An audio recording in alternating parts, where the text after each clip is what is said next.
started.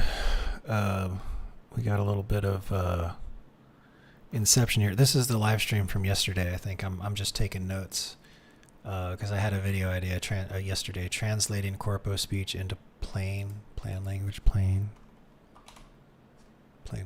There we go. Okay. And then there's several examples of me doing this, and it's something that interests me, and I think I can make something entertaining. Entertaining and educational, actually. And informative. I guess educational and informative are two different things. Anyway, this is me. Wanted to check out this is me ranting. Let's back it up just like a couple of seconds. Okay, mic check. Let me just make sure everything's working. Let me just do a test here, and let me do a little test here. Okay, that looks good. And then let's do it. Let me hop in the voice channel on Discord that you folks can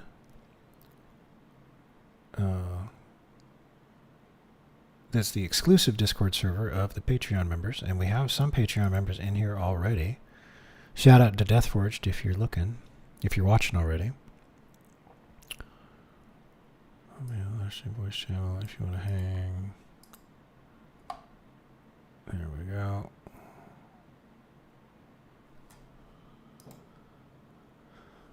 Okay, let's update the calendar really quick. We did not start simulcasting until just now. Okay. And what we ended up doing was we ended up talking to Arden for an hour and a half.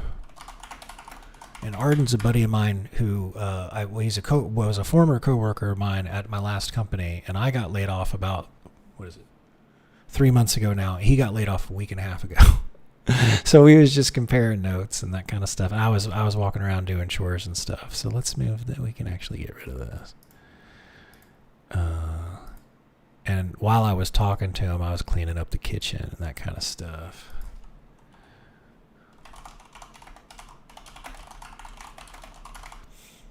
Okay. I'm it might seem a little crazy that I keep a calendar like this, but I got to do it because I got to be able to look back and see the things that I did. Otherwise, I forget, or I feel like I didn't do them or something. Okay. So while I'm on my lunch break, oh, that's right. Let me make sure. Okay, Twitch seems good.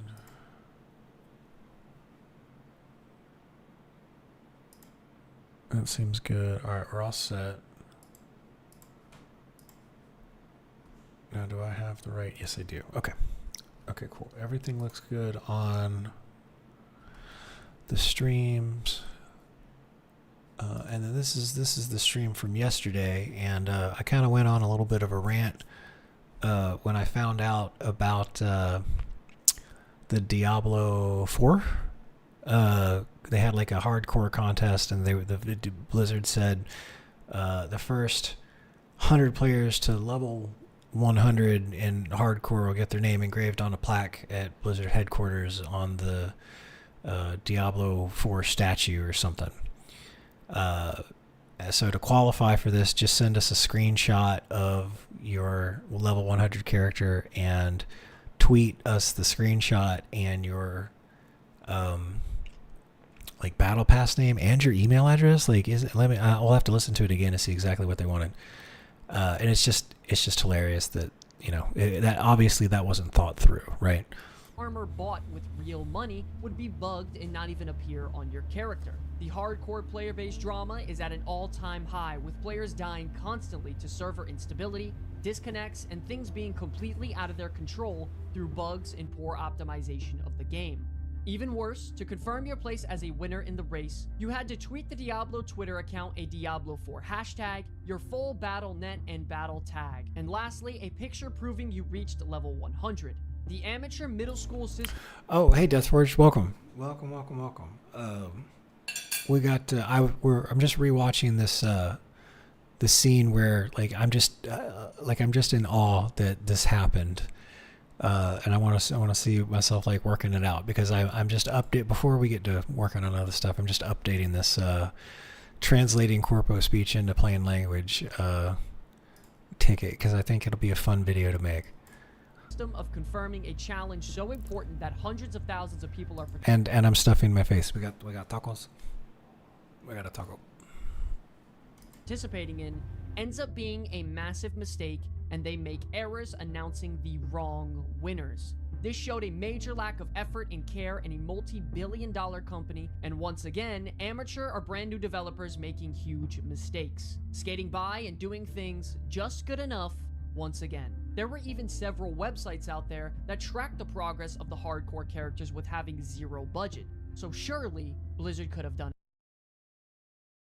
Okay, so okay, yes, people had drama with this. I'm trying to think in what universe, in what is the day-to-day like in an office setting where, I mean,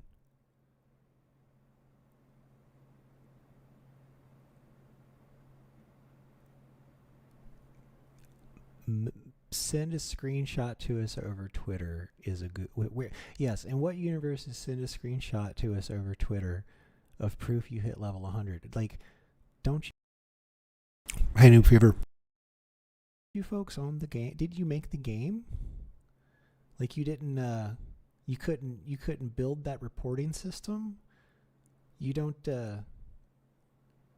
You're not able to, how do you get metrics for, you do, so what that tells me is nobody, they either did not plan for, they did not plan for reviewing any type of metrics or analytics, because if anybody had put any thought into any type of analytics and reporting system, they would not have said send us a screenshot over Twitter, right? So that's what I see, is that they developed an online system with no analytics. Jesus. Good God. That's why. I mean, we just got done seeing that, there's a bunch of new people in industry, and this is what happens when you lose 70% of your staff in the course of a couple of months. Basically, you had a bunch of people have to get read in, and there's never enough people don't. I bet their documentation was still crap. That's been the biggest thing. God, if you could get people to start documenting shit as they go along, that'd be the best thing ever. But people document when they're done building it, and they leave out little details. It's okay. That's wild. Send us a screenshot over Twitter. They thought that was a good idea. Was that marketing in?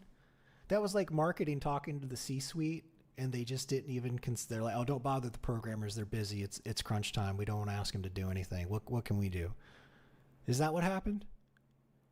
You think? I mean, that's the most generous thing that I can think of that happened, was marketing got with the C-suite. We're like, well, we want to promote some stuff for the game, but we know it's crunch time, and we know we can't take any engineering or development resources. So what can we do? Well, we have a Twitter page. Yeah, that's exactly what fucking happened. It's Occam's razor. Well, we run the Twitter page, so why don't we just have them tweet us, and then we'll. That's exactly what happened. On it themselves. It became too difficult to manage storage inside of a full loot ARPG game. Between gems, legendaries, and aspects, rare items, uniques, inventory was quickly flooded within minutes of grinding out a single dungeon, and Okay, the biggest takeaway is Blizzard's problem is that back in the early 90s, when Blizzard was a bunch of gamers, their internal testing worked because they were gamers that just also happened to be making video games.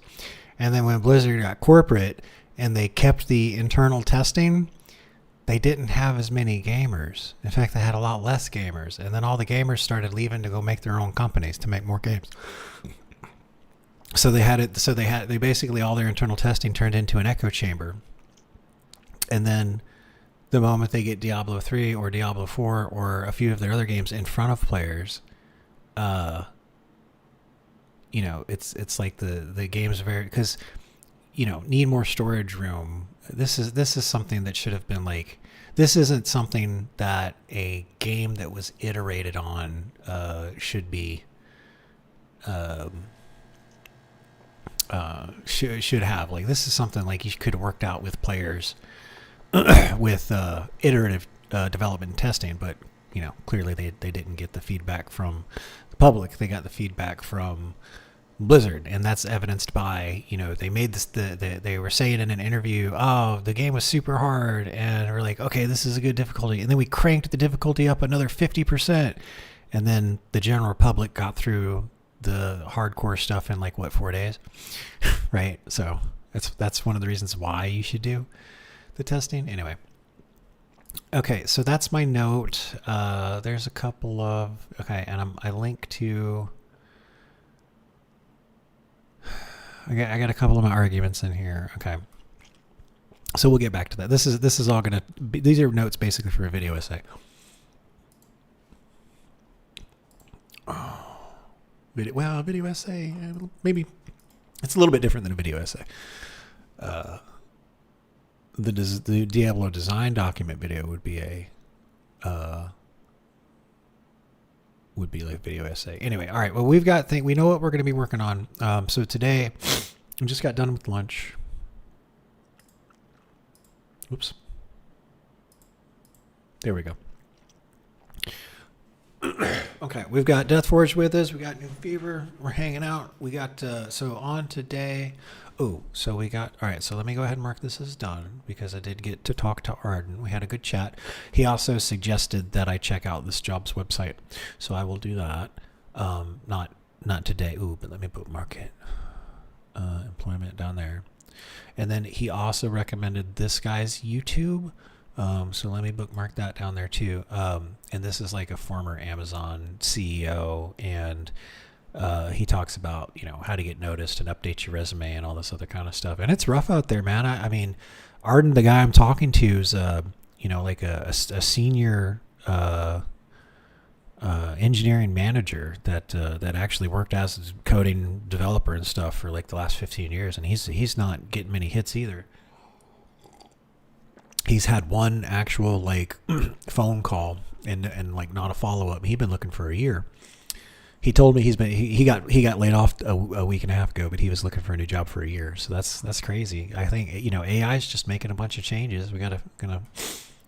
I have an ultimate backup plan if I'm going to abandon my IT career, but I want to try and stick with the project management IT stuff. So that's why we're going to set up some Fiverr pages. I think what I'd like to do is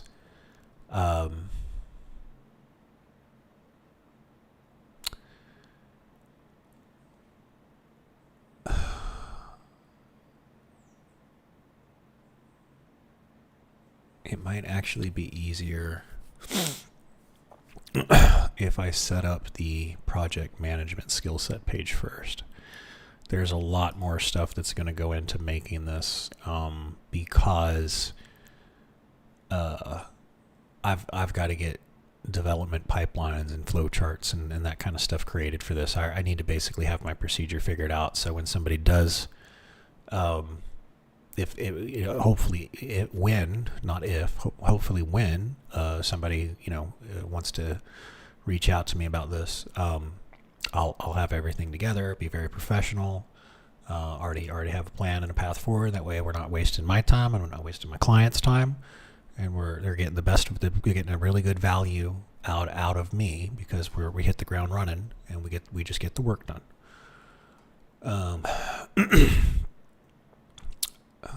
Okay.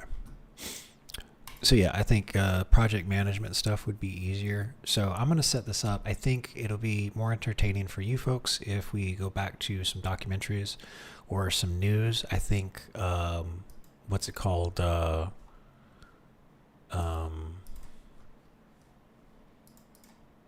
Bellular News has got a couple of videos out that I haven't seen yet. He doesn't have long form content though. Okay, I seen that one. Ubisoft ain't doing too good. Xbox broke the promise. Now staff are fighting back. That's a little clickbaity, but I don't know. So we got two videos from Bellular we can check out. And I am basically going to be figuring out how I want to set up my my Fiverr page so I can get some project management gigs. Let's see. Let's take a look real quick before we go.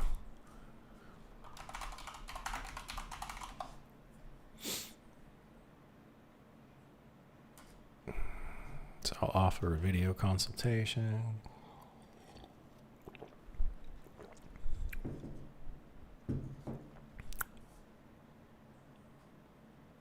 Yeah, see, that's good, but you gotta be like, you gotta get like a vetted pro level 2 kind of deal. So the ranges are like all over. I wonder what's a $10? I will write a research white paper. Oh, okay, that's it. I will create a Gantt chart. Okay, for $10. I will plan your project as certified project manager by Fiverr. Okay, yeah, he can say that because he got vetted. I gotta like do good first before they'll want to vet me.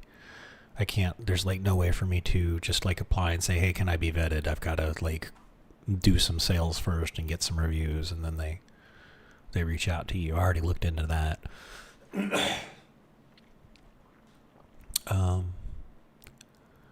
I will set up a custom Monday CRM project management workflow solution. Oh, that's an ad. Okay, these are ads. That's interesting.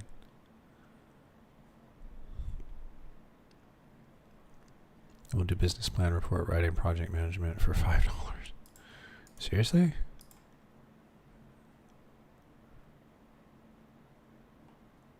Summary of the basic project management in business class. You got 160. I speak Urdu and English.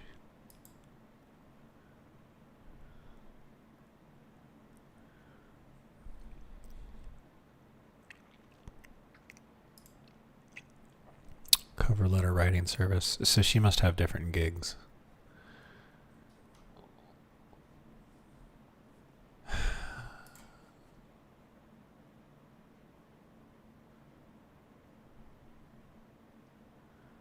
We'll manage your project from ideation to project launch. That's a bit much for $100. Well, he got 6 people.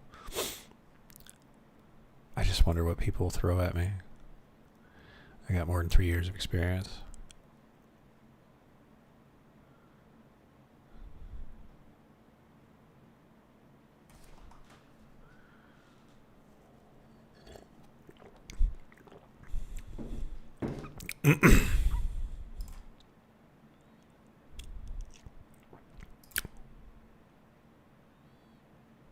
Oh, look. See, these are the type of reviews I want. This guy's got... So he's charging 100... Oh, okay. Product accelerator, user story development, agile project management. Okay.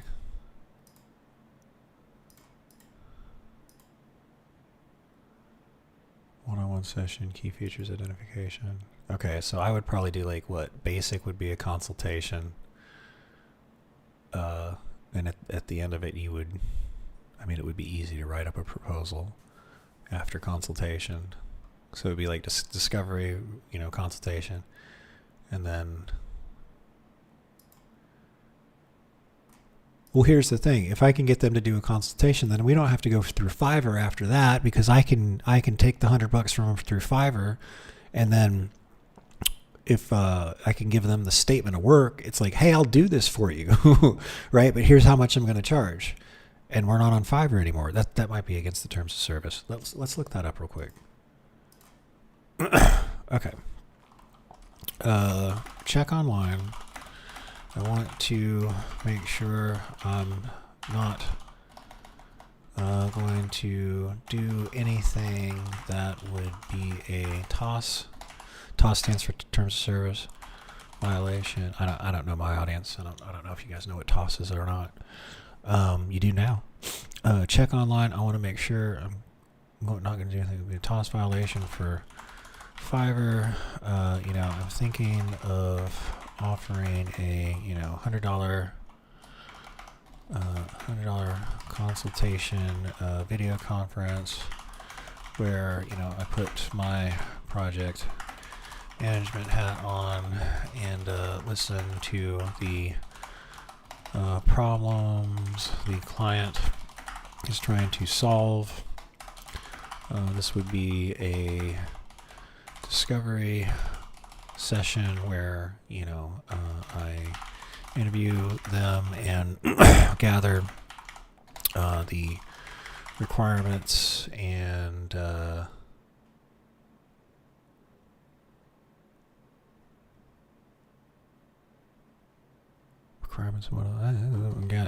the requirements. I would then gather the requirements. Okay. Then I would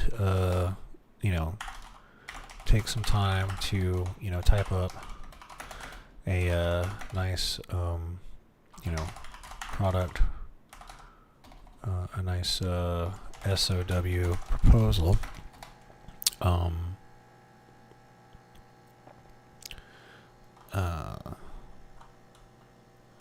Now, SOW proposal, and present it to them.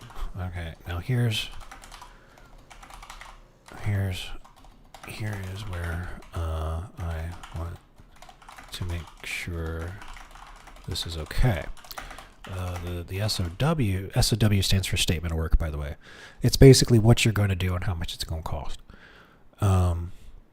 It's also like all written down so the client can't keep adding stuff. You know what I mean? Oh, well, we need you to do this now. The project scope blows up. You were going to do this, and now they got you doing that. That's why you write a statement of work. Now, here's where I want to make sure this is okay. The statement of work, I will offer yet another service through my actual company, not Fiverr itself. The service will be to be the project manager and, developer, since I have so many skill sets.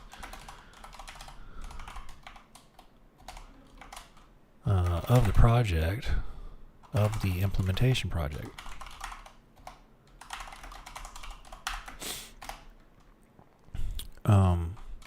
But I would charge this through my own Stripe/PayPal account and not involve Fiverr.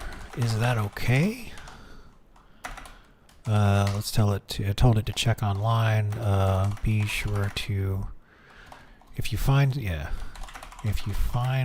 something in the terms, be sure to quote it here and add a link to where I can find it on the page itself. There we go. Now, this is a lot. It took me, 2 or 3 minutes to write up that prompt, but at least now I'm not hunting around on web pages. This thing's doing it for me. Aligns with Fiverr's permissible services. However, proposing to handle the implementation phase outside of Fiverr using your own payment methods like Stripe would violate Fiverr's terms. That's what I thought, because you're taking business off the platform.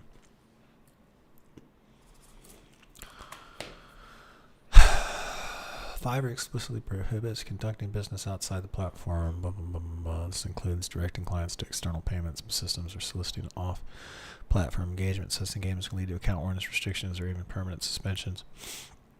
As stated in Fiverr's guidance, users may not submit proposals or solicit parties introduced through Fiverr to contact, engage with, or pay outside of Fiverr. Additionally, Fiverr emphasizes conducting all transactions on Fiverr, providing several protections. Violating Fiverr's off-policy platform may result in account warning, suspension, or loss of freelancer protections.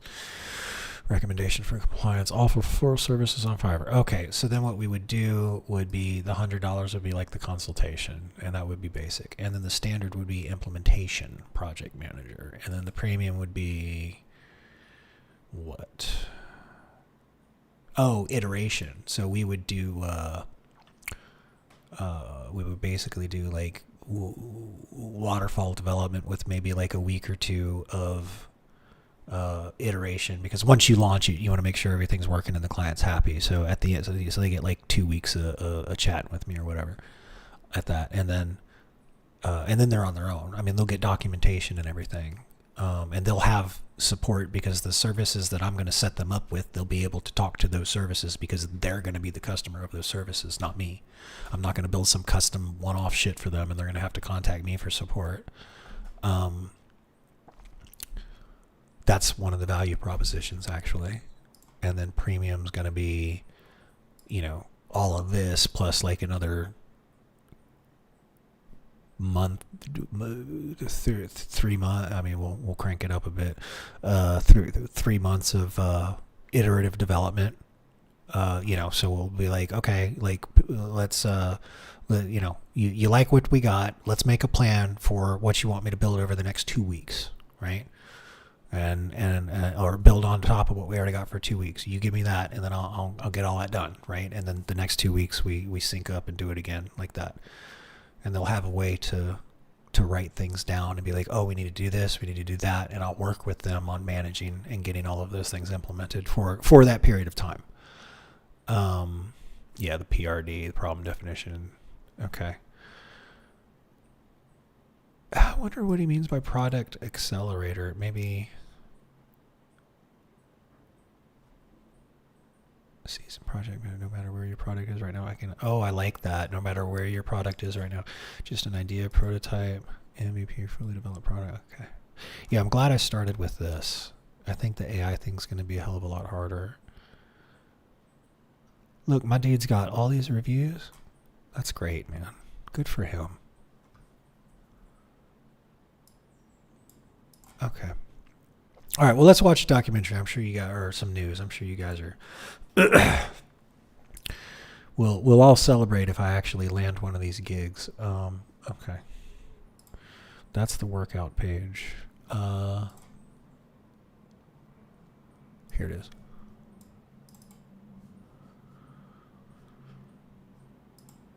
The corporates. Oh. Okay.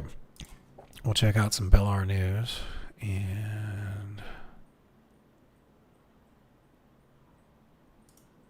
properties.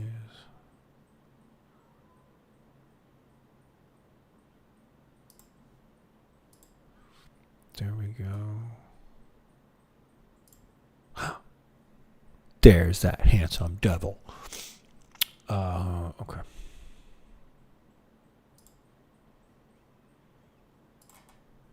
All right, let's check this out while I'll mute myself.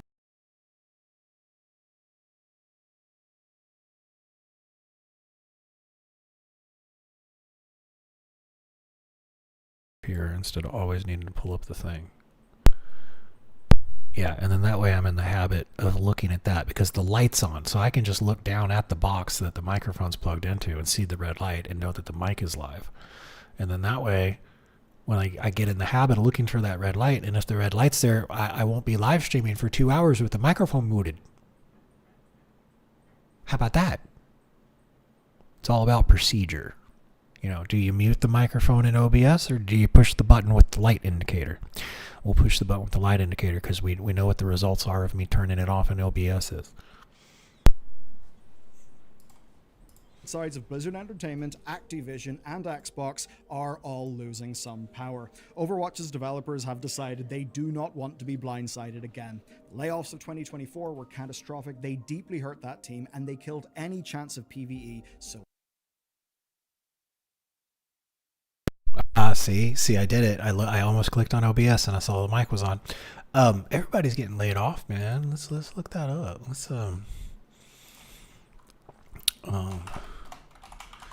There are a lot of layoffs in software industry, including the gaming office and fintech spaces. Search the web for the most recent information and present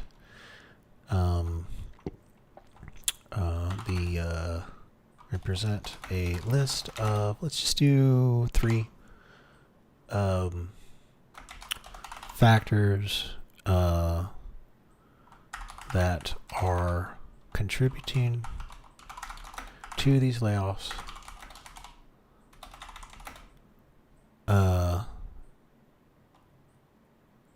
That you can prove with data, not someone's opinion. For example, I heard that Microsoft regularly lays off employees annually, for business / shareholder reasons. Let's see what it spits out. Oh, that's a little off center because of the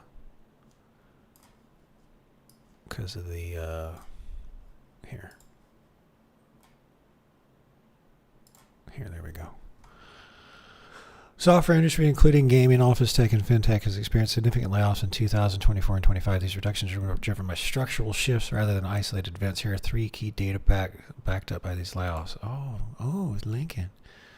Big tech firms, global layout. Damn, Amazon laid off 27,000 people.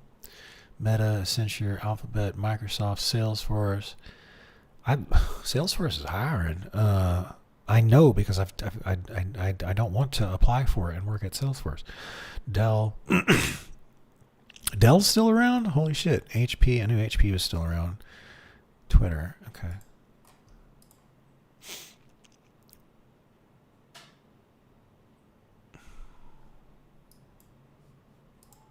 That's just a clip art picture. Okay, and that's the same information. Artificial intelligence adoption and workforce restructuring. The rapid integration of AI technologies reshaping workforce dynamics across the tech sector. Yeah. So, you want to hear my amazing backup plan if I have to switch off of my IT career again. Because of this, I know how to weld. I will just become an apprentice welder. Ain't no AI job gonna take a welding job. And I got probably another, if I keep taking care of myself, I probably got another 2 decades where I can do work like that. And I'll be healthy and working with my hands, and I'll make good money.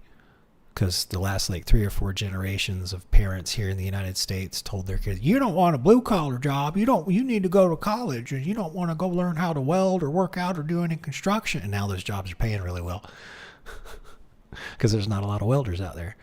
You can make like within 2 years of becoming an apprentice welder, you could be making low 6 figures. And I'm good at welding. So that's my ultimate backup plan. Fuck. Okay, AI advancements are leading to the displacement of entry-level white-collar jobs, with projections indicating that up to 50% could be affected in the coming years.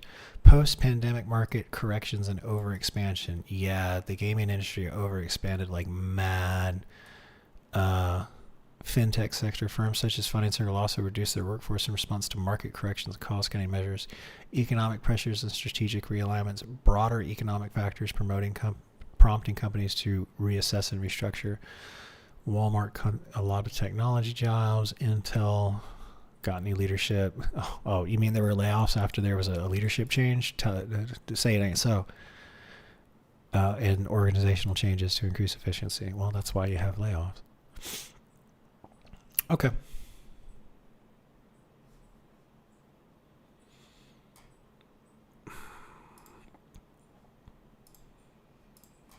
Now that team has taken action. Here's what that means. 200 developers are banding together to make sure that their management are held accountable, that staff are protected, and that they're able to make the best games they can.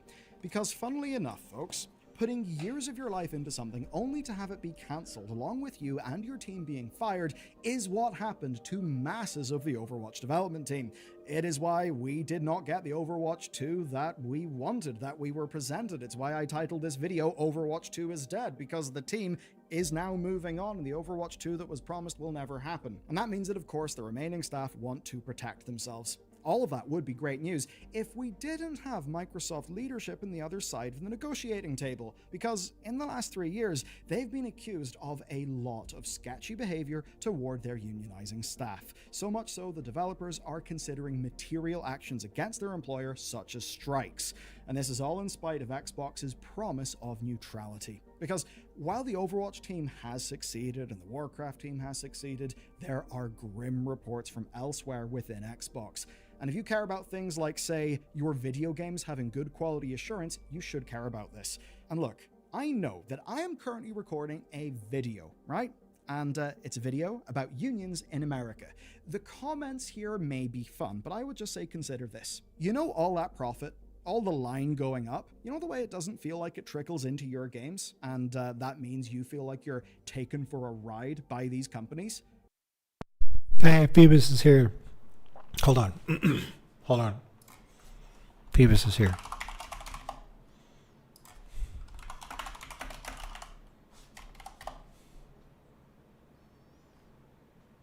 Okay, very good. You just wait until I spend time to actually make that into a video in Davinci Resolve. and then I just hit the play button and it'll come up on the screen and shit. If I get a copyright strike for that, I'm gonna be pissed. Then I'll have to use AI to make a cheap version with just the just like a very similar scale, music scale to the to those that all that brass, because those are brass instruments making that noise.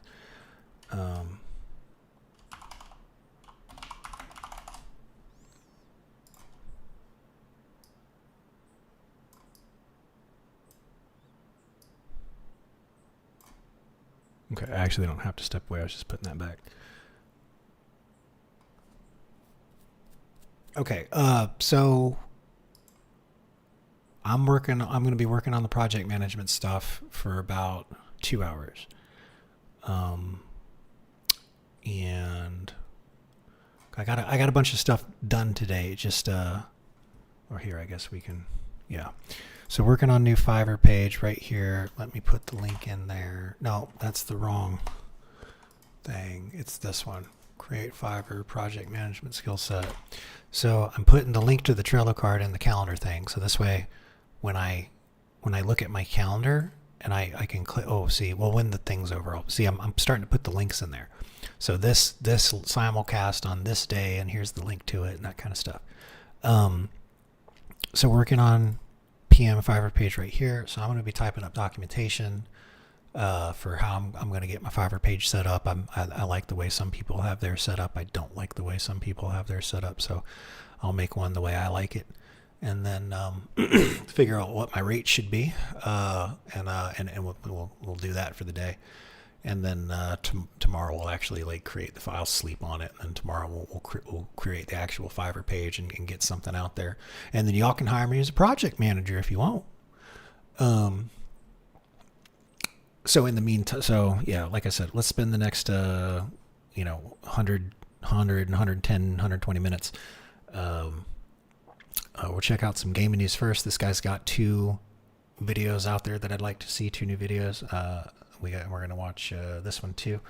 He covers gaming industry news from like a consumer business perspective, and is not too sensational or clickbaity. He does a little bit, but I mean that's the name of the game these days, so he can be forgiven. And then Phoebus, if you want to find something, because I got about 20 minutes of video, so if there's anything you think we should put on, and something that's either 90 minutes or longer that we can check out when these 2 videos are done, that I'd be welcome to have the suggestion. If not, I'm sure I can find something. Legendary Drops just put out a new one though, so we can watch that too. This game just refused to die. Oh yeah, it looks like he did a review of. We might watch this one too. It's 26. Well, his videos. He pretty much says everything he's going to say in the first 12 minutes of his videos, and then he just repeats himself for the next 15 to 20 minutes. So we could probably watch the first 10 minutes of that one too. Say, take EA. They recently slashed development staff on Apex. Oh, topic. I just say gaming industry development news, that kind of stuff. Keep it kind of light. I mean.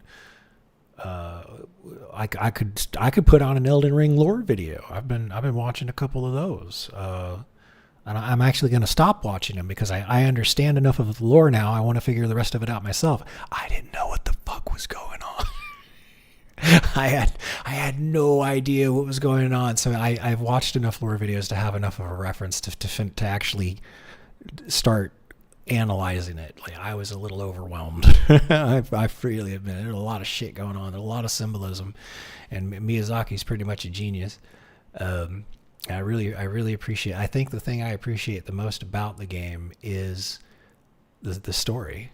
Honestly, it's actually a really good story and presented in mostly a visual way, which is great. So, remember that first boss we fought? What was his name? Godric the Grafted or whatever? He grabs the sword, he looks at you, and he's like, I am all that is gold. I am the ruler of all that is golden. And he's a fucking he's a horrible, hideous monster. That's so great. And then the names and the themes of like identity and stuff are all of the names are similar on purpose. Like, it's great. It's fucking great. All right, let me stop praising that game. I want to play it, but we got shit to do. Let's get shit done first, then we play. Apex, Jedi, a Titanfall incubation project, another Respawn project, and their customer experience teams. You'd think they were struggling, but no, they were not struggling. That year, they spent $2.5 billion on stock buybacks. I am not here to say that unions are perfect in every case, and that just more union and more powerful union everywhere all the time will somehow make everything better. No, things are about balance, and there is no doubt that the power imbalance here is vast. And in a world where Clara Obscura, Ghost of Tsushima, and Baldur's Gate 3 show us the tangible product and consumer benefits of cultivating talent and treating teams well, in contrast to the typical AAA, I think there absolutely is a place for developers to band together. Let's begin with Xbox's promise, and that is of neutrality. That's the attitude that Microsoft promised they would take towards unions back in 2022. Now, at the time, they wanted to make sure they had as few blockers as possible to the Activision Blizzard acquisition, so they worked with the Communication Workers of America to draft principles that would make sure workers would be protected. Because, that would help them look good in front of the regulators, and they could buy the thing that they wanted, so now Call of Duty money would be Satya Nadella money. Woohoo! We of course know how all that went with the acquisition, but here's the thing. Now that that acquisition is through, the value of fully living by all of those principles has somewhat decreased. And to make sure you're not out of the loop, here's a summary of things. So the principles are this: that staff would not be treated differently if they wanted to join a union, would be given easy methods to discuss and access union membership, would be guaranteed anonymity if they wanted, and would seek arbitration between Microsoft and the CWA on any disagreements. Now, there is good news here. And that good news is that staff have exercised those rights in many cases over the last 3 years.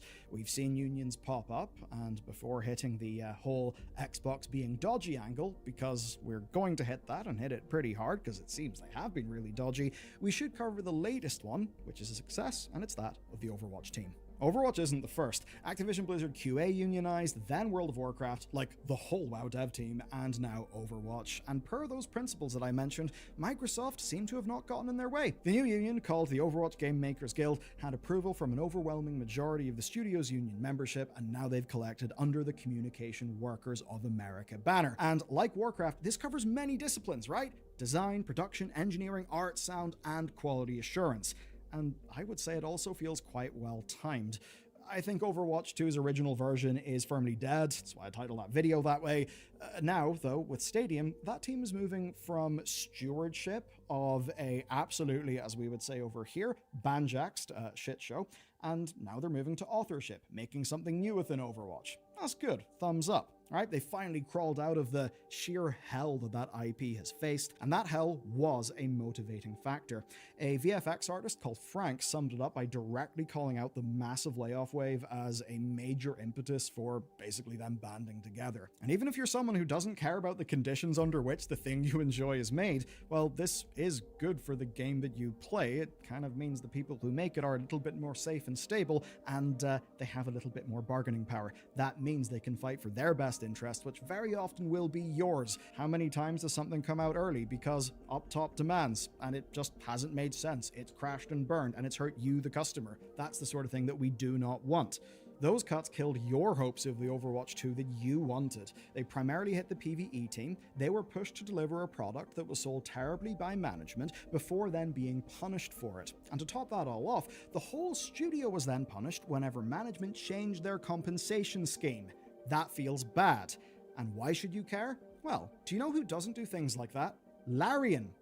Do you know who's used every award ceremony and interview opportunity that he has had to reinforce how this AAA bullshit of chewing through staff is robbing you of good games? Oh, it's Van, the CEO and founder of Larian. And with that in mind, we now turn to Xbox's other acquisition and the examples of Microsoft perhaps being bad.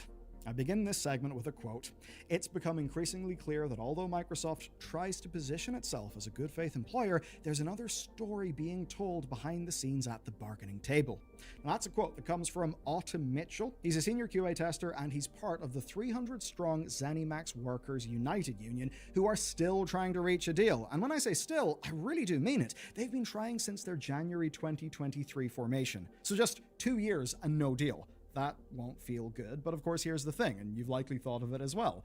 Microsoft promised to recognize these unions and let them organize. They never made a promise to give them what they want. And that applies not just to ZeniMax. Raven Software were the first union to form under Xbox in 2022, but as of August 2024, they reported the same thing, to quote, bad faith bargaining. But then they actually went further. They filed a complaint with the National Labor Relations Board.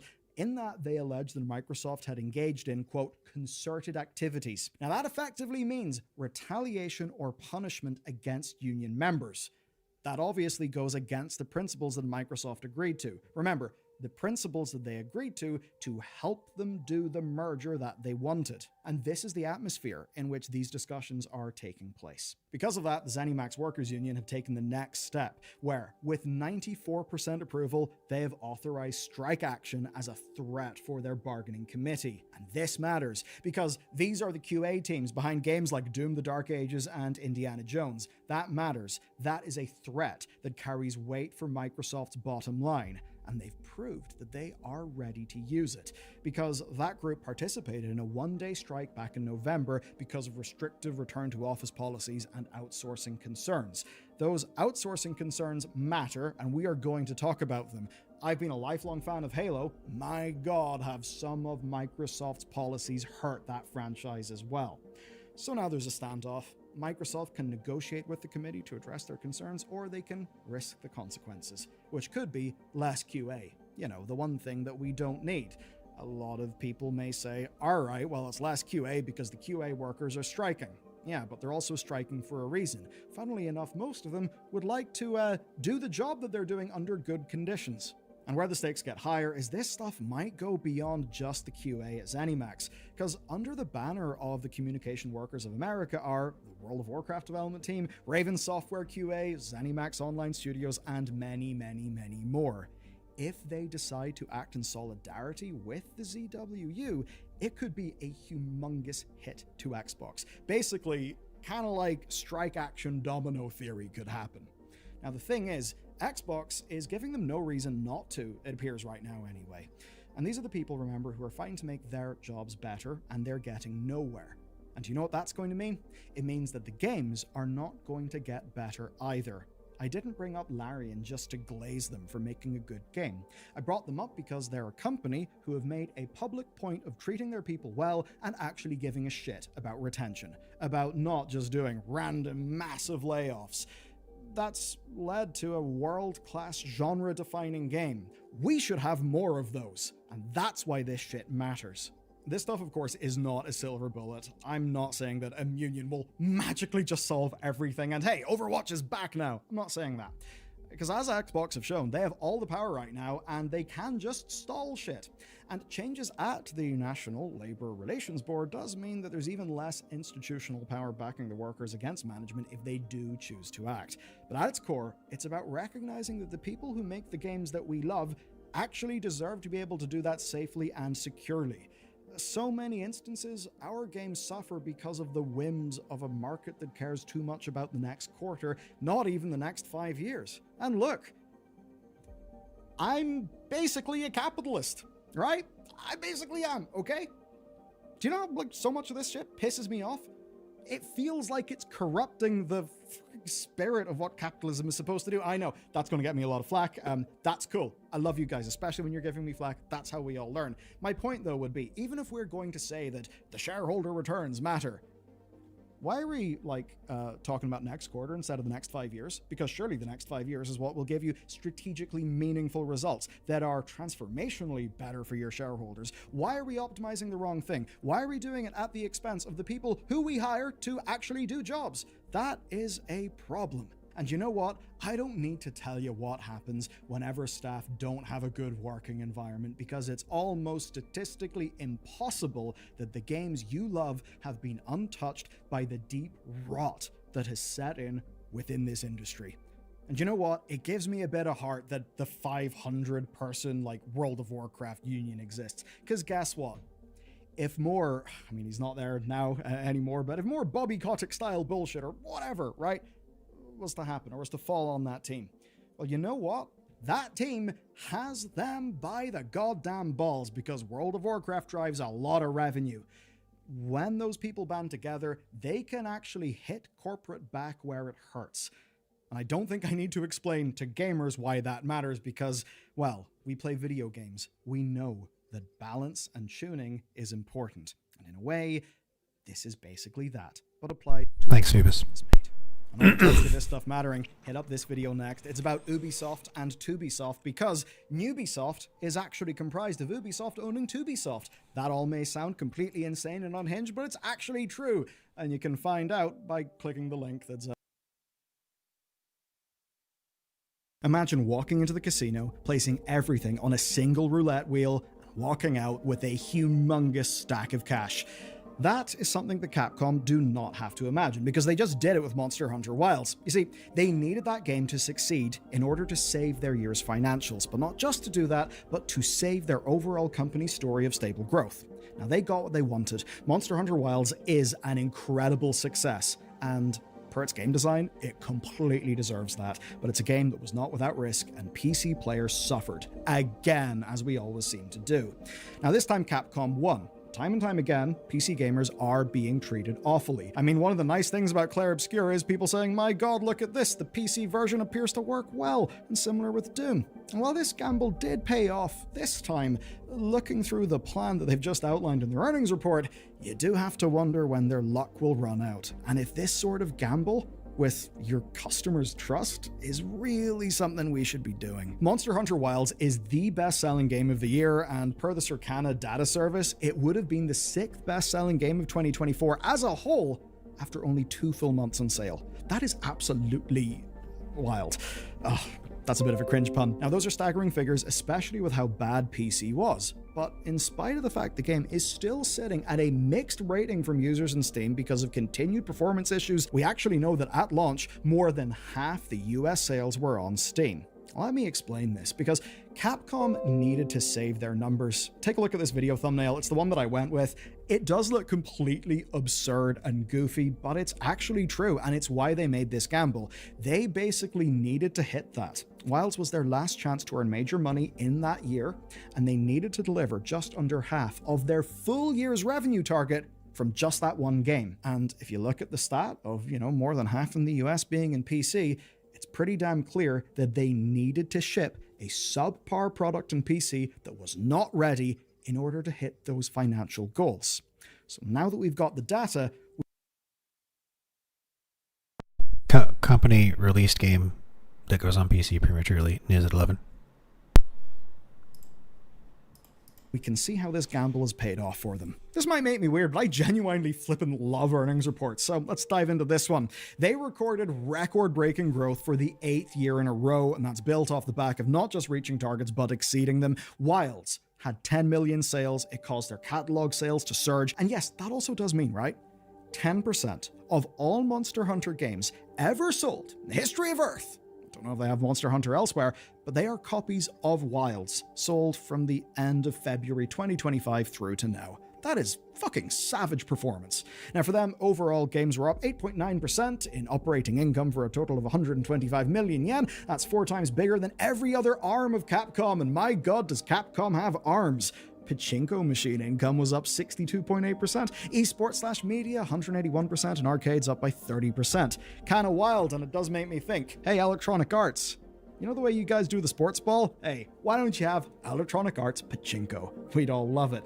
And I actually bring that up because they're kind of one step away from doing the whole sports gambling thing with what they're doing with their mobile apps, but that's a grim story for another day. Now, other games did do well. As an example, Resi 4 Remake, that crossed 10 million units sold. 2 of those units are from me, so yeah, I suppose I've helped Capcom. Well deserved, it's a banging game.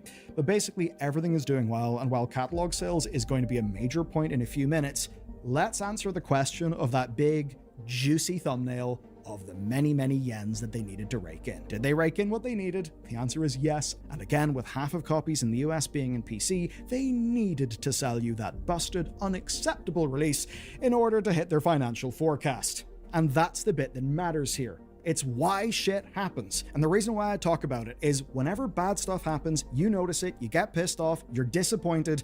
I want to help arm you with info so you know actually why this stuff happens instead of just random theories. Now overall, net sales are up 11.3%, operating income is up 15.2%, and profit is up 11.7%. So in business terms, they made all of the right calls.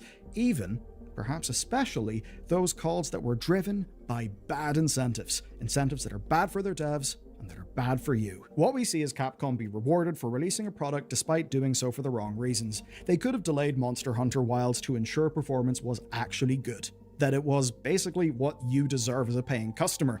But the incentive that they had in front of them had nothing to do with the video game, and nothing to do with you, other than the amount of money you could represent for them, because instead it was about their balance sheet. They needed Wilds to release and to sell, and they needed that because they needed to maintain their streak of growth, right? This isn't like Duolingo. Capcom can't get around breaking their streak with a microtransaction. Their overall company story is one of an amazing plan that's been happening over years, amazing successes, and continued steady growth. They could not afford to break that trend, because remember, the people who own Capcom stock expect the value of that stock to go up. That is why they own it.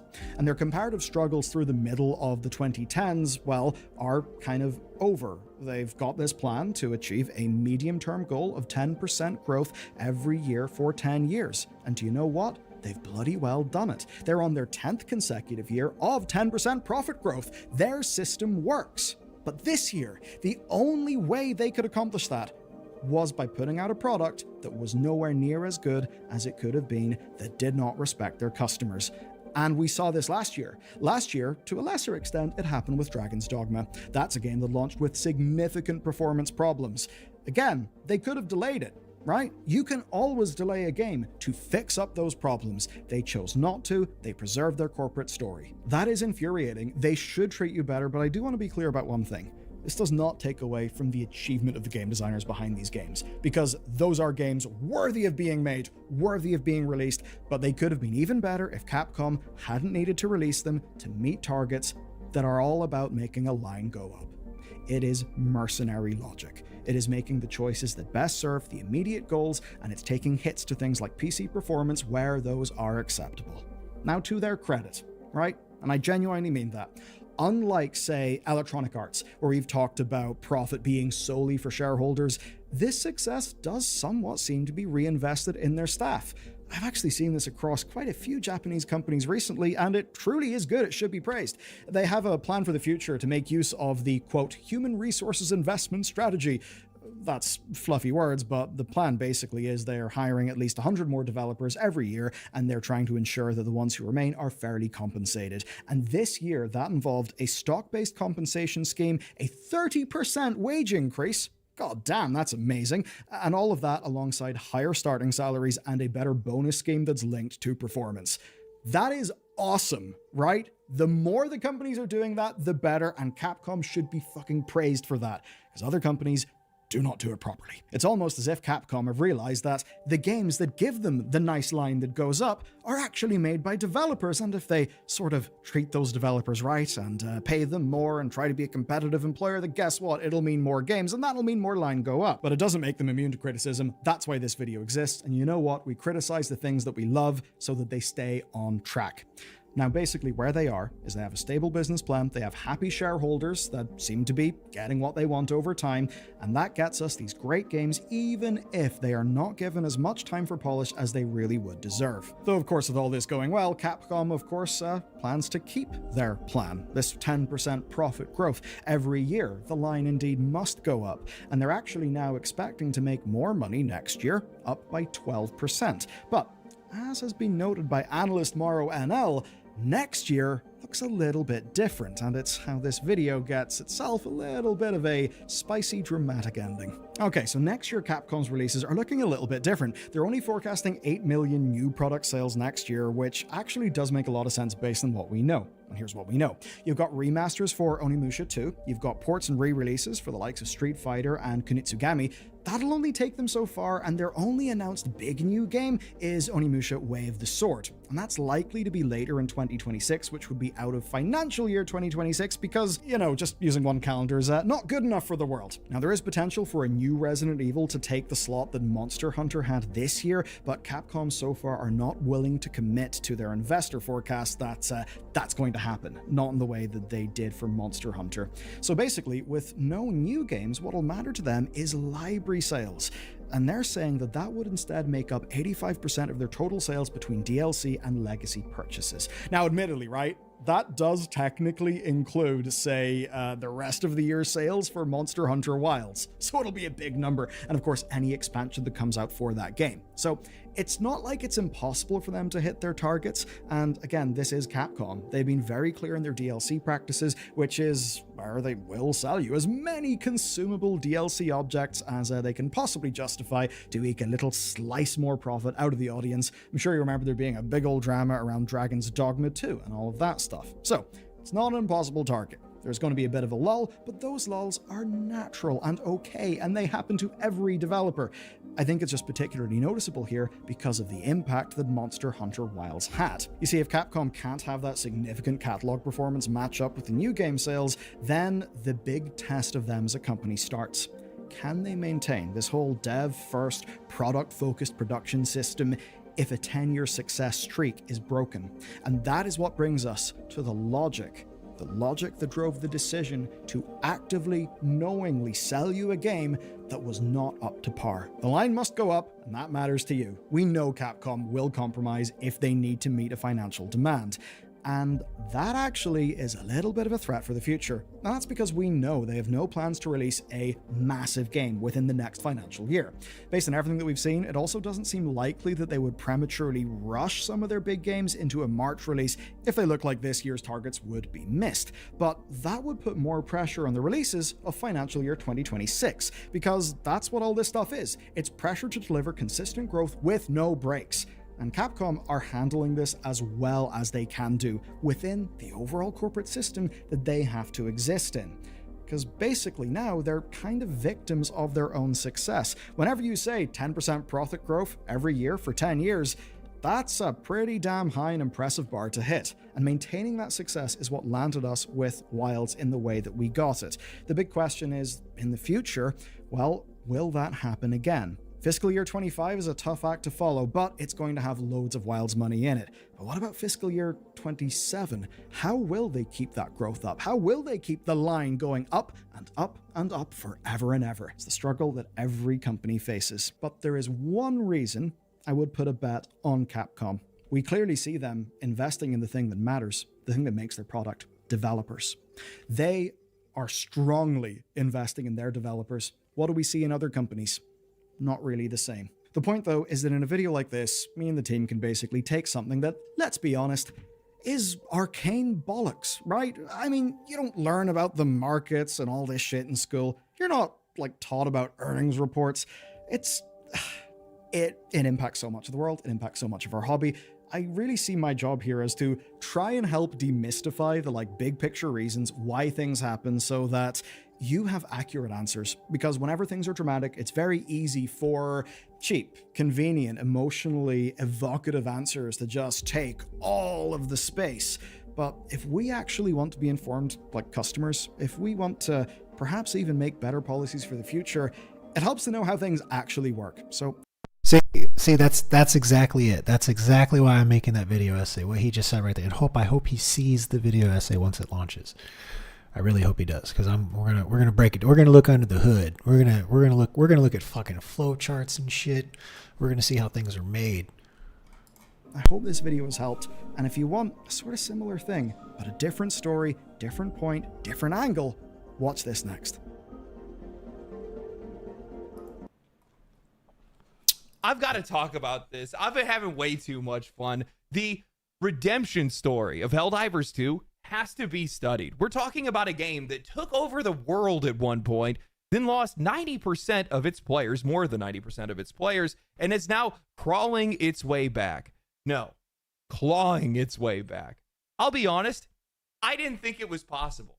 Don't get me wrong, I absolutely love the game, but when you see a studio that has fumbled as much as Arrowhead has with Helldivers 2, that audience is gone, especially from a game that doesn't require a whole lot of player investment. People don't have that kind of time that is necessary to feel like they need to come back to a game or continue to play the game. There's a lot of other games that have come out over the last few months. There are plenty of other games to play right now. You don't have to go back to this game. And to be able to do so, you got to do something incredible. And to their credit, that's exactly what they did. Tons of free content, changes players have been asking for, insane progression in the game's story. Damn near a full makeover from what the game was a year ago. And while I have no problem tearing games down, you guys know that more than anything, I think it's equally as important to make sure that we celebrate when games are doing the right thing. And Helldivers and Arrowhead, they're doing the right thing right now. So today, we're talking about Helldivers 2. I never thought I would say that again. The rise, the fall, and now the rise again. We're going to go over their triumphs and their failures and what they've done to bring players back. Also, whether or not all of this can last. When Helldivers launched, I don't think we fully registered just how unexpected that game's success was. The original game only peaked at around 6,700 concurrent players on Steam. It sold a respectable 4 million copies at the time, but it was not a household name. Nobody was lining up to play the next sequel. Then all of a sudden the trailers dropped and that launch cinematic hit like a call to arms. The theme song kicked in and that narrator stirred something primal. And suddenly this wasn't just a game, it was a duty. Super Earth needed defending.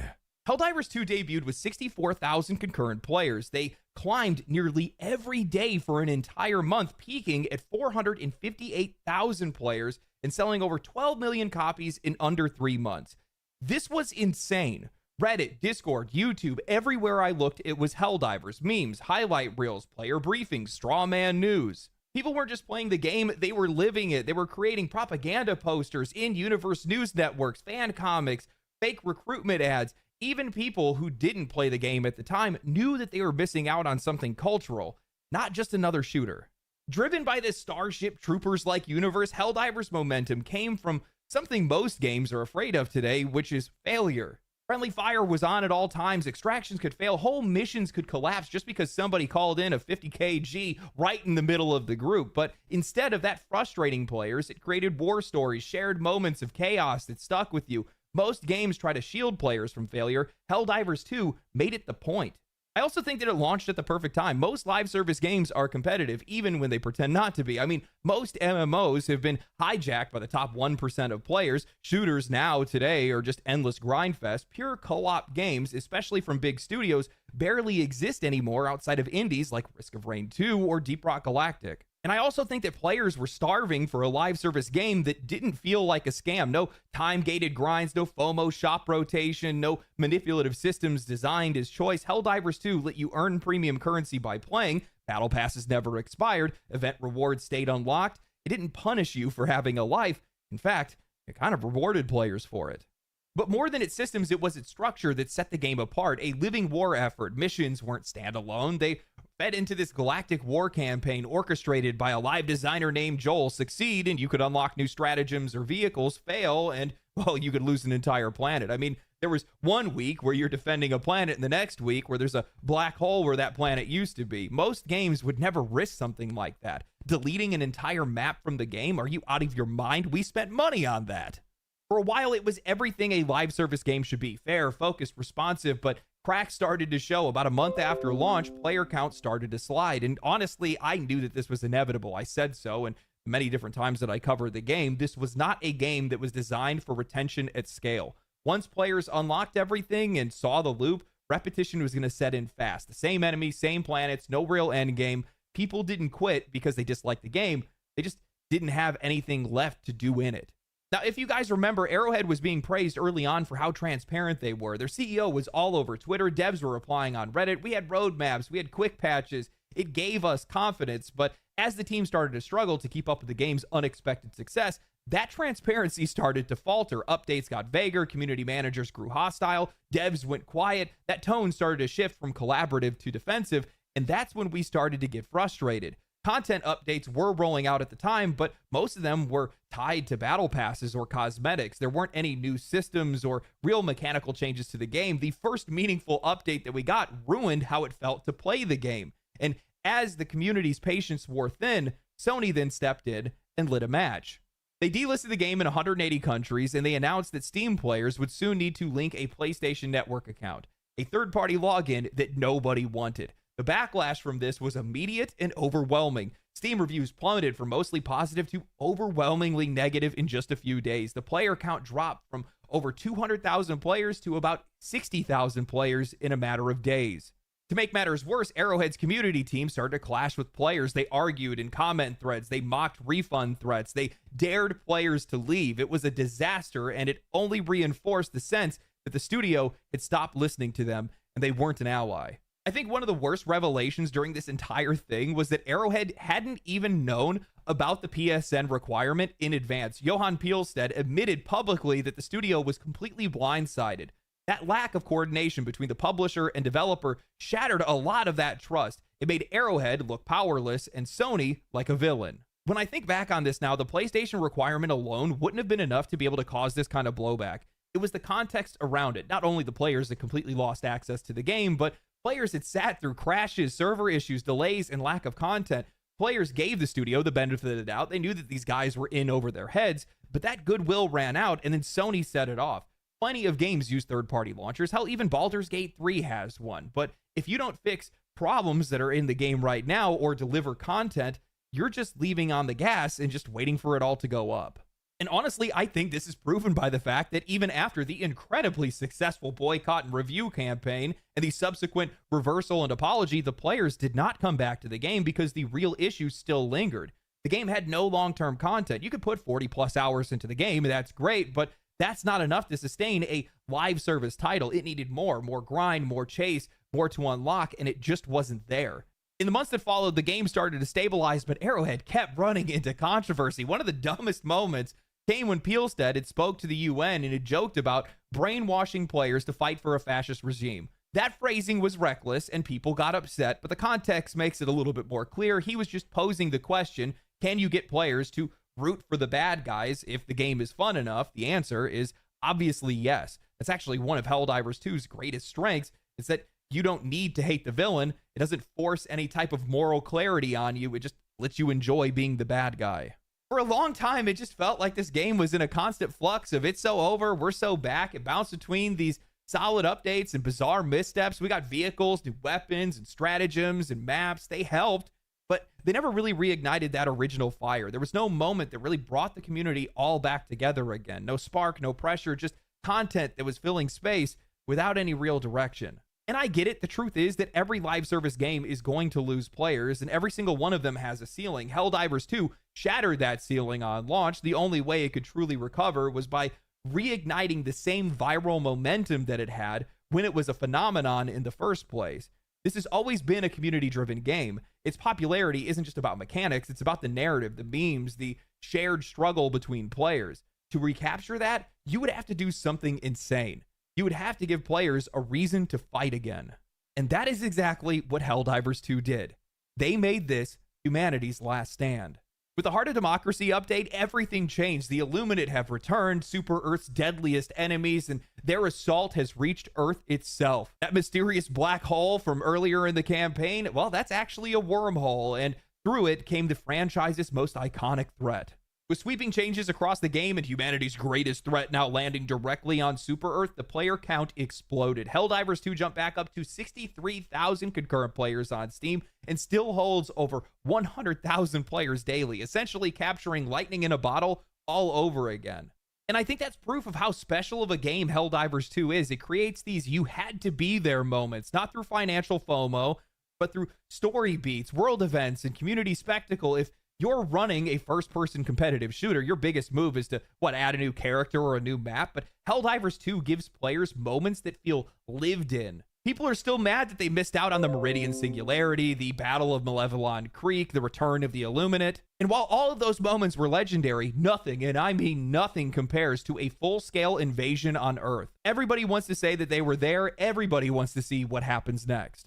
And this new leg of the campaign delivers on that. It brought in urban warfare and more of the cinematic chaos that this game is known for. We've gone from desolate planets to megacities with skyscrapers, playgrounds turned into missile silos, streets crawling with the voteless, Illuminate stingrays doing strafing runs across the road, Leviathan warships leveling districts, and an ominous overship hovering in the skyline like it's straight out of Independence Day. Helldivers 2 has always been a cinematic experience, but this update didn't just crank it up, it broke the knob This son of a bitch is threatening me with a good time. off. But more than spectacle, this update finally delivered what players have been asking for all along: progression. This game's biggest weakness was its progression ceiling. You could level up your character, unlock war bonds, and collect ship upgrades, but once that was done, you were basically just waiting for the next update. There wasn't any long-term chase, no deep customization. Now it actually has that. Weapons level up through use, unlocking new skins and attachments as you go. Each attachment has its own real trade-offs: accuracy versus damage, recoil versus control, and you can finally burn through some of those resources that you've been hoarding. There's even a bullet spread demo that shows you how each mod affects your gun's performance. It's simple, but it's smart, and every single game needs to have this thing now. When I look at this update, the past, the history, all the things that these guys have been through, and all the things that they've changed, I think this whole saga, if anything, proves that content is king. All the goodwill in the world won't save you without substance, but even after the missteps, the crashes, the backlash, Arrowhead didn't give up. They listened to their audience, they adapted, they kept building until the game earned its second shot. And I don't think it's one patch that saved Helldivers 2. It's everything that's been added all along the way. The empathy for the players, the shift in communication, the willingness to fix what went wrong.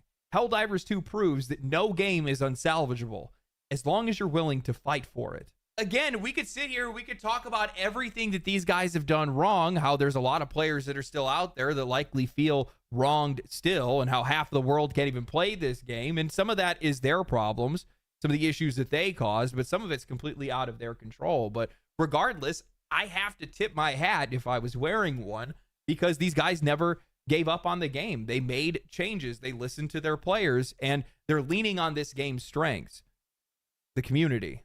That's the one thing that this game needs to be able to survive. Again, I didn't think this was possible. I really didn't. I think that the last time that I covered this game, I threw up my hands in exhaustion, because I was like, there's just not enough investment in this game for players to want to stick around. Here we go. Yeah, there we go. He's going around in circles again. He does that. He gets about halfway through the video, and then he repeats the whole video all over again to pad the time for some reason. He's probably doing it for analytics or something. Okay. Phoebus suggested this one, and I'm super interested because of dialogue. I really like writing and dialogue and stuff like that. So we're going to check this one out. And I'm getting my Fiverr page set up, so we're doing good.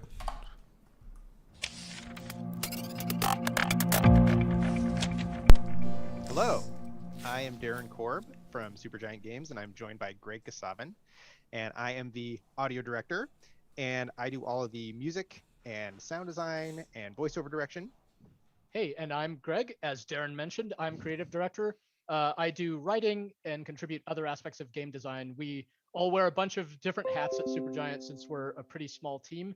And Darren and I have been working together ever since the Bastion days, or more than 10 years now, through 4 different games, most recently being Hades, and before that Pyre, before that Transistor, all the way back to Bastion. We're here to focus on Hades in particular, and what we did with all the dialogue and voiceover, how we got to all that. If you've played the game, a little bit about Hades. Hopefully, this is some fun trivia, even if you are familiar with the game. The big thing about it for us was that it was our first ever early access game. We designed it from the ground up, knowing that we would be getting tons of feedback from our community through much of development. We also made it a roguelike dungeon crawler, a genre we've never worked in before. We were very interested in infusing this style of play, which involves dying and restarting over and over, with a continuous narrative. So every time you died, the story would advance. That was kind of the thing that we were excited about early on. Our team size remained pretty small. We developed the game over a little over 3 years, and it has done really, really well for us. We're so grateful for the incredible response, including 6 nominations in the Game Developers Choice Awards. So yeah, we're still over the moon about all that. And the other key feature of the game is that it's our first ever fully voiced game with a big cast. So that was a really big undertaking, and we want to talk about how we got there. But first, here is a taste of what fully voiced meant in Hades. Few tales are told of Hades, whose very name inspires fear and penitence, reminding us of the inevitable fate which we all share. I, however, mean to tell you such a tale. Listen carefully. I understand, young Zagreus, that you would seek to leave that bitter darkness for this bitter cold. Quite honestly, I fail to see why. But I'll aid your plight, why not? For I can offer plenty of assistance, and you soon shall grow fond of it, I think. Your father sent me. All in all, I'd rather be on your bad side than his. Now you can turn back, like a good little man, or I can send you home the painful way. What'll it be? I gather Lady Demeter's already got a frigid hold on you. Certainly not the warmest member of the clan, now is she? But do be patient with her, she's been through a lot. I just wanted to apologize because I think maybe I didn't act very appropriately last time you spoke to me. But I just really, really like this job, and I promise I will always do my very best, so I just hope I'll have another chance. Pal, thanks again for that nectar bottle from before. Stuff just goes right through me like you won't believe. Though I hope you're not going around giving that stuff away to every bozo you know. You know, Prince Ed, I'd not expected to run into you again, not after all this time. Something I missed down in the house, or what? Not had much company of late, is all. I warned you, short one. Now you face a foe more terrible even than I. The only other foe whom I have ever faced who bested me. Hold, fiend! You'll walk not one more step toward the light of day, so long as I am here.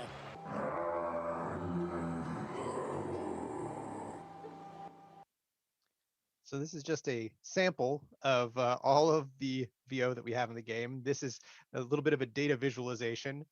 This is a sample of some of our 30 fully voiced characters that we have in the game. We have over 21,000 voice lines in the game, which we did not imagine we would have when we set out. Even Charon, that you heard at the end there, the guy who just goes, has 120 of those. So there's quite a few. Yeah, we did not know, we did not realize the scope of the voiceover content in this game until we were basically done and having to do triple takes at this. I still don't really believe it, this 300,000 word number. But our localization team reinforces that that is indeed the case.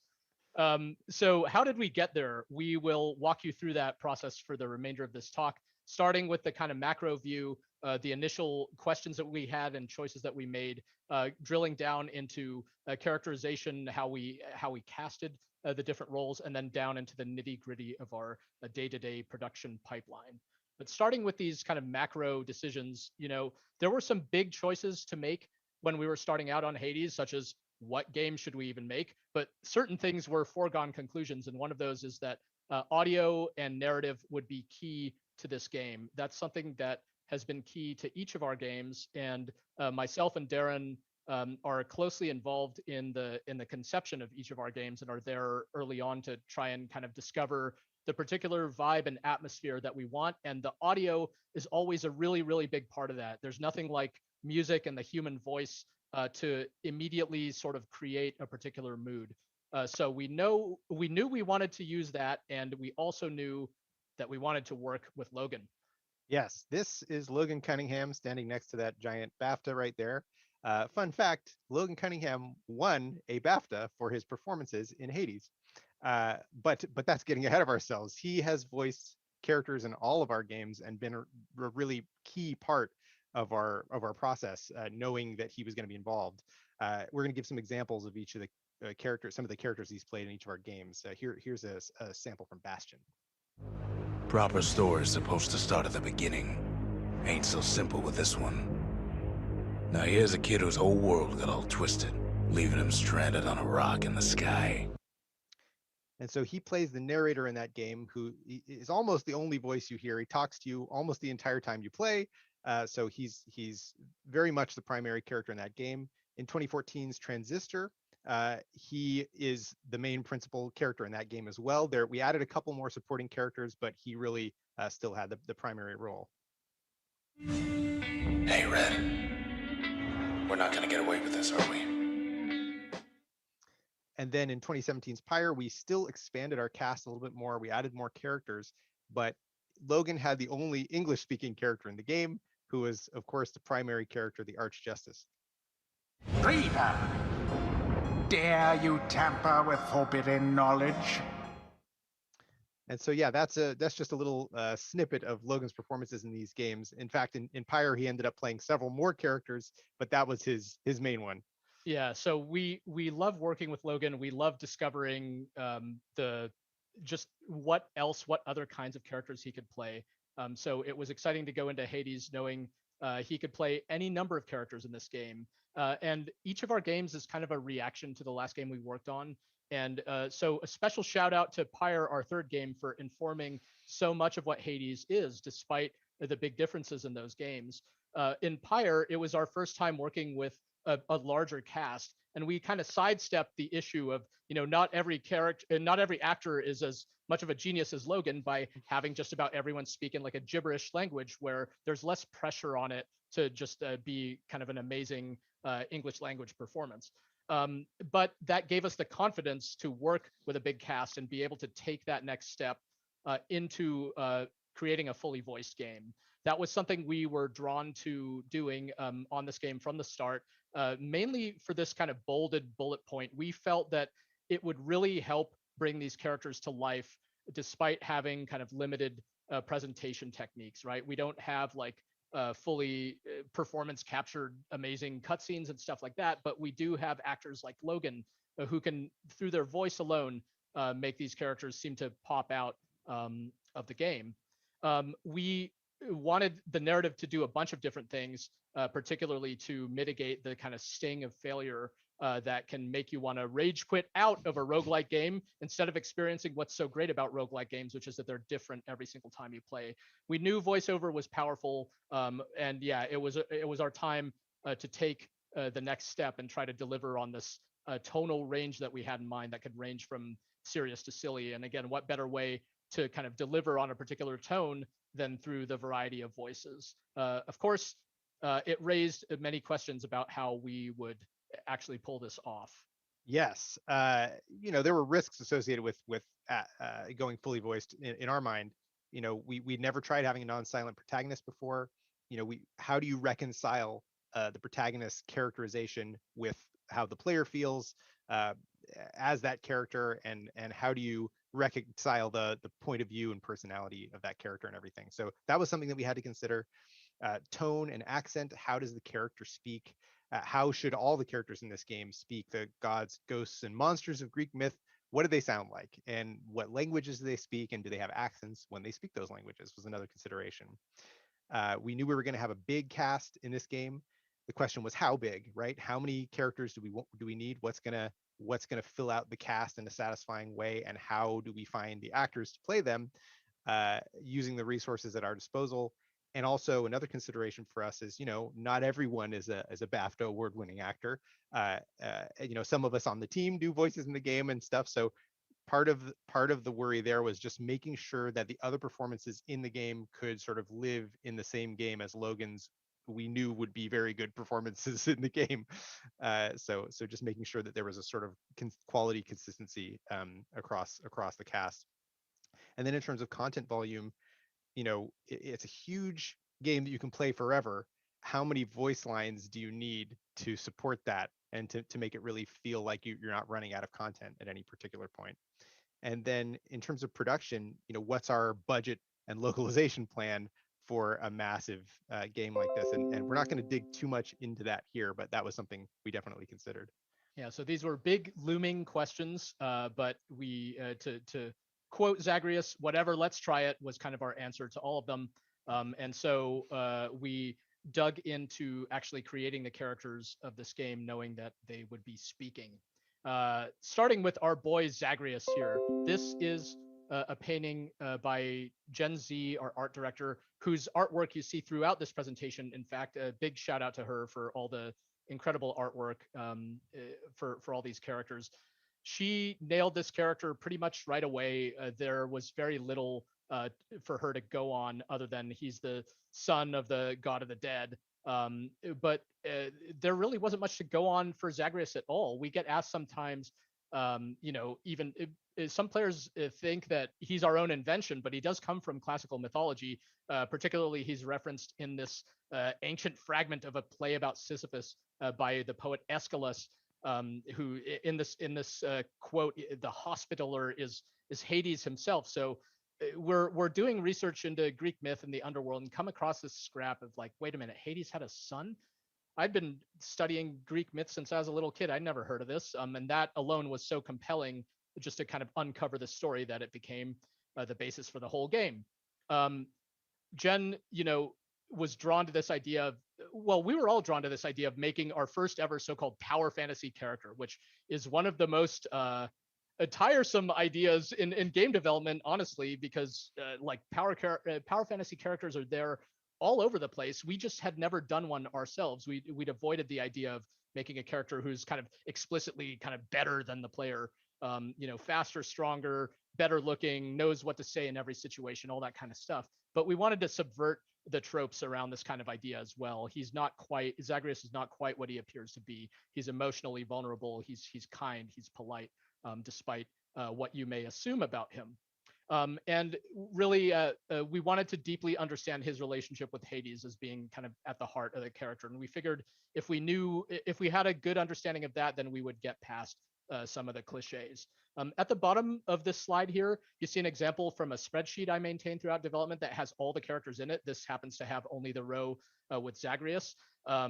It has things like the tone photo reference. We'll get to Loki there in just a moment, but it also has things like the highly cerebral tonality stack rank, suggesting that the character should be cool, badass, and hot in that particular order. So if you want to know about our highly artful process, there you go. But this is a language that Jen and I understand when talking about characters. We also understand a variety of different references, and there aren't too many people at Supergiant for whom all of these references click. They do click for me, maybe for a few others, but on one side with someone like Jen, I'm talking about Alucard and Dante and Spike Spiegel, and with Darren, we're talking about Loki, talking about the Dread Pirate Roberts. The Princess Bride is a movie actually we kept coming back to as a really strong sort of tonal analogy. It could range from silly to serious in a manner similar to what we wanted. But this guy Loki here, he had the look, he had the vibe similar to what we were going for. So with that in mind, we wrote the casting sides for Zagreus. We're like, okay, here he is. Here's our guy. Let's get some auditions. Let's see what we could get for his voice. But we had a lot of trouble finding his voice. This was a character that was not necessarily in Logan's wheelhouse. Yeah, and so we got a few reads for Zagreus based on these sides, and none of them were sort of hitting all of the marks that we wanted them to hit, and we all had something specific in mind, I think, that they weren't quite achieving. So I ended up recording some scratch for this just to try to put something in to take a stab at it and just see if we could sort of get somewhere a little bit closer on what Zag might sound like. And so this is an example of the read that I did for Zagreus. I'm home. I'm home. I'm home. Carry on, everyone. Don't mind me. That could have gone better. That could have gone better. That could have gone better. Well, time to go get killed again. I'm home. Oops. I'm and home. when I heard that time to go get killed again, I was like, Darren, you've been holding out on us. Like, Darren does all of our music, all of our sound effects, all the voice recording, and he just casually delivers the winning audition for Zagreus. Of course, that was just my initial impression, and it's by no means a unilateral decision. So we had to get Darren's takes into the game and present them as part of our team playtest and stuff. But everybody liked it, and we didn't look back. But there were a lot of decisions to make along the way. Like, we played around with Zag's. It wasn't a foregone conclusion that Zagreus would speak with a British accent, for example. Darren did a take that was all like kind of in an American accent as well. But we decided, certainly between us, I think we both agreed that the British accent is like the de facto accent of historic Western fantasy, right? Like from things like Lord of the Rings and Game of Thrones. It's just an accent that gets associated with sometimes totally imaginary worlds, and yet everyone speaks neutral English. But we do use the American accent as well to represent a kind of cultural divide in the setting. So the characters native to the underworld speak American, like us, and characters kind of Greek origin or surface origin speak with the British accent. And to be clear, I was not expecting to voice Zagreus even several sessions deep into the game. I think the actual files themselves are called like Zagreus Scratch. Yeah. And we just expected to replace them eventually and never ended up doing it. Yeah, it ended up being kind of a big additional chunk of work for you, but hopefully you had fun. Yeah, it was a good time. Now, certain characters like this one are not quite as difficult to cast as others, right? Yes, that's true. I think Lord Hades may have been the fastest we've ever found the voice of a character. Greg wrote up some sides with Logan Cunningham in mind. We knew he was going to play this guy. Logan and I talked about some references like Darkness in Legend, Tim Curry's character in Legend, and a couple other references, and Greg sent him the sides, and this is the read that he did for that with a little bit of processing on it. Stupid boy. I told you you'd be back. And how was your wanton ransacking of my domain? And that's pretty much exactly the character. I mean, it's just like, yep, that's it. We heard it, and that was Hades. Yeah. So then we got to a point where it was time to kind of put it all together, right? And this, Darren, when did we make this thing? This was in August of 2018, less than a year into development. This is a really, really early build of the game. And what you're going to see here is, you're going to hear Zagreus, you're going to hear Hades, you're going to hear the storyteller. And it's going to help coalesce some of the tonal ideas that we were working on through the voiceover here.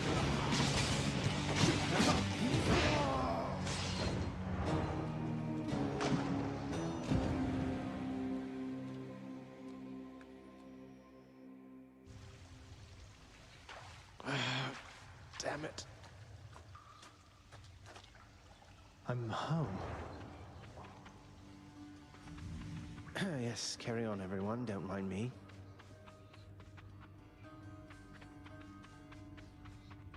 The House of Hades.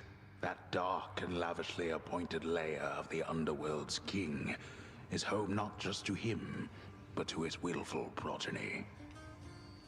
Shut up, old man. Back already? Stupid boy. I told you nobody gets out of here, whether alive or dead. So how was your wanton ransacking of my domain? Greetings, Father. My ransacking was a delight, thank you for asking. So I'll just be on my way again. Be on your way indeed. What do I care? You shall never reach the surface. Go, see for yourself. And you may notice if you played a lot of Hades that several of these lines shipped with the actual game. These are really, really early, and they made it all the way through to the final release. Yeah, we never can tell with that stuff what's going to stick. So we were quite happy with how things were going at around the time we put together that. We don't really use the term vertical slice, but that's kind of like what it was. Essentially, our first production content. It was expressing this relationship between Hades and Zagreus that we were excited about. But then we got the whole underworld. It's time to figure out the supporting cast. We knew we wanted the tone of the game to be much broader than just what Hades and Zagreus represent. So we considered a lot of different angles on who else should be in this game. One thing that came very quickly was the idea that the Olympians are going to be there. We quickly got a bunch of Olympians in the game. The underworld also gives us some of these like iconic characters that you probably know from just any exposure to Greek myth. The Hellhound Cerberus, the boatman of the river Styx, Charon, Sisyphus eternally toiling with his boulder. Those kind of characters were exciting to us, and we wanted them to be part of this world. We also thought about, that our vision of the House of Hades, it's almost like a place of business. Who works there, in what roles? Who was Zagreus's father figure if Hades wasn't doing it for him, and these characters like Achilles came from that. And really, we also thought about it from the production angle. How many characters will be even welcome in this game? How many do we have time and room for? And a lot of our early stabs at these characters just stuck. We got these characters like Achilles, Nyx, Hypnos, Dusa, Skelly. They were all in the game quite early. They tested well with our team. We had fun working on them, and we just kind of never looked back. And a lot of the Olympians came online early on as well. Our idea for the Olympians, that they're kind of like the awkward Thanksgiving family dinner type of idea, it really informed the characterizations for them, like Poseidon as the boisterous, inappropriate uncle, and so on and so forth. It gave us clear ideas for the characterizations of each one, and we got them in the game, and things felt like they were coming together quickly at that point. A lot of the other characters we just kind of trickled in over early access. Some we didn't even plan for at all, like Alecto and Patroclus.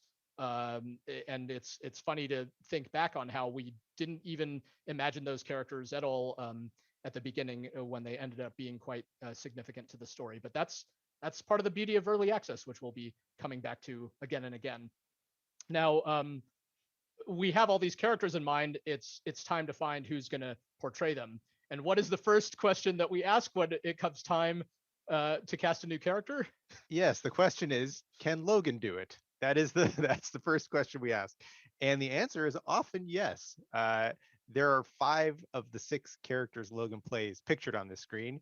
The only reason the 6th one is not here is because he's the narrator and has no portrait.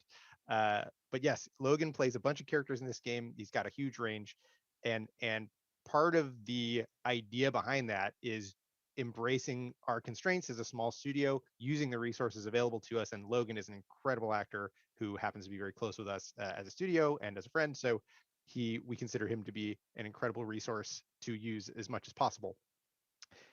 And so once the answer to that question becomes no, can Logan do it? No, not this character. Then we need to expand our search a little bit. So we try to tap our network. Can any of us on the team do it? This photograph here is a photograph from me in high school with Peter Canavesi, who is was my high school drama teacher, and he was the moderator for the improv club that Logan and I were in. He in fact plays Zeus and Chaos in this game. and he did a few voices for us on Pyre.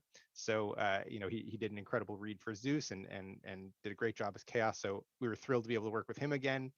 I ended up voicing Zagreus and Skelly, and Skelly is one of those characters where the character was sort of built around this silly voice that I like to do, uh, where it was kind of like this.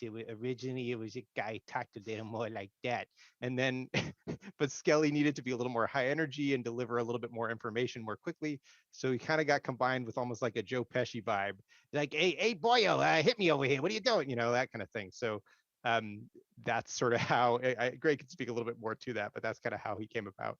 Yeah, Skelly, as you can tell, is very deeply rooted in classical Greek mythology, and we had a lot of fun. With him, we're testing the boundaries of the tone of this game, right? And like he started off as kind of a joke, but everybody liked him, and we liked working on him. So he stuck, and he's not even the first time something like that happened. Like Dusa started off as a bit more of like a frivolous character who became really important to the game. And back on Pyre, Logan's principal character started off based on like a funny voice that he would do from time to time. So it's just, again, like based on our constraints, based on stuff that we enjoy doing, seeing what we could do with all that. Of course, there would come times when the answer to can Logan do it would be no. The answer to can we keep it in the family, can Darren and or Peter Canavesi or any of us do it would also be no. And then we would have to reach a little bit further. That's right. Yeah, we had to get auditions actually for some characters from outside of our network of people who were either on the team or people that we knew immediately. So we would look for recommendations from people that we trusted, friends of friends, that sort of thing. Greg spent a fair share of time scouring voice acting, hashtag voice acting on Twitter and other online sources, and then sort of cold emailing actors that seemed promising for particular characters. And then once we would receive the auditions, I had several criteria upon which I like to evaluate them. Is the characterization unique relative to our existing cast? Can this person kind of slot into the game and not overlap too much with any other particular character that we have? Is the delivery believable and natural? Does it sound like someone speaking, or does it sound like they're reading? Is the accent believable if there is one? That's another thing that sort of uh, leans into that previous point there. And then this one to me is actually one of the most critical. Is the understanding of the text itself? Does the actor get it? Are they conveying all the sort? Are they mining the line for all the beats that are in there and trying to convey each one separately and play all of the changes? Of course, they're sending us an undirected audition, and in the actual recording, it would be directed. And if they didn't perceive all that stuff, we could sort of direct them to add it. But just hearing that in the audition is such like they get it. It's such a relief. So we know that it's going to be easy for us in the booth if the audition comes back with that stuff in it. And then, of course, another question we have is, does it meet or even exceed our expectations for the character? Is it exactly what we're asking for? Sometimes we'll get an audition, we'll hear it and be like, yep, that's it. That's perfect. That's exactly what I had in my head. And sometimes we'll get an audition that's like, ooh, I did not expect that. And it's even better than the thing that I imagined. And so this next character is an example of that one. Yeah, and this is one of those, you're talking about believable and natural delivery. That's another one we really prioritize highly, because even though we have these larger than life characters or literal gods in most cases, we want them to just kind of believe the circumstances that they're in. This is just normal everyday life to them, and they should convey that in the delivery, so that we don't try to go for like cartoonish voices. And it's worked out well for us. So Megara here was a really important character, in part because she's one of the only characters in Hades that you can't skip. If you don't like talking to Hades, you don't like talking to Dusa or Achilles, forget about them. You could just walk right by and it's fine. But Megara stands in your way as the first boss. You're going to run into her over and over again.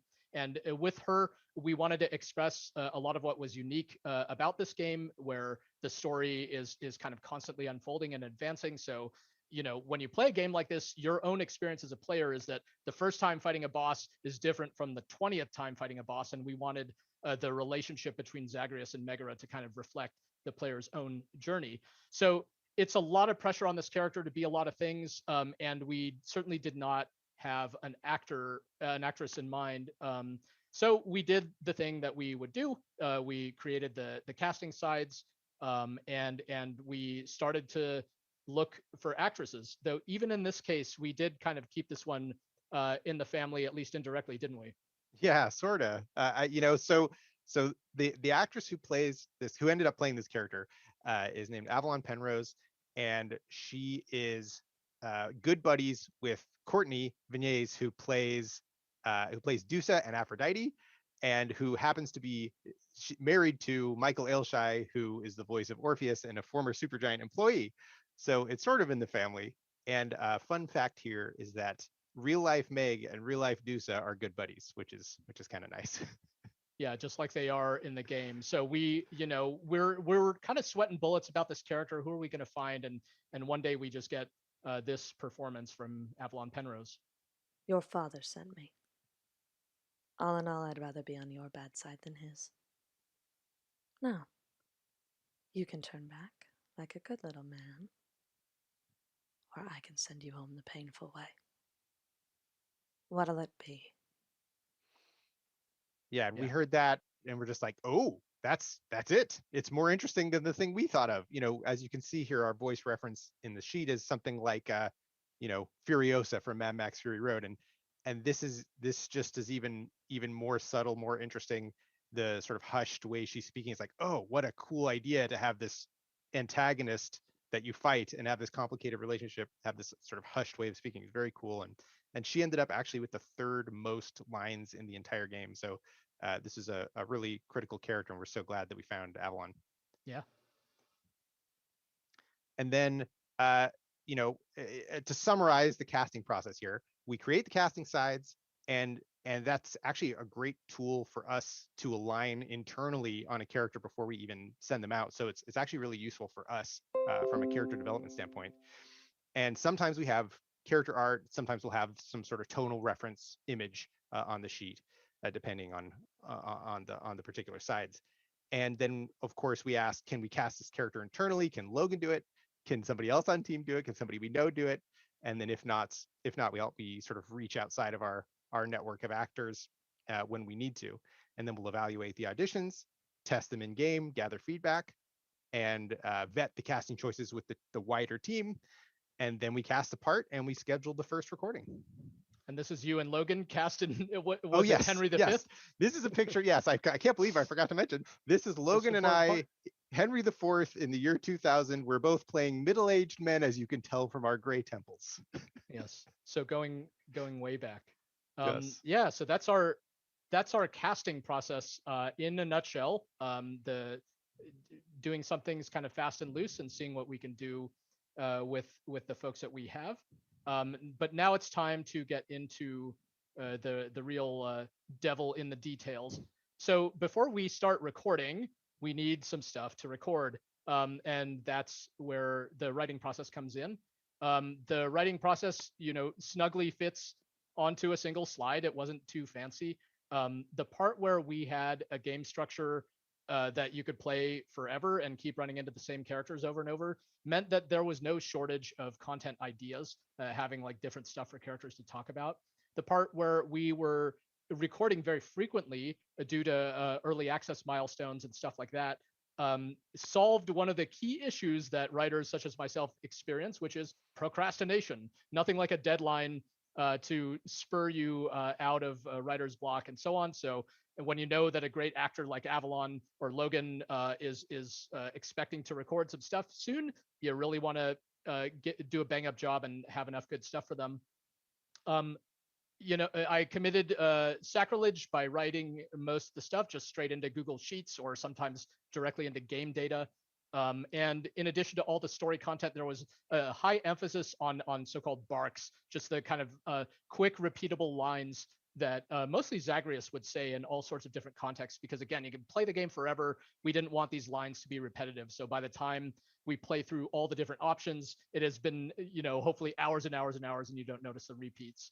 What really helped was having an outline for the story early in the process, and then from there, all the writing was done kind of much more tactically based on what we were working on at the time, but knowing where it was all going with the conclusion.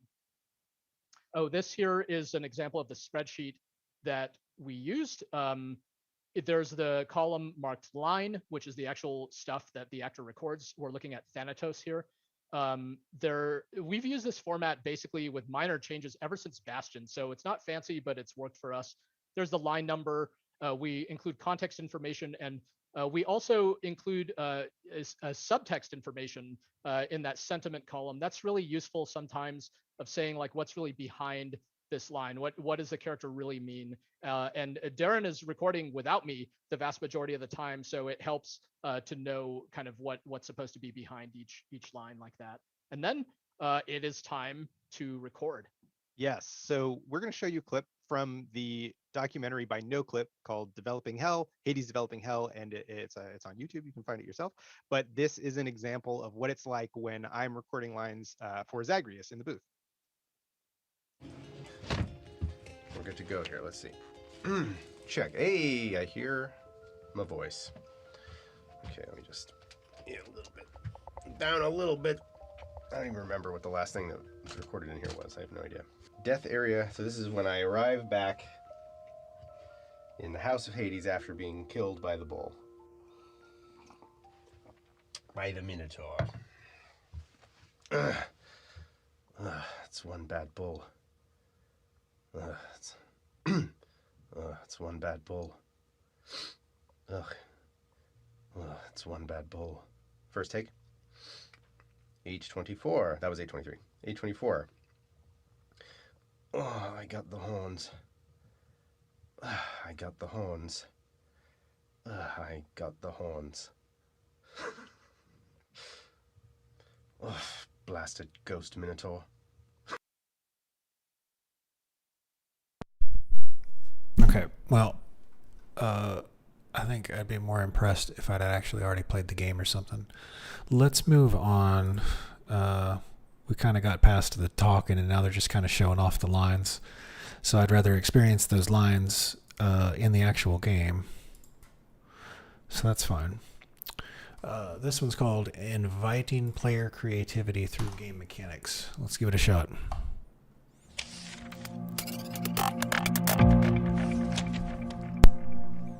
Hello, I'm Holly. This is a window. It's not a very good window. We'll come back to the window in a few minutes.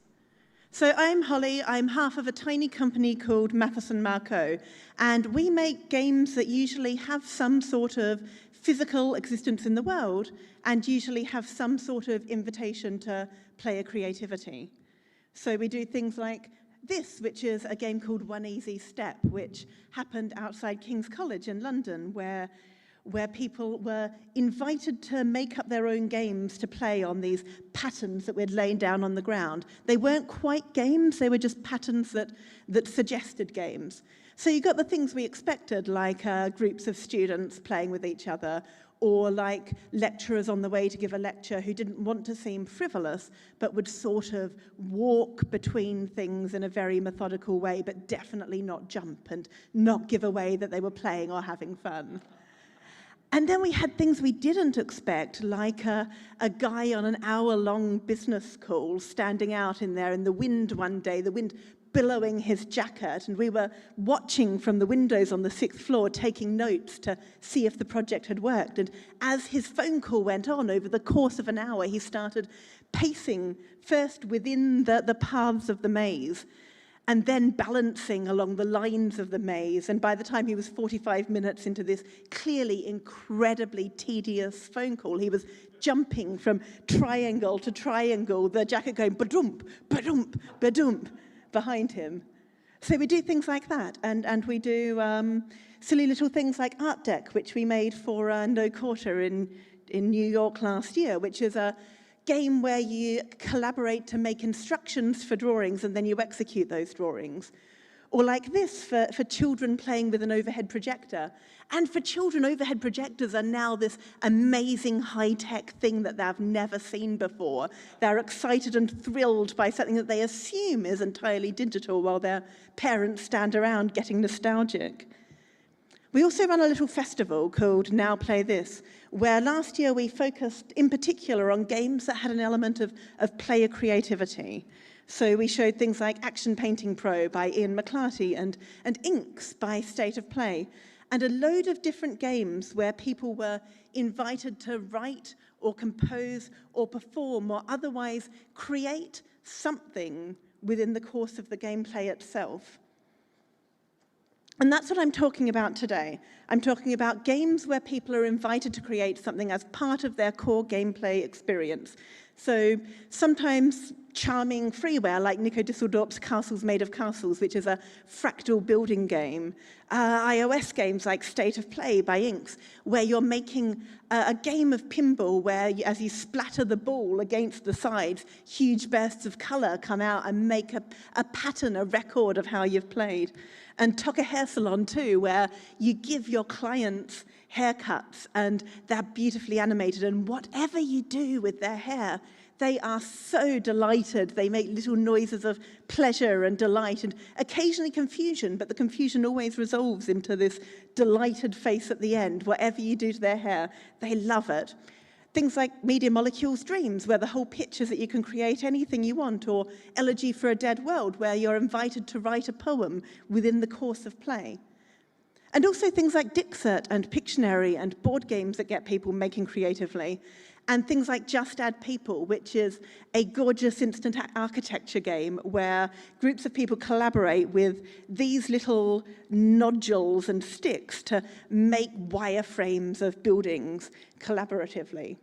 Even things like Exquisite Corpse, you know, that parlor game where you draw a bit of a picture and you leave some lines hanging off and you fold it over, you give it to someone else, they draw a bit more of it, and then at the end you unfold it, which is both a game that kids play in primary school and also a game that artists from the 1920s onwards have genuinely played as a way to generate interesting work. So everything in this sort of range of games that invite you to make something in the course of playing. And I think the various techniques that you can use are very, very transferable between digital and physical games here.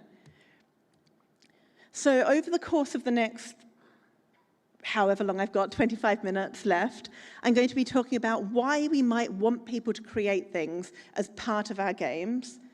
I'm going to talk about what stops people from wanting to create things, both within games and generally. And then I'm going to talk about some techniques that different games use to break through that reluctance to create, and the way that the different techniques encourage different particular types of creativity. But first, why? Why would we even want to do this in the first place? To start off with, getting involved in making something within a game can increase your sense of investment within that game as a player. This game here is a super lovely walking game where players generate a random walk that directs them around a building or around a park. But before they start playing, they have to fold the paper of the dice that they're using to generate that walk, and they have to write an extra instruction on it themselves. The designers could very easily have pre-folded these or got the dice printed in advance, but having that process where you're making the thing that you then use in the course of the play makes people excited about it. We know this as a logic behind character creators, right? If you've made a thing and it feels personal to you, then your investment in the game experience is greater. And partly because of this, getting people to create things in games is a really good way of encouraging them to share stuff. And again, we know this about people in general, right? If you're sharing a picture of a cake on Facebook, the chances are it's a cake that you made yourself. It's not a cake you just happened to be proximate to at some point. If you have a baby on the lock screen of your phone, it might be a baby that you gave birth to yourself. It's probably not a baby that someone else is raising, even if their baby is way cuter than your baby. When we make a thing, we feel like it says something about ourselves, and it's things that say something about ourselves that we want to share with our friends and family. Creating something within a game can provide a change of tone. It can give you a moment away from the hurry-burry, hurly-burly of the game itself without taking you out of the game world. It can give you a moment to do something funny or restful or without the stress of whatever it is that you're trying to accomplish. A moment to pause and breathe but still remain within the game. It can get people to create wonderful things, and I guess I don't really need to explain why creating wonderful things is good, right? Having wonderful things is nice. Let's have some more of them. It can help players develop skills and understanding about how to make stuff, which are then transferable outside of the game. They can make people write things or draw things and learn about the tools and the scope of their skills and expand those slightly. And finally, they can just be really, really good fun. Making stuff is nice. Making stuff is satisfying and delightful. We're mostly here because we're super lucky and get to make games. And not everyone gets to make stuff as part of their job, but everyone has the capacity to enjoy the process of making, to feel satisfaction and delight at a thing that they've made. And for a form, games which truck so much in satisfaction and delight, neglecting the possibility of making one of the main things that gives people those experiences just seems silly. So there's a load of different reasons that you might want to get people creating within a game, but getting them to actually do it can be super, super difficult. There's plenty of evidence that this is particularly the case for games rather than for any other form, because, for example, games often provide people with these extrinsic rewards, and there's plenty of research that shows that having an extrinsic reward for doing something creative will lower your motivation to continue doing that creative thing, and also sometimes make the creative work that you do worse.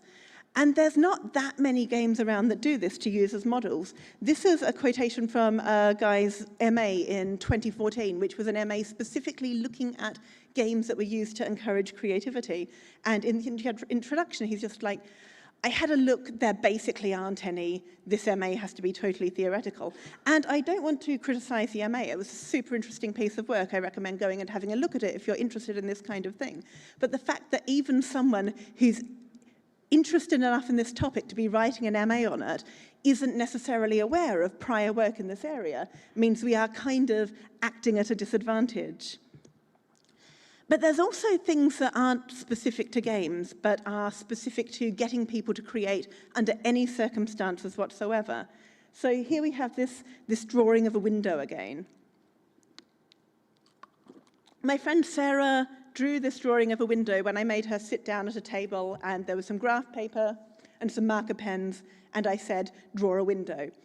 And because she's very obliging, she did, but it's not a very good window, and she didn't enjoy drawing it, and altogether at the end of the process, she was significantly less happy than before I made her draw a window. And the reasons that she didn't like this were that she didn't know how to do it. She didn't particularly know the characteristics of the marker pen that she was working with. She didn't really have any background in visual art. So being demanded that she draw a window out of nowhere is incredibly uninviting. I would hate it if someone jumped out and yelled, Holly, Holly, write a poem now, when I was going about my normal day. It's because of a lack of confidence, which is related to a lack of ability, but it's not necessarily the same thing. In fact, people who have a little bit of ability in an area are sometimes way less confident because their expectations for themselves are higher, and their fear that they'll look silly if they make something bad is greater. So you have to address lack of ability and lack of confidence in your ability separately. And finally, lack of motivation. Like, I didn't tell Sarah that I would use this window in a talk, or at least not until later. I just said, draw a window. She had no idea why she was meant to be drawing a window, why she might want to do that, and what she would get from it. And that's another thing that people often find themselves up against when asked to create. Why am I doing this? Why would I want to? Is someone going to laugh at me? Can I even do it? What will I get out of it? These three core worries: lack of ability, lack of confidence, and lack of motivation. And not all players will experience all of these lacks, but someone will experience all of them. And in order to successfully get people creating within your game, you need to address all of them simultaneously. So just to recap, People often don't have the ability and the confidence and motivation to create things within a game, but if they do, if we can overcome it, there are so many good reasons to get them doing it.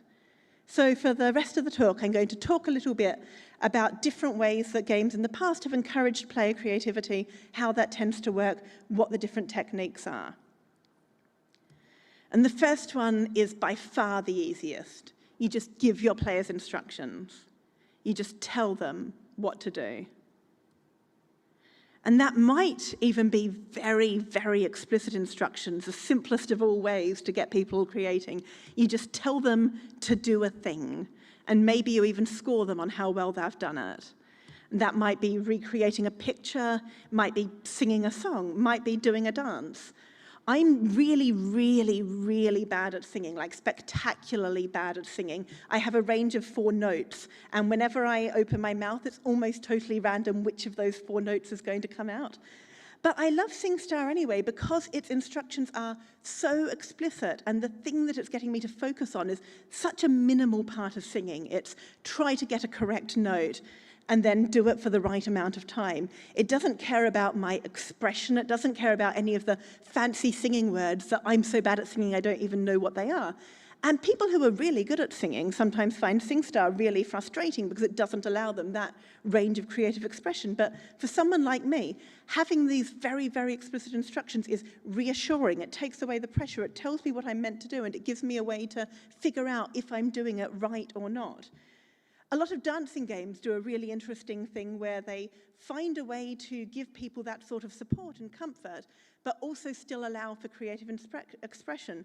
So, for example, if you play Just Dance just using your phone as the thing, then the game is only looking at what that one hand does. It doesn't care what you do with your feet. So people who want to be fancy and be more creatively expressive can, and people who just want to focus on that one hand can do that. Dance Dance Revolution back in the day is still my favorite dancing game of all time because it focuses on your feet and then leaves people who want to be fancy, want to spin around and wave their arms around to do that. But people who need that reassurance and hand-holding can just focus on doing the right things. So explicit instructions can level the playing field by focusing on a particular area rather than requiring everyone to be good at everything all at once. And they can hold you safe and make it okay. They can tell you what you're meant to do, and you can just concentrate entirely on execution. Sometimes you get tension between the scoring systems and what would actually make for a good creative work, and it can be difficult to leave space for creative expression, but these things are really, really useful. Another slightly subtler way to give people instructions is to not necessarily tell them what to do step by step, but to give them a prompt. You give people a blank canvas with a specific task, but you don't tell them how to do that task. So this is a different window, and this is another drawing that Sarah did immediately afterwards when I pointed at a window in the corner of the flat and said, draw this window. And this is still not a masterpiece of modern art, sure, but it's a way more interesting drawing, and also she had a nicer time doing it. And at the end, she felt confident that she had done roughly the correct thing because she could look at the window and look at the thing she'd drawn and go, yeah, all right, that's approximately correct. Elegy for a Dead World is really instructive here because they've been super open about their design process and how when they started off, people who played just felt sad.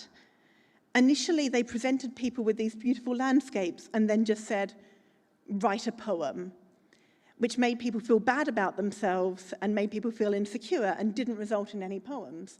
And so over the course of the design process, they iterated on this and started off by giving people incredibly specific prompts that might just be filling in one sentence or two or a single word of a sentence. And then over the course of the game, as people's confidence grew, became broader and broader about the things that they were being invited to do. So if we look back at the 3 things that stop people creating, sort of lack of ability and confidence and motivation, a prompt can help with all of those. It helps with ability by answering the question of, what am I meant to do at all? It helps with confidence by hand-holding you a bit through it and also giving you an excuse if the thing isn't good, right? If you are told to do something and it's terrible and it's something you chose to do yourself, you feel bad. But if it's something the game has told you to do, then you don't feel like it's your fault as much. And finally, it helps with motivation by sparking curiosity. A well-chosen prompt can get people wanting to jump in and finish it. It can motivate them. If I say, there was a young man from New York who wanted to learn how to, and I just leave a space there, then your brain wants to fill it in. Talk, walk, what is it? You want to pick the best thing for it. It's this moment that's both easy to respond to and slightly intriguing. So prompts do all of these things. They make tasks less scary, and they also encourage people to feel like they're responding to the game rather than just responding to something inside themselves. They can be difficult. You can get something that's either too vague or too specific, and you have to make sure you're allowing space for players to genuinely be expressive, which you might need to build up over the course of the game. But prompts are, I think, probably my very, very favorite way to get people making stuff. Final type of instruction, slightly vaguer one, much more enigmatic, and I think this one is generally underused. This is where the game doesn't give you upfront instructions, but instead responds to what you do in a way that makes you want to figure out what it wants, makes you want to try to please it. So this is Joy Exhibition by Strange Think, where you make these like spray paint gun paintings, and they go up and aliens wander around and look at them, and sometimes they'll stop in front of a picture. And it might be totally random. I think it probably is. But as you play for the first 10 minutes, you try to figure out what they want from a picture. You go back, try to make a new picture that they'll like more and present it to them. Pip and Bar's art game does the same thing. You basically play Tetris to make a sculpture. Then you phone up the tiny cartoon curator who comes along and tells you if your sculpture is any good or not. And I have no idea how the curator figures this out, but trying to please them becomes the core of the game, and you're driven to go back and do that again. This is one of the more interesting windows that Sarah drew, and when she drew this one, I just sat nearby and made noises, like ah and as she drew.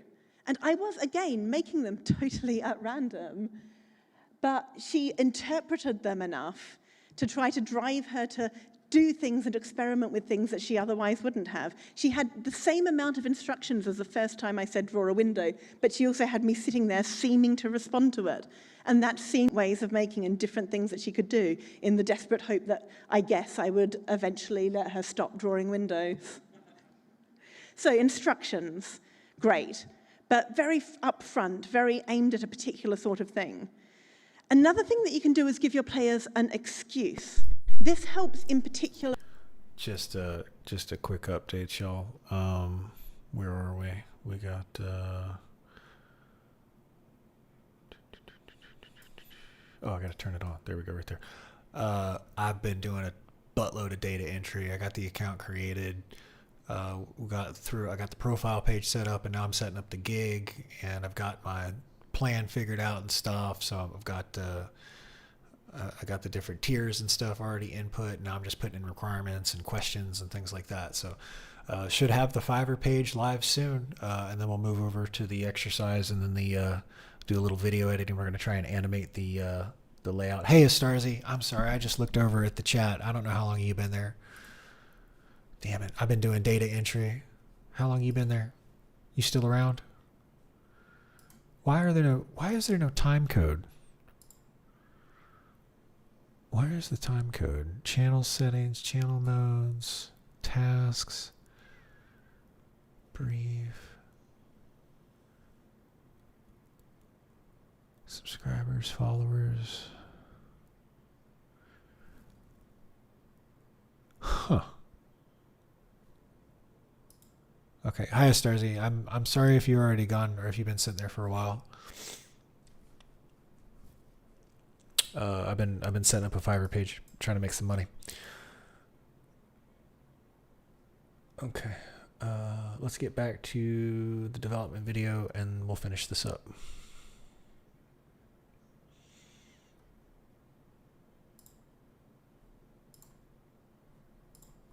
With lack of confidence. People are scared about making a thing that's bad. Well, if you give them an excuse for why it's bad, they don't have to be scared anymore. So you can do this by increasing the difficulty, for example, and making it really, really hard to make a good thing. This is a window that Sarah drew with her foot. And it's terrible, but of course it's terrible. She was holding a marker pen between her toes. And I think she had more fun drawing this one than any other window, and she didn't care that it was terrible. And we know about this in building games, for example, which are constantly coming up with tornadoes and dinosaurs to get in the way of things that you're trying to make. We know it with games like Fake Artist Goes to New York, where it's difficult because you're trying to draw something without giving away what the thing you're drawing is to a spy within your ranks. So difficulty relieves the pressure to make something good and makes you feel better about whatever it is that you do make. If you make it so there's no chance of making something good, then it can be a quite shallow game. You'll only get people engaging with it for a relatively short amount of time. But even that shallow engagement can be an enormous amount of fun. Another sort of excuse that you can give is limiting the control that players have over the output of their actions. So the relationship between what they do and what the game does in response is maybe enigmatic, or maybe you only get to make one decision every 5 or 10 seconds. So you get something like Become a Great Artist in just 10 seconds, where you're first presented with a ridiculously difficult demand to, for example, recreate a picture precisely. So there's already difficulty acting as an excuse. But then there's a really enigmatic relationship between what you do and what comes up. You press a button on the keyboard, and then something happens to your bright, glitchy drawing, which might transform it, like unstoppably, irreversibly. And so what you start doing is not necessarily trying to do what the game tells you to do, but exploring the possible space of things that you can make within this enigmatic tool. You get music games like Shikion and Looks Like Music that do a similar thing, which translate someone's physical drawings into sound. And so what you do is explore the space of different noises that you can make. And music games tend to do this quite a lot, right? You're not necessarily trying to make something from scratch, and the relationship between what you do and what you get can be very, very vague, but you gradually feel it out and you're motivated to explore the space of possible things that you can make. So limiting the control that people have is really great for getting them to make something within a set of aesthetics that already exist and explore what's possible and make something that speaks to them. It can be a risk that you end up with people making things that look the same, so you have to make sure there's a really wide range of expression possible within it. But if that's done, then, you know, the sky's the limit. Okay, distracting your players. So you give players a different non-creative task to do at the same time that they're doing the creative task. This is very good for being funny. This is a window that Sarah drew while I also got her to say her times tables from 1 by 1 through to 10 by 10. And when she got to 10 by 10, she had to stop. And I think this is, of all of the windows, my actual favorite, because she was distracted from thinking too much about what she was doing and being worried about it, because she was focusing on saying her 10 times tables instead. This obviously isn't a game. It's barely a step above bullying. But, but if you look at games that do this well, what they tend to do is have something where the task that you're meant to do that is a distraction nonetheless feeds through into the creative thing that you're doing. So Bounden gives you a little shape that you've got to keep in a particular area on the phone between you, and as you start moving in order to accomplish that, without you even necessarily noticing what you're doing, you start to dance because it's been choreographed to make you make these graceful movements while you're distracted. Pictionary, less beautiful than Bounden, but just as much fun. You get the distraction of trying to communicate something, and then you don't necessarily worry about what it is that you're doing. And again, the thing that you're doing as a distraction and the thing that you're doing that is a creative work are really tightly bound together. And Action Painting Pro, which is one of my very, very favorite games of all time, where you're a little figure jumping around, trying to keep enough sort of hearts and dollars and light bulbs to continue making your artwork as you jump around. But you start picking up paint and leaving it in enormous tracks behind you. And at the end of the game, when you inevitably die, you have an artwork that you've created. And even if you start out trying to make a particular thing, you never manage to do that. You get distracted by the demands of the game. And then at the end, you look with new eyes at the thing that you've made. You can use your players against each other. You can get them collaborating and working on a creative task together, which works really well because no one has sole responsibility for what they're doing. So in this case, Sarah and her girlfriend took turns to draw a line in the window, one of them in dark red and one of them in bright red. An Exquisite Corpse works like this as well, this collaborative art-making game that I made a few years ago. And this super lovely thing by Scott Garner, which is a music game where you have to touch a star and the moon at the same time to make a particular note. But the stars are so far away that you need help from other people. And once you start holding hands with people, you no longer have sole control over the tune and the music that you make as a result of it. So you feel freed up to just experiment and mess around without feeling like you have to create a great tune right now. So collaborating can get people feeling less responsible. The risk is that they have a limited sense of ownership at the end, and getting them to feel proud of the thing that they've made is harder. Competition is another great one, getting people directly opposed to each other. I keep using Pictionary as an example because it uses quite a lot of these techniques really, really skillfully. You're not just distracted by having an aim of communication. You're not just given a prompt of what to draw, but you're also desperate to beat someone else. And competition is possibly the best single way to overcome the question of why should I do this, of motivation. You're doing it because you don't want someone else to win. You want to win. If people are on board with the idea of games at all, then they're generally on board with the idea of doing something in order to ensure a victory, right? Again, you can get this tension between the creative work and the quality of the creative work and the best thing that you need to do in order to win the game. But it's still a super, super powerful way to get people doing stuff. And finally, gifts and sharing. So people working together and playing a game together, making stuff for each other. So this game where you're making music together and what you're doing is trying to support the other person in their music.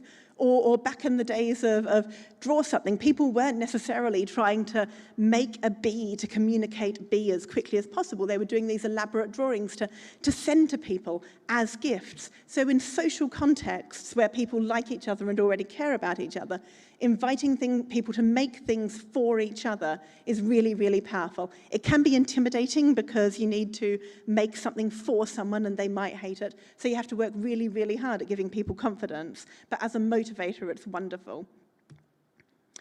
Giving players a disguise. You don't necessarily ask them to create as themselves. You get them to take on a role.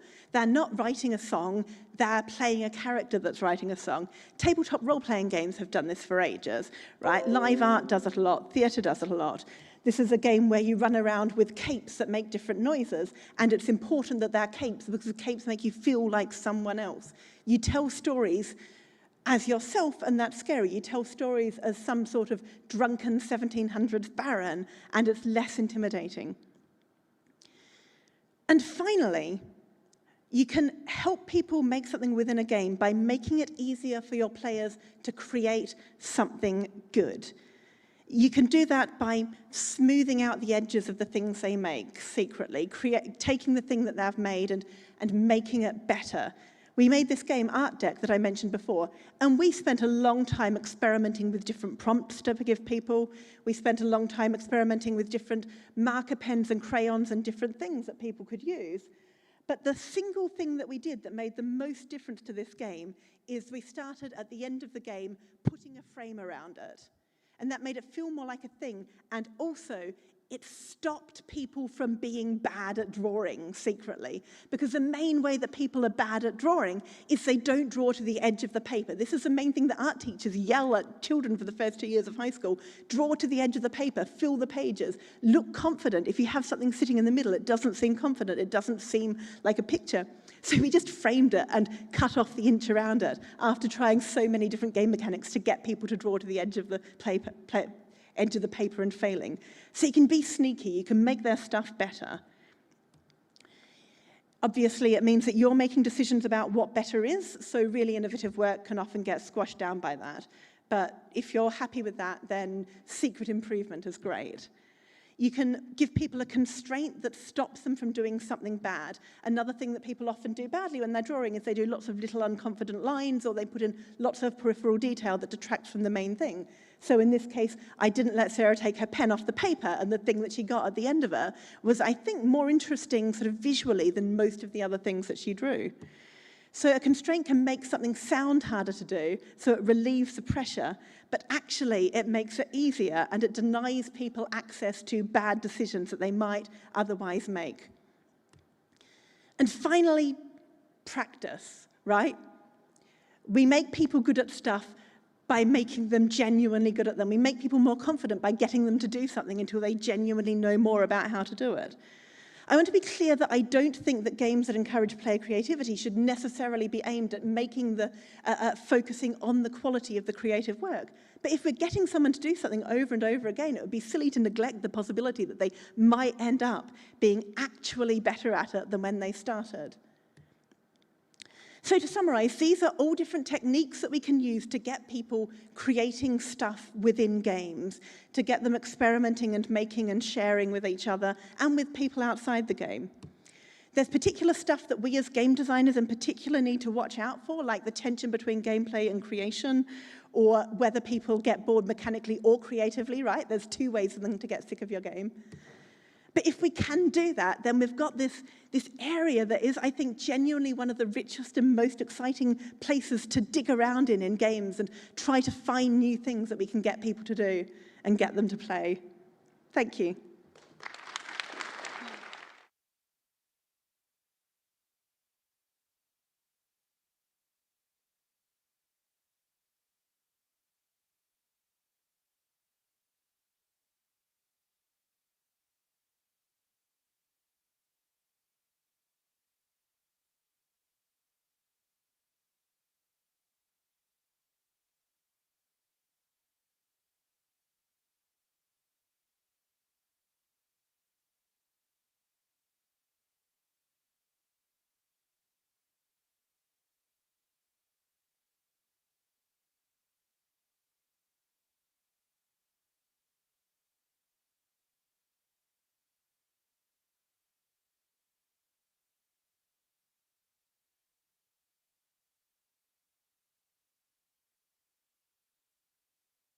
I'm back. I knew the thing stopped. I'm sorry. I should have checked the time. We ran out of time.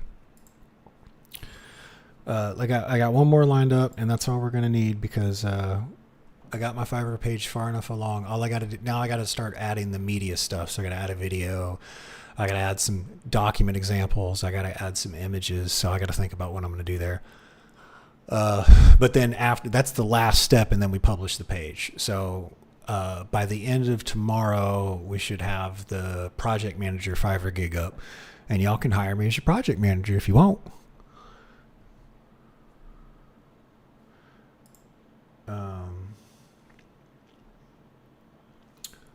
Let me see. Okay, so that's done. Let me hit save.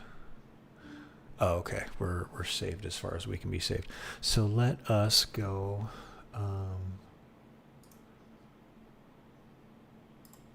This is called Designing Marvel Snap. Now, I don't even know what Marvel Snap is, so maybe we should look that up first.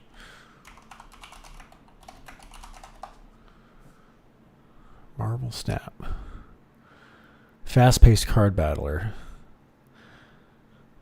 Okay, this could be interesting.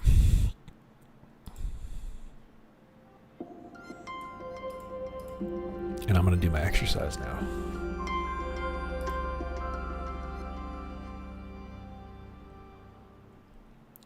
My name is Ben Brode. I got a clicker. Let me mute the mic. Let me make sure my clicker works. There we go. Okay. I'm the Chief Development Officer at Second Dinner, where over the last 5 years, we made Marvel Snap. Before that, I spent the last 15 years at Blizzard, doing QA and other things for Warcraft 3, World of Warcraft, Diablo 2, and some other stuff. But I spent most of my time there on Hearthstone, where I was the first game designer and eventually the game director on that game. I also have a successful rap career on YouTube, but I'm mostly known for having a weird laugh. This is holding up better than I thought. So far, so good. Okay, all right. Okay, so this talk is about how we designed Marvel Snap. It took us a little over 4 years, and over the next hour, I'm going to talk about everything we tried, the stuff that worked, the stuff that didn't work, and everything I learned from that process. Mostly about the core gameplay of Marvel Snap. And I was going to show you an outline, but instead I'm just going to show you every slide in the presentation. That's it. That's the whole presentation. And as you can see, there's no cute cat images, so keep your expectations low, please. Marvel Snap is a mobile-first, super fast digital collectible card game where players compete to win 2 out of 3 locations by playing cards to locations and trying to add up all their power from their cards to get the highest total power on their side. We did some crazy stuff like make all of our cards in 3D. But one of the biggest things that we did is add this cool betting and bluffing mechanic with the cube, where you could snap on it to double the stakes of the game. How many of y'all have tried Marvel Snap? Wow, okay, I'll buy you a copy, sir. Okay, so step 1, inspiration. Designers are like chefs. For the most part, we don't invent new ingredients. We take ingredients that already exist and combine them in new and exciting ways. For example, you might give 2 different chefs flour, water, tomato, basil, and cheese, and one of them might make pizza. The other one might make pasta. But the pasta chef wouldn't go to the pizza chef and say, Ray, I invented flour. All right, that's my thing. You took flour from me. It's not about inventing new ingredients. It's about how we mix them. And sometimes people find really exciting ways to mix old ingredients, like this fellow online I found who has a recipe for basil tomato cheesecake. So as fans of games, we gather ingredients naturally as we play games. But I wanted to talk about how I approach ingredient gathering differently as I start a new project. So I'm going to talk about how we did this for Marvel Snap, but one of the things we tried on Snap, some of the things we tried on Snap were either the result of lessons I learned on my time on Hearthstone that worked really well for us, or the result of some hard lessons I learned while on Hearthstone that I want to do a little differently for Snap. So I'm going to tell a few Hearthstone stories along the way here, starting with my first visit to the supermarket 15 years ago. So 15 years ago is when we started working on Hearthstone, and this is before the App Store existed, before the iPad was announced. In 2008, when people talked about mobile games, they were talking about Game Boy games. So the first thing I did when I joined the Hearthstone team was play literally every game in the digital collectible card game genre. And I learned a ton from playing these games. Sometimes I found a new ingredient I was excited to try. Sometimes I just found out I didn't like onions or something. But that's still really valuable. For example, I didn't know that I wouldn't enjoy a grid-based card combat system in the collectible card game until I played all these games. And it's way cheaper to learn that lesson by playing someone else's games than to prototype it yourself and learn it that way. But despite there having been a fair number of digital collectible card games in 2008, most of the inspirations for Hearthstone came from physical games. So here's the recipe for Hearthstone's core gameplay. We took a lot of ingredients from the World of Warcraft trading card game, like the card types, direct attacking, sticky damage, the win condition.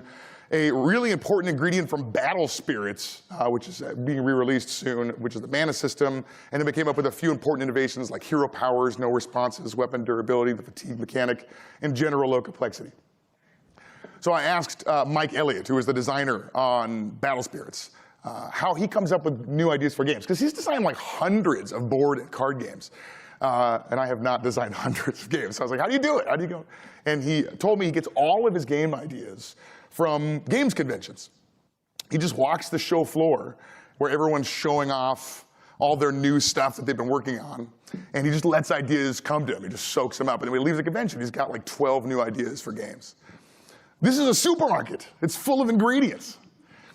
So this is a picture of Gen Con, where I went in 2008 or 9, and this is where I discovered Battle Spirits, which ended up becoming a big inspiration for Hearthstone. So I used Mike's technique to find and become inspired by his game, which I thought was kind of cool. So I worked on Hearthstone for about 6 years before it shipped, but I missed the launch party for Hearthstone because my son was born that day. And we hadn't launched on mobile yet, but I got a special build of the game on my phone. And I spent a lot of time playing Hearthstone on my phone while I was holding my son in the other hand. And being a dad really changed the way that I could play games. I couldn't just sit in front of my computer for 4 hours raiding. I had to get my games in while at the park or while in the bathroom. So Clash Royale came out a couple years later, and I was super jealous of Clash Royale because if you have 5 minutes, you are 100% sure you can get a game of Clash Royale in. And I thought that was just brilliant. And then 5 years ago, Hamilton and I, Hamilton's was the EP on Hearthstone, he's the CEO of Second Dinner, set out to build a new company and try something new. And we didn't know that we were going to make a collectible card game. But once we decided to do that, I once again found myself playing every mobile digital collectible card game I could find. So here's all the games I was playing in 2018. And that game on the left, Card Monsters 3-Minute Duels, is really cool. It's has anyone played that game? Yeah. Oh my gosh, what up? We probably fought on the ladder.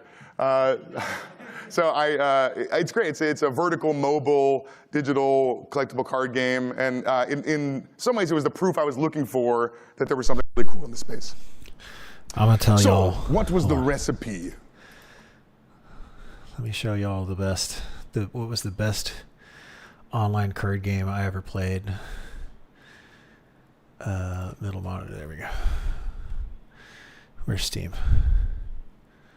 Sign off. Oh, friends. Offline. There we go. I can't have people messaging me while I'm live streaming.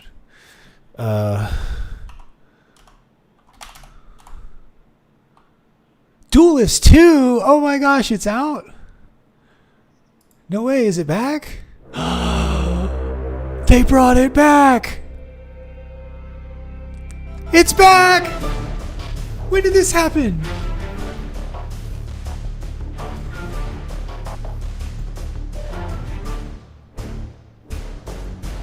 That game. Oh my God, we've been playing this, y'all. It's a card game, and it's also got a grid battle system.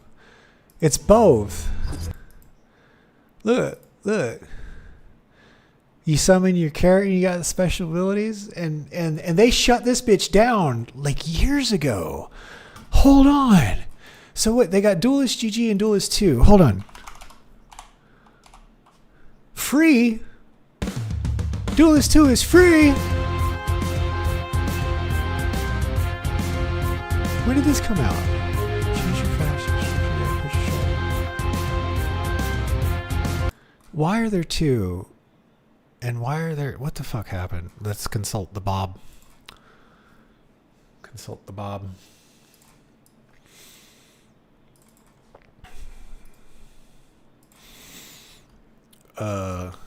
I remember loving to play a game called Duelist.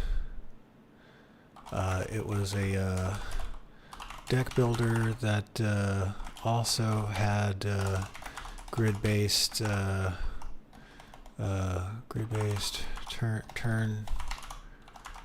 turn-based combat. The game shut down. I remember that. I just went to show it to some friends, and there are two versions. Duelist GG and Duelist 2. Tell me what the hell is going on.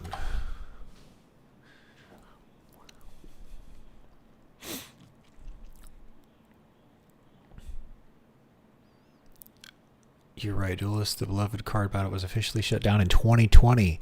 However, in 2023, its source code and assets were released under a permissive open source license, sparking a revival by dedicated fans. This led to the merge of two distinct projects, Duelist GG and Duelist 2. Here's what's happening. Okay. It's an open source free game now. Primarily developed by a single developer known as Hellgun, created by Dreamsloth, a team of passionate fans, including a one-card draw system and bloodbound spells. Content, all 800 cards are unlocked from the start, allowing players to access the full game. Completely free to play. Optional cosmetics are available through Patreon subscriptions. Development built from scratch without using original game's code base. Okay, utilize the original game code base with ongoing updates and balance changes. Players build their collections over time. Not all cards are available from the start. Monetization, free to play with in-app purchases for card packs and cosmetics. Introduces a 2-card draw system that removes bloodbound spells, aiming for a more competitive and balanced experience. Oh, interesting. Okay. 1 card per turn. Bloodbound spells are removed. Card access. Cards unlocked over time. Monetization free with optional. Okay. We might have to give Duelist 2 a try. The bloodbound spell, the bloodbound spell is you would pick a general, and the general always had one spell that you could cast every turn if you wanted, I think. And and like the necromancer dude would summon 2 little black demons, and the fire-based dude would like give attack power to somebody, and the green dude would like heal someone. But it actually, and I made some really, really cheesy decks abusing the fuck out of those. So it might be fun to play Duelist 2, because removing that will make it like a good game. I liked it though. They had like all the little special characters had their own, the little pixel art. Look at that. This is just a fun game. Okay, well that's fine. We'll give Duelist 2 a chance. Let's add it to the wish list.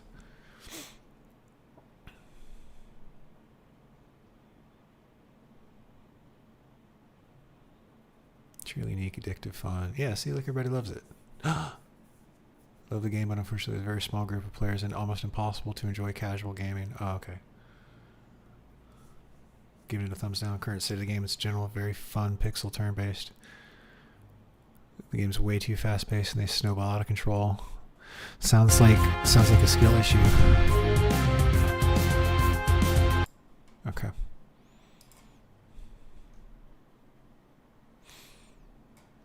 Okay, well they brought Duelist back, so now we know. At least they made the game free to play.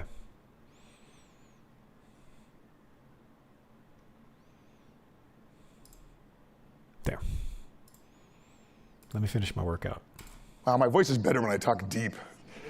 What was the recipe for Marvel Snap? What ingredients did we gather? This is the mystery I'm setting up to pull y'all through the rest of my presentation here.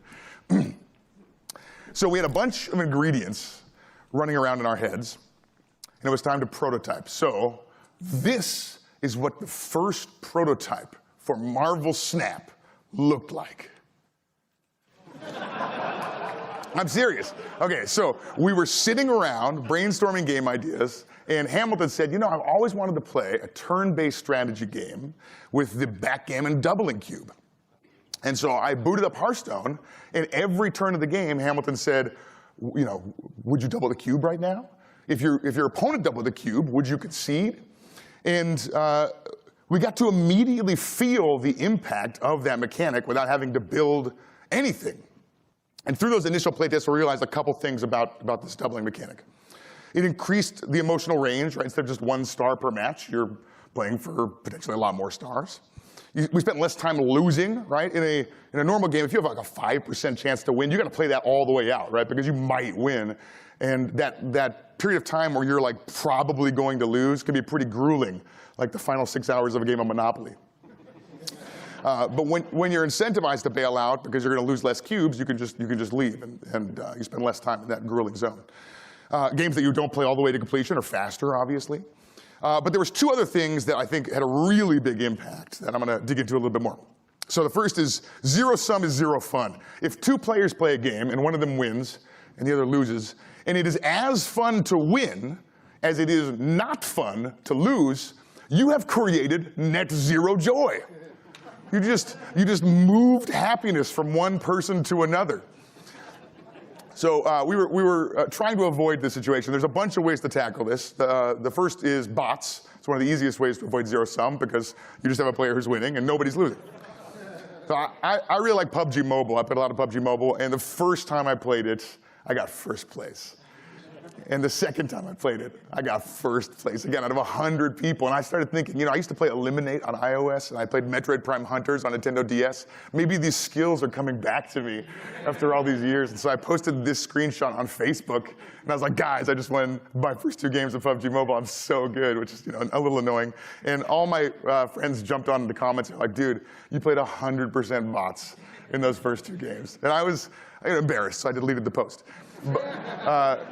But if they hadn't told me, I would have experienced all of the joy of victory without any of the agony of defeat. So instead, I just have to bask in the joy of having a rad-looking character avatar. So at GDC 2014, my mentor and the original game director of Hearthstone, Eric Dowds, gave a talk about Hearthstone design values. He talked about little victories. The big victory is whether you win or lose the game. And the little victories are things that happen during the game, anything that makes you feel smart or powerful. So imagine playing a game of Counter-Strike, and you come out of the spawn point and someone headshots you and you die. You had no moment where you felt smart or powerful during that game. But let's imagine you're playing a game of Counter-Strike and you run out and you're just blowing up everyone on the enemy team, and eventually you lose, but you still felt like awesome while you were doing it. That's little victories. So essentially, little victories add a little joy, even if you lose. So on Hearthstone, we avoided cards that blow up enemy mana crystals or force your opponent to discard cards because they could potentially create scenarios where you never get to feel powerful. And in Marvel Snap, there's 6 turns. You always get to play 6 turns. So you always get to do something. You get to play some of your cards and feel a little bit powerful while you do it. But the cube had one of the biggest impacts on the zero-sum paradigm. So we found that when your opponent snaps and you retreat, it could feel like this. In some cases, it made losing feel like victory. It's a strategic retreat where you don't fall victim to your opponent's gambit. And we realized we could emphasize this with some presentation changes. So this is what the concede button used to look like. Here's what it looks like now. Here's what it used to look like when you retreated, and here's what it looks like now. You didn't lose. You escaped. You're a genius. So this presentation stuff works in reverse as well. When you lost a game, we used to have the announcer go, "You lose." And we cut that because it's emphasizing exactly the emotions we're trying to minimize. So the effects on the zero-sum problem were encouraging, but the really game-changing effects of the cube was the depth. Please excuse me for 1 second. Oh, yeah. So we often talk about poker as a game that has never required an expansion to remain strategically deep for decades. And it's because of the power of betting and bluffing mechanics. Hearthstone with a doubling cube is all of the depth of Hearthstone plus all of the depth of these betting and bluffing mechanics. And we thought, hey, what if we could reduce the complexity of the genre and lean on the cube mechanic to make up for some of the depth that we'd lose by simplifying the genre. So with that insight, we set out to build the simplest card game we could that would allow for us to use a doubling cube. So I love games that are simple and have a lot of depth. A lot of people use these words, complexity and depth, differently. So here's how I'm going to define them today. Complexity is the cost you pay before you can play the game. It's the learning you have to do. Depth is the fun part. It's the interesting decisions. So here's a review we got on Metacritic when we launched Hearthstone. And this was a common criticism at the time when we first came out with the game. And I think it's because a lot of people misunderstand the relationship between complexity and depth. A lot of players want deep games, and it's true that you have to add complexity to add depth. So people see games with lots of complexity, and they assume it's got the depth that they're looking for in a game.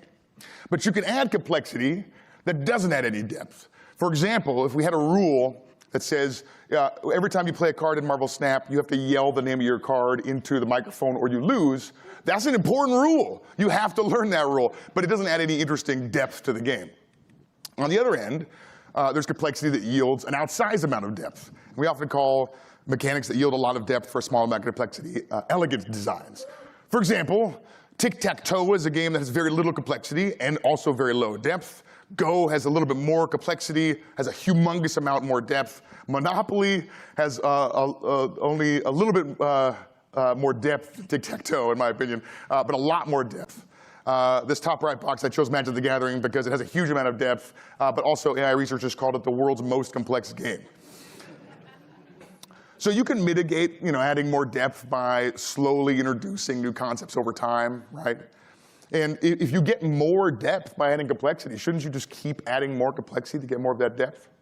I actually think there's a depth limit. If your game already takes a lifetime to master, what does adding more depth get you? More lifetimes? You only get one. So I think the goal is, how do you reach the depth limit with the smallest amount of complexity? So if your game has this much depth, perhaps you should remove complexity and depth until you get there. I hope the little star is visible there. However, removing complexity can have a weird effect on your team. So in early Hearthstone, taunt was supposed to be a one-time effect. If you attacked an enemy minion with taunt, it would lose taunt. And there was a bug one day where that stopped working, and it just kept taunt forever. And we thought about it, and we said, this is simpler if they just keep taunt forever. They just always have taunt. So let's just not fix the bug. And a lot of members on the team came up to us and said, hey, the game just got a lot less deep. There's like all this really interesting combat decisions where you're trying to like, drop taunt in the correct order. And they're not wrong. It's less deep. But the thing is, the team had already paid all of the complexity cost to learn how this works. So when you remove complexity, they only feel the resulting loss of depth. So I've been talking a lot about rules complexity, but you know what matters even more than rules complexity? Text complexity. This is the filter through which people will learn the rules of your game. And you can make the game seem much simpler or much more complicated depending on how you explain it. And we've all felt this when we sit down to play a board game with our friends, and you're just baffled at the end of the explanation. You're like, let's just play one turn. So this talk by George Fan at the 2012, entitled "How I Got My Mom to Play Through Plants vs. Zombies," is the best GDC talk of all time. It's fantastic, yeah. And this slide was mind-blowing to me. If you put more than 8 words on the screen, players will not read them. I think he's right. And so here is every tooltip in the first 15 minutes of Marvel Snap. And here are the word counts for each tooltip. And I'm very excited about this. There's some flavor dialogue that comes up there's more than 8 words every once in a while. But I don't care if you don't read that stuff, because it's just flavor. This is the important stuff that you need to learn. The thing that's really hard to do is card text. So we realized that on Hearthstone, for a digital game, we didn't need to write out as much of the edge case stuff. So your hero deals 2 fire damage to target hero or ally became deal 2 damage. The average word count for Hearthstone was 9 words. And for Snap, it's 11, partially because we don't use keywords. So we've fallen short of the George Fan ideal there, which makes me sad. But to make sure that text complexity stayed low, we would audition our cards with people. We would sit them down and show them the cards. And if you had to read a card more than one time, we said, raise your hand and let us know, because we don't want any card text to be confusing enough that you'd have to read it twice to understand it. So this was our goal: low complexity, high depth, and the doubling cube really helped us get there. It's easy to understand, it adds a ton of depth. However, the simple mechanic of the doubling cube ended up taking a ton of iterations to get just right. So when we played it physically with just paper and a die, we had no limit. You could just double the cube as many times as you want to. We knew we needed to have a little more structure when we moved into a digital prototype. So we said, okay, you can double once a turn, and we'll just throw up a dialogue box that says, hey, your opponent wants to double the cube. Are you cool sticking around, or do you want to concede right now? And it was pretty jarring, because it interrupted. You just have to stop playing your cards in the middle of your turn to process the dialogue box. So I said, okay, what if we move it to the end of the turn, right? You do all your actions, and then we'll tell you what your opponent wanted to do, and we'll compare to what you wanted to do, and we'll resolve it then. And that helped. We started to experiment with some stuff like, could we make the betting and bluffing have even more texture? So we added not just the ability to double the cube, but would you also like to mega double the cube? Which was, we didn't like the word octuple. It sounds kind of nerdy, so we went with mega double. And this was pretty cool, because you could get them to limp in with a double, or slam a huge bet with an 8x there. But there was a lot of dialogue boxes, and a bunch of the people on the team didn't even understand what are these numbers? Why do I care about all this? I just want to play the card game, and you're getting in the way of all these dialogue boxes. So we had what I think was the biggest inspiration in this whole journey, which is what if we moved the double acceptance from an explicit, yes, I accept the double, to an implicit acceptance of the double. So we just had the cube automatically double every turn, and we said, hey, next turn, the cube's going to increase in value. Do you want to stick around? And if you do, we're just going to assume you've accepted the double. And this was, we used the term arcadey after we made this change. It feels so much faster. We got rid of all the dialogue boxes. We loved it. But players missed the ability to hit a button to really project their confidence to their opponent. So we added the ability to tap on the cube to take it from doubling next turn to going to mega doubling, to going up to 8x next turn.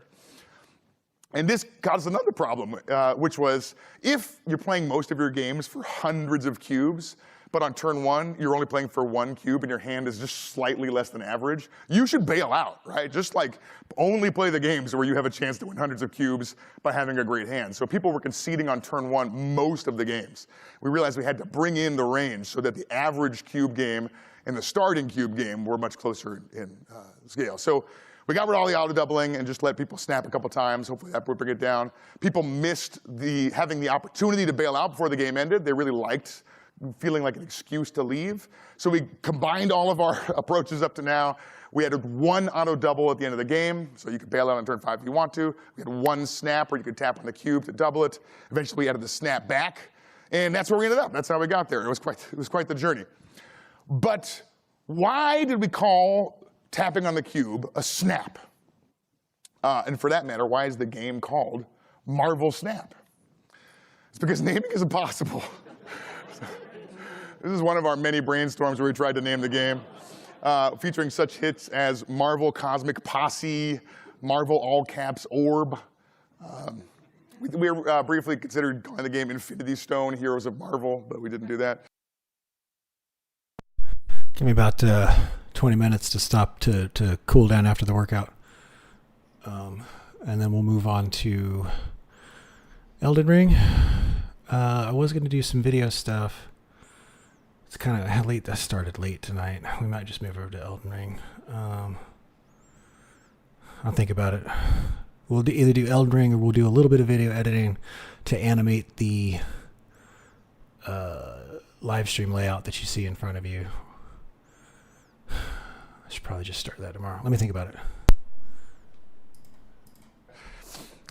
So normally I use a naming hack to name things. So this is a frame from an XKCD comic where he talks about 2-syllable words where the emphasis is on the first syllable and how much fun these words are to say. Does anybody know what this poetic term is called? No, close. You got it. I don't know how to pronounce it. I ask because I don't know how to pronounce it. So I'm just gonna. I think it's trochee is what I think it is. And they're just fantastic. Trochees are like the best word type. Does anybody know the name of any famous companies? Just yell them out. Famous companies. Well, not all at once. I can't hear you. I did kind of ask for that. Okay, I'll just show you their answer here. So these are all trochees. Riot, Blizzard, Google, Facebook, Marvel, Netflix, Lego, Tesla, Meta, Intel, Apple, Call of Duty, YouTube. Every word up here is a trochee. And I also believe that what you name your game or company or whatever doesn't matter at all. So what's the first thing you think of when I showed you this word? Was it one of those, right? Some of you is one, some of the others. This one probably most of y'all thought about the one on the left here.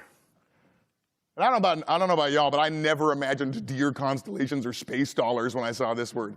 You can literally name stuff whatever you want, and people will fill that name in with new meaning, whatever you tell them it is. In fact, your game's name doesn't even need any real words in it. These are all nonsense words. And nobody's like, I'm sorry, you say this game is called chess? What's a chess?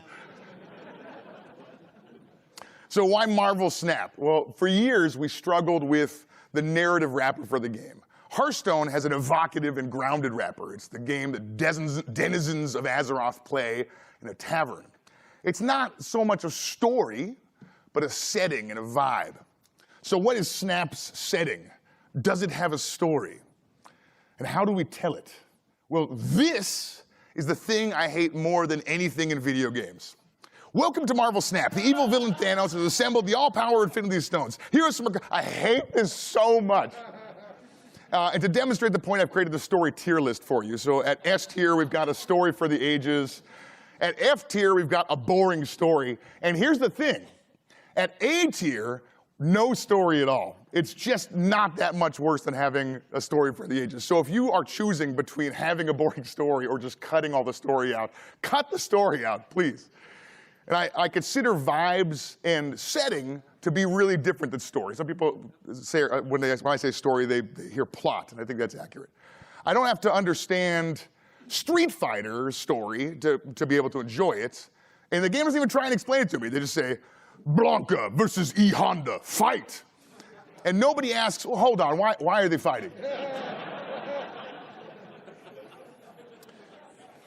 So this is how I wanted to think about Marvel Snap.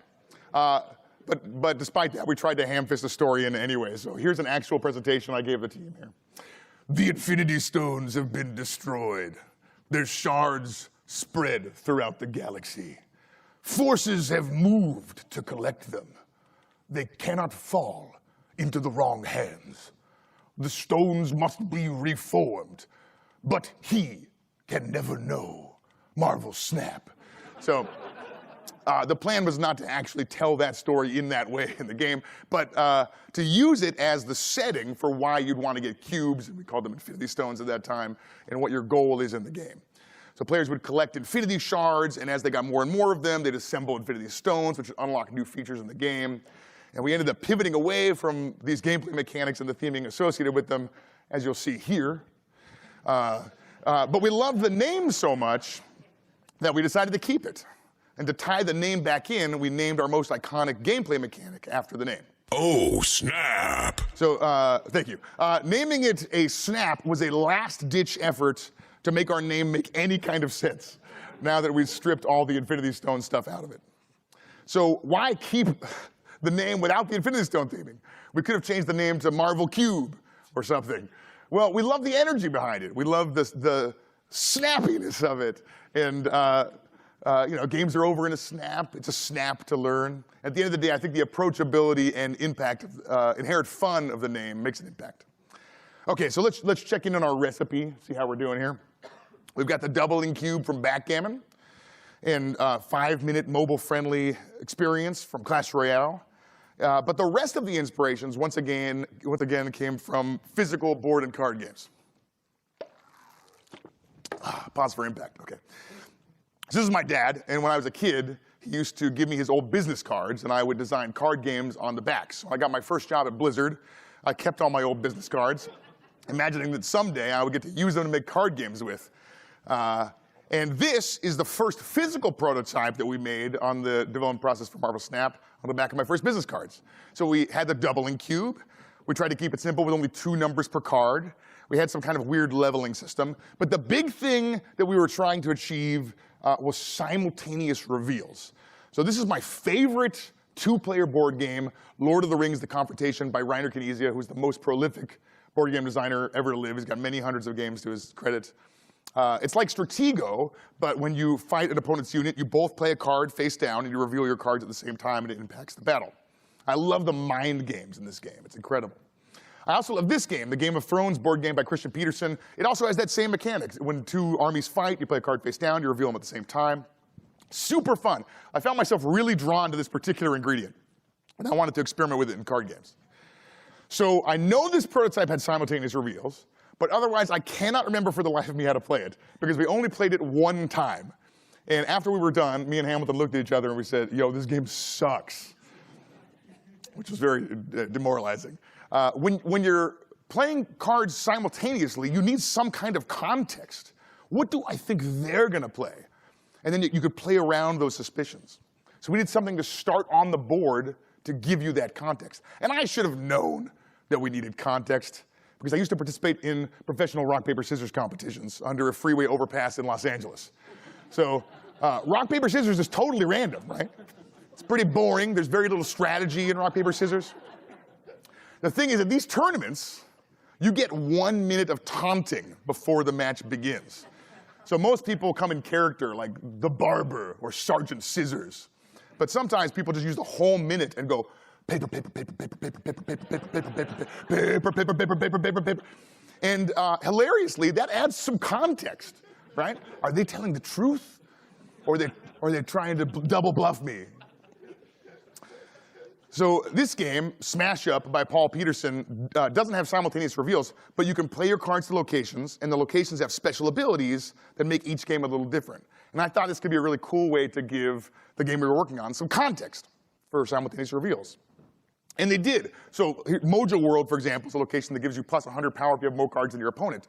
Okay, I bet they're gonna play their cards to Mojo World. Or maybe I'll let them overcommit there and I'll try and take the other 2 locations. And this core decision making was simple, but immediately fun. In our earliest prototypes, all the locations started revealed, but we felt like that was a lot of information to absorb right at the beginning of the game. So we made them reveal on turn 1, turn 2, and turn 3 instead. So they gave us the context we needed, but I think more importantly, they increased the variance of our core gameplay. So I said George Fan has the best GDC talk, but this talk by Richard Garfield titled Luck in Games is my all-time favorite design talk of any kind. So I think most people misunderstand. 5 more minutes, y'all. We'll switch over to Elden Ring. The relationship between luck and skill. A lot of people imagine it as a scale, where you got luck on one side and skill on the other, and games are somewhere along this scale. And we use the terms luck-based and skill-based to talk about where games land on this scale. But that's not how it works at all. So you can have games that are low skill and high luck, like Chutes and Ladders, or high skill and low luck, like chess. But you can also have games, like my favorite game to make fun of, Tic-Tac-Toe, which is low skill and low luck. And you can have games that are high luck and high skill, like poker. Like there's a ton of randomness in poker, but the best players are winning again and again. Games in the high luck, high skill category, I think are super fun because they include a ton of interesting decisions, but they also have exciting moments and are different every time you play them. So all card games have some amount of randomness because you shuffle a deck of cards and draw from a random deck. But Hearthstone, I think, has less variance at its core than other card games for a couple reasons. One, the mana system isn't random. You just get one every single turn of the game. Smaller decks decrease the variance some amount. And because you aren't drawing resources, you're just drawing more usable cards every turn, so you effectively have a higher rate of card draw. And those all reduce the variance of Hearthstone's core gameplay rules. But the thing is, we wanted Hearthstone to have more variance. So we added a bunch of variance to the cards. So Arcane Missiles deals damage randomly, Lightning Storm deals a range of damage, Animal Companion summons a random beast. And this was successful at making Hearthstone more random, but players didn't love it. Right? We got a lot of feedback that Hearthstone felt too random. I think part of it is that the randomness here is very overt, right? We had to put the word random on a lot of cards. But also, there's two different kinds of randomness. So input randomness is where there's a random event, and then, like drawing a card, and then you have to make a strategic decision in the face of that random event. For example, the hub, it's a random card in each player's hand, and then you and your opponent have to figure out how to use that card to your best advantage after you've seen the random event. So input randomness is awesome. It puts you in new situations you've never been in before. You have to think on your feet and solve problems on the fly. In games without a lot of input randomness, there's like a right answer, right? Like in chess, players have to, for the really high levels, it's not like, okay, what piece do I move on turn 1? You've got like an opening move. People memorize a series of opening moves until you get to the fun part of chess later on. Because the random event happens and then you get to respond to it, you feel like you have a lot of control over the randomness in the game. And output randomness is the opposite. So output randomness is where you make a decision and then you find out if it was the right decision or the wrong decision. For example, Danger Room, you have a 25% chance every time you play a card there for it to be destroyed. You have to decide to play a card there and then you're going to find out whether it's the right decision or the wrong decision. Ragnaros, it deals 8 damage to a random enemy. Maybe it's the enemy hero and you win. Maybe it's the exact minion you didn't want to hit and you lose. But you have to choose to play Ragnaros first. So output randomness is exciting. It's what like streamers, like the viewers on Twitch love to see. It's great stories. This is, I think, the most exciting, the best question we can ask players in games, which is it worth the risk? And as a player deciding, okay, I think I'm going to lose this game. I need to start taking some risks. I'm going to start playing cards like Danger Room. Okay, we're about halfway through. This has been a pretty good talk. This has probably been the most informative. I wasn't too keen on that lady chatting. The first video we watched was okay. It was about twice as long as it needed to be, though.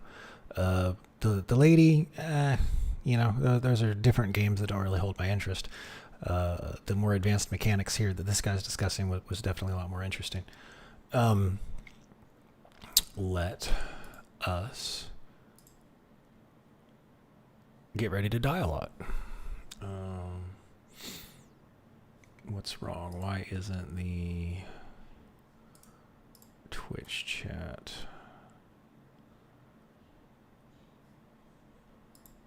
Is it just just not high enough. Oh, there we go.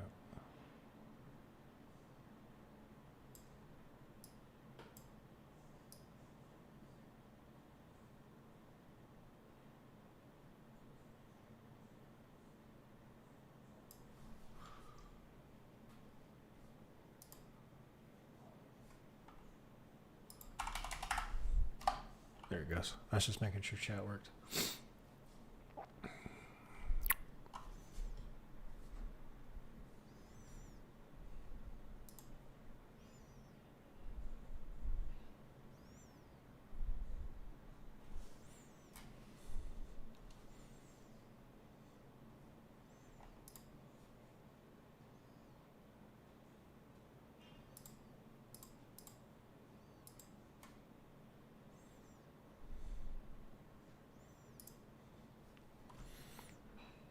I guess let me update.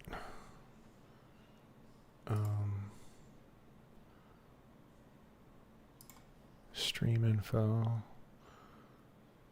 So that's going to be. What's going on? There we go.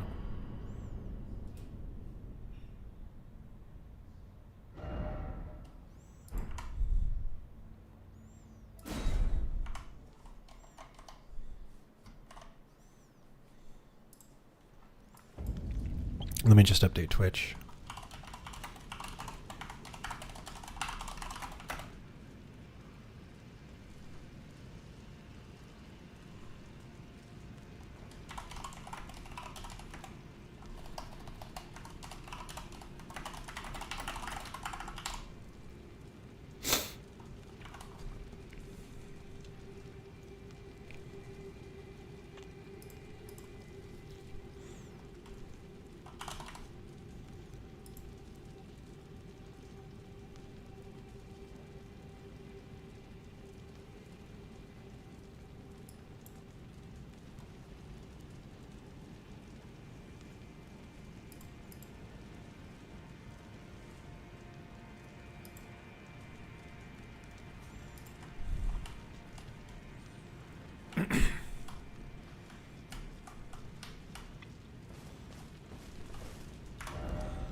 Shit.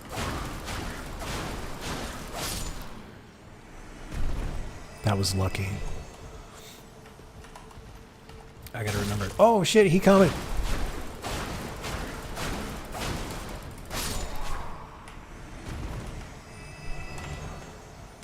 He stepped on me.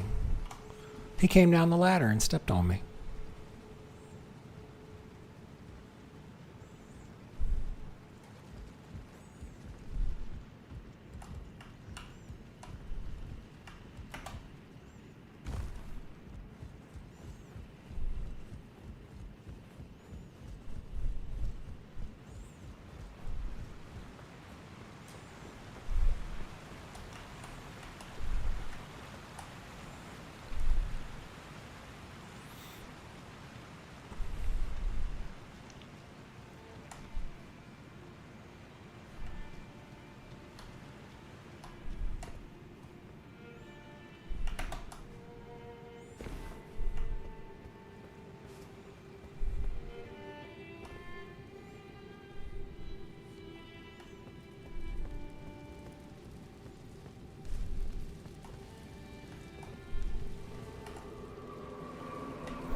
Rude.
Man, all that no octopus ovaries. All I wanted was some octopus ovaries.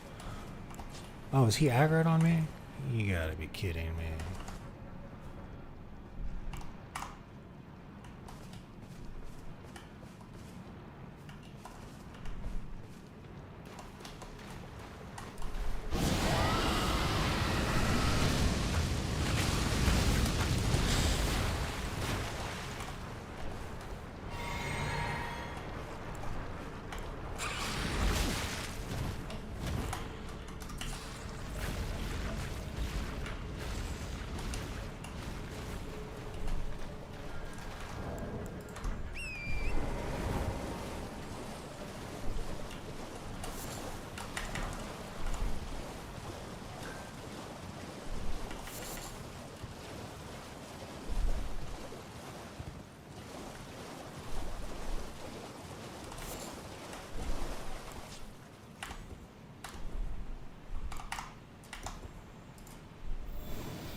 Testing received.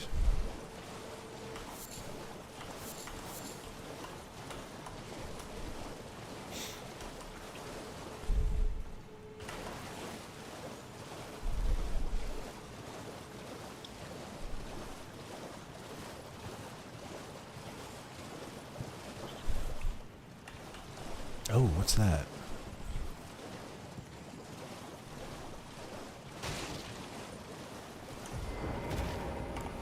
Alright, now these guys might just pop out at me anytime, so...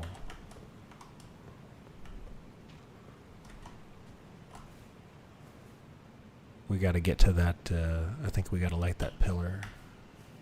Don't look at me. I'm not here. You can't see me. I'm sneaky. Such sneak. Wow.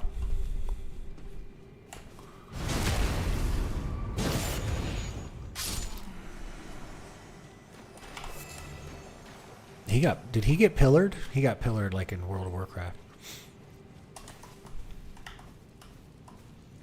I gotta light that fire. But I think I'm gonna... Oh no, did that aggro him? Son of a bitch.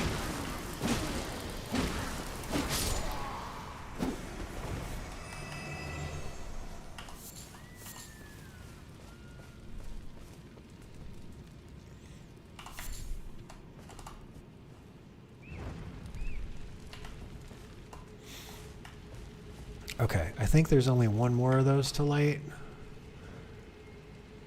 Where are we? Oh, we're back outside of the thing. Oh, okay, so you get up there and then back around. Okay, I get it.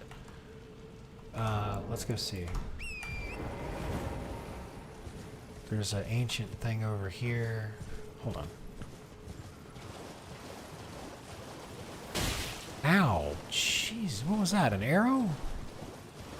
Hey Templar, welcome to the stream. Good to see you. How do you like the stream layout?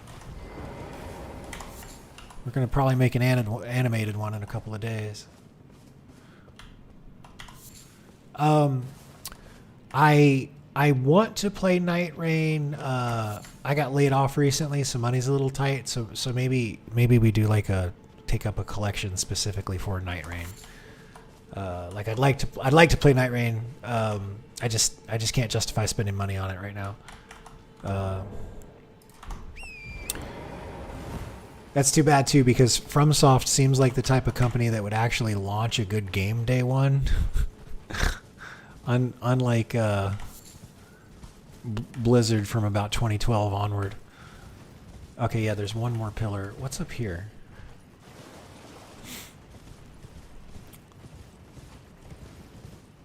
Oh, there's these guys. What else? Oh, okay. Okay, we got it. Oh, inverted hawk heater shield.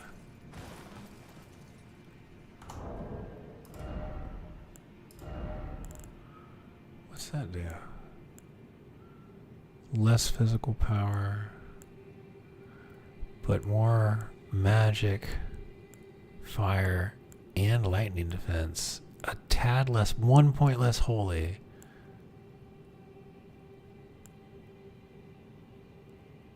So it takes away a little attack power, but it's a lot more magic resistance. Okay, I will remember that. We'll stick with this, but I'll remember that. The red shield for magic resist. Got it.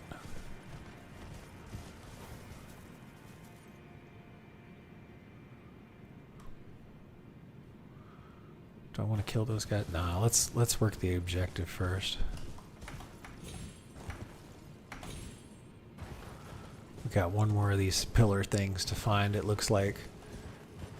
And then I'm pretty sure whenever we light all the pillars, we're going to resurrect the moose. And then we're going to have to fight it. Because it's that type of game. See, this is like a moose. We're gonna, maybe it'll be a ghost moose. Maybe it'll be a ghost moose with one of those warriors riding on top of it. You never know. Oh, there's an item right over there.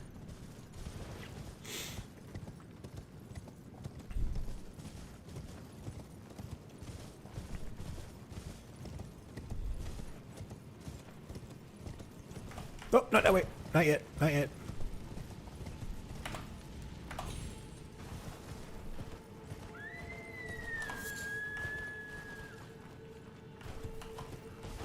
Oh, whoa, whoa. Go, go, go, go, go. Go, go, go, go, go.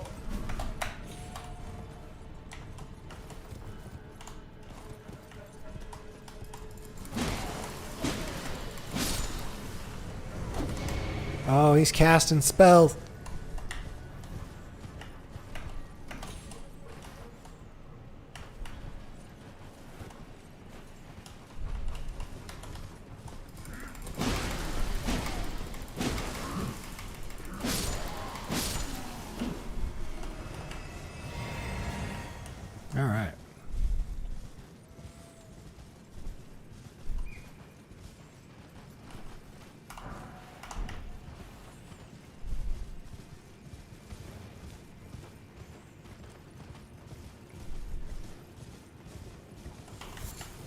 Did I go this way already? I've been up there, haven't I? Boing.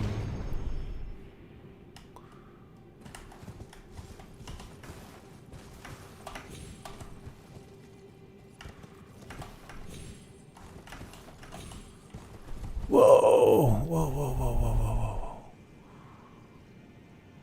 I'm supposed to make it over there? Oh, man. Alright, get turned around. There we go. Alright, alright. How much runway I got? There we go. Okay. There we go. Bruh. Is that a ladder? No. That's just the brickwork. Well, I can't make it over there. Who's that? Who is that?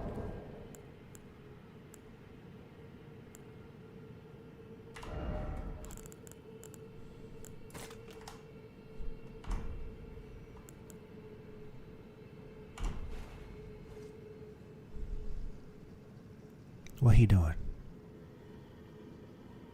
He trying to get up there. Man, this spyglass doesn't zoom in too much, does it?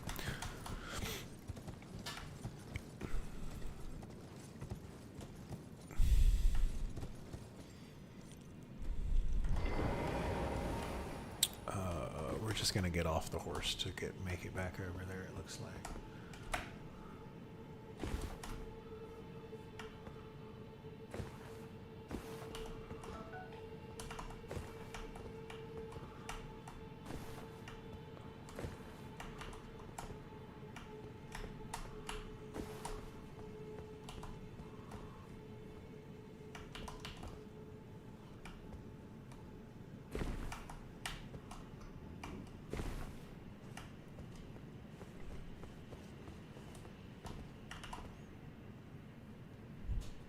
Okay, well, there's nothing down there.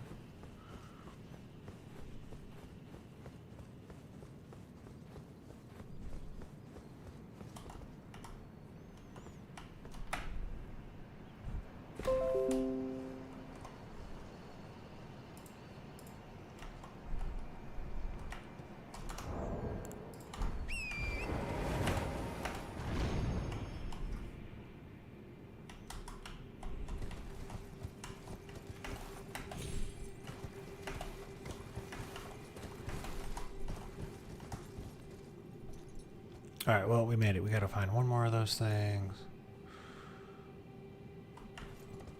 Oh shit, that's probably too far. I'm probably gonna die. Yep. Oops.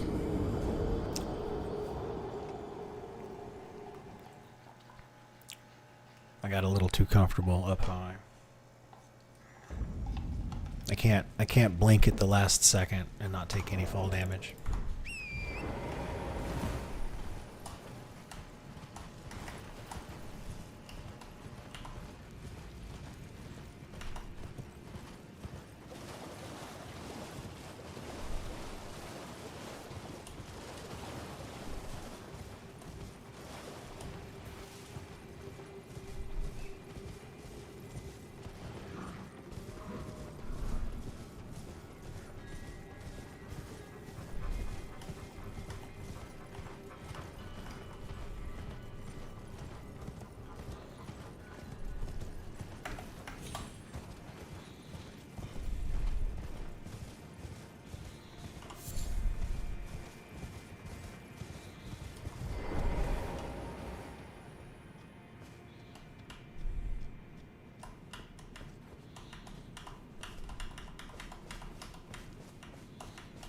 Oh, is it up there? Oh, that's right. It must be up there. Okay.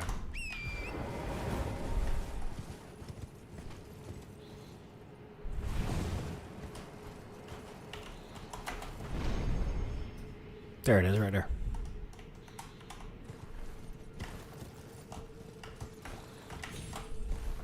Here, let's get off the thing real quick. Get off. Get off. Alright. That was dumb.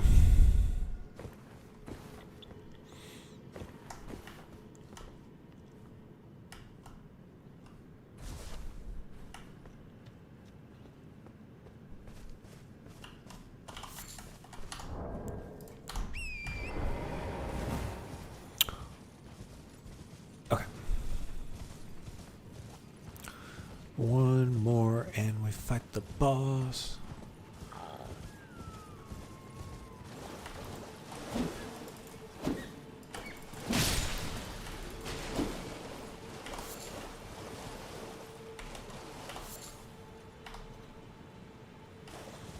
The wildlife down here behaves differently. The deer don't run away from you until you're aggressive. See? Like the deer like tops, oh well, maybe they do.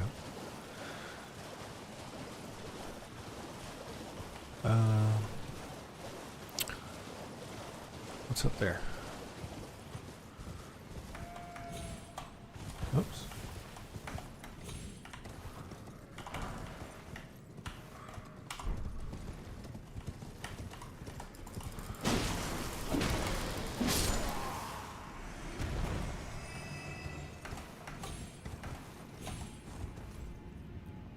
We got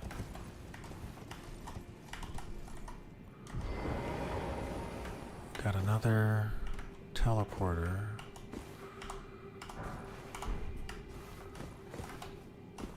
And that's the site of grace. I guess let's just keep going that way.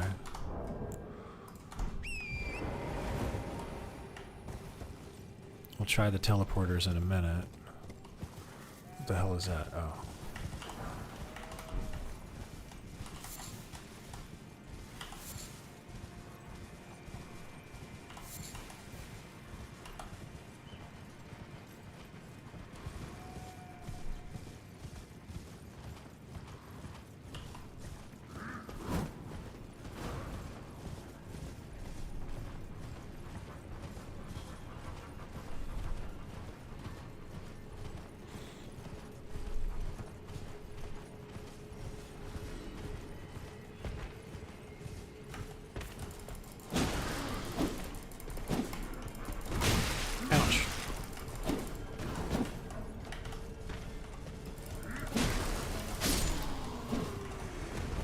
Thought that was going to be a lot easier.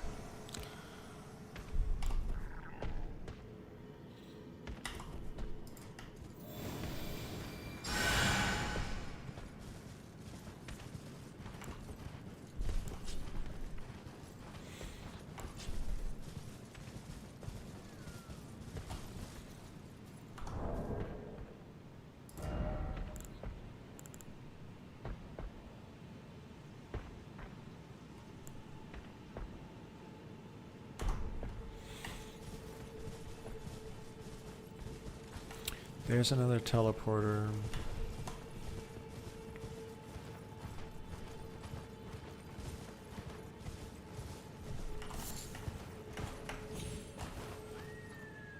Some rats and some ghosty boys. That's a flask refill. We got that one. That's a pillar we got. Let's just keep going this way. Oh, there's an item.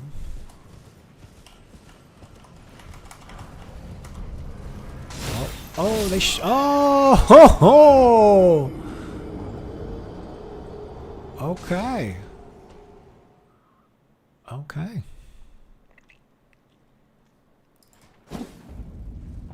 All right.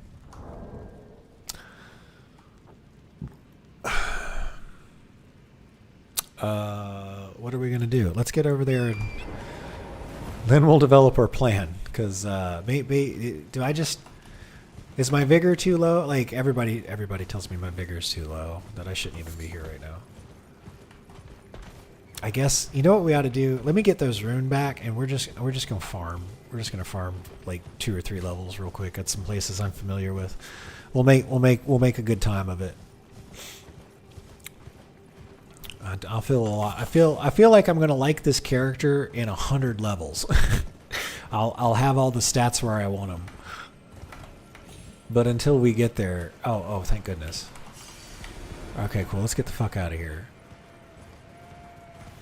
All right, here we're gonna dedicate this one to Templar. Oh wait, there might be a golden seed over here. Hold on. Oh, was I already here? I don't remember. It was when it's late. When I'm playing this game late at night. If I play this game past like midnight, I don't remember what we did towards the end of the night. Like my brain's already shutting down. Yeah, I think we were already here. All right, let's do this.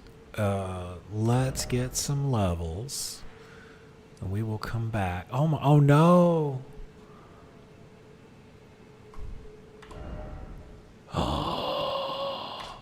There's no way out. Oh wait. Go back.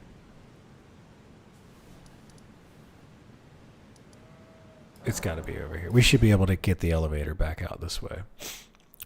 Unless there's no way to teleport to the surface, it looks like.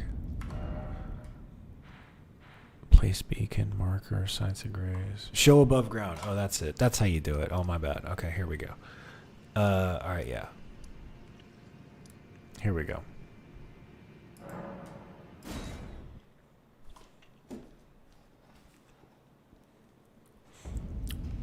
Let me drink this protein shake real quick.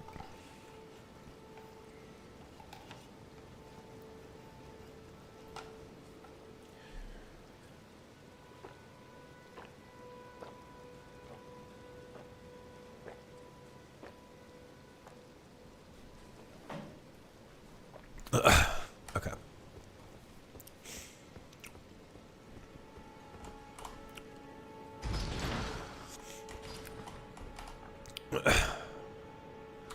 Oh, wait.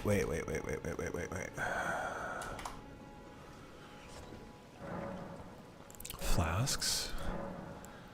Use 3 golden seeds. Oh, I don't think I have enough. I've got 2 maybe. Allocate flask charges. 3 and 5, that seems good.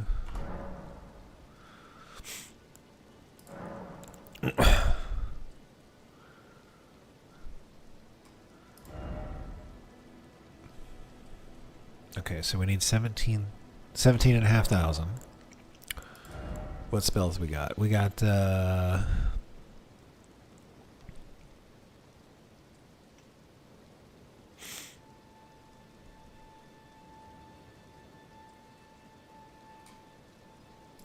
feel like I want to take this one because the black flame does a bunch of good damage. You can charge it and it flows pretty bad. Oh, that's right. We got some new physics stuff. What we got here?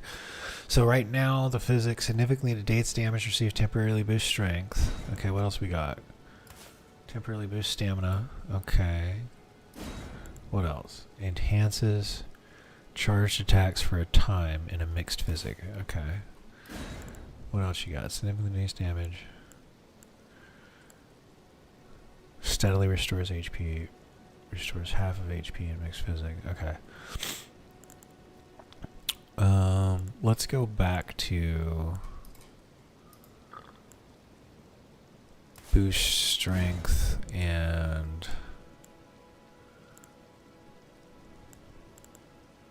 negate damage. Yeah, that's fine. Negate damage, boost strength. That's good for my physic. And then 3 and 5 seems good. 6 and 2. Nah, 3 and 5. Okay.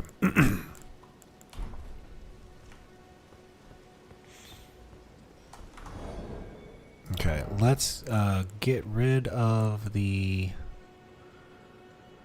I mean, until we get more points into... Let's see what happens. If we take this off and we put on something like more strength, then we're back to a heavy load.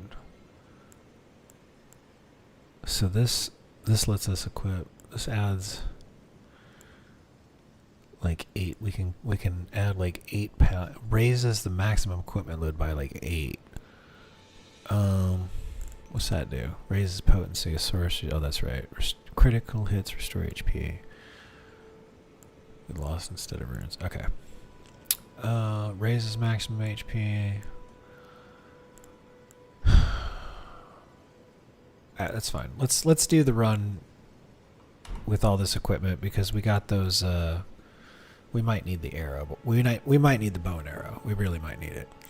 Let's see if we can put on the confessor. Yeah, we can actually. In fact, let's see if we can. Can we wear anything heavier than that?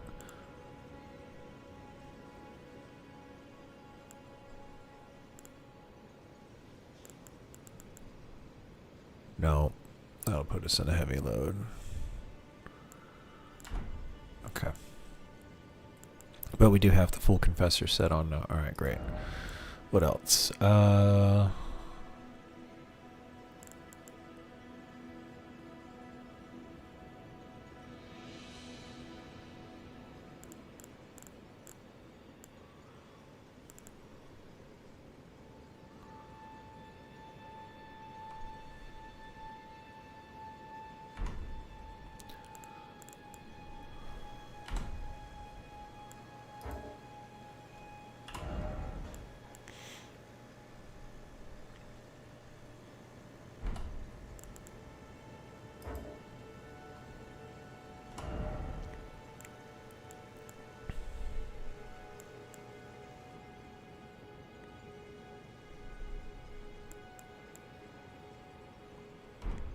Here, let's replace the wolves with the soldiers. There we go. Okay.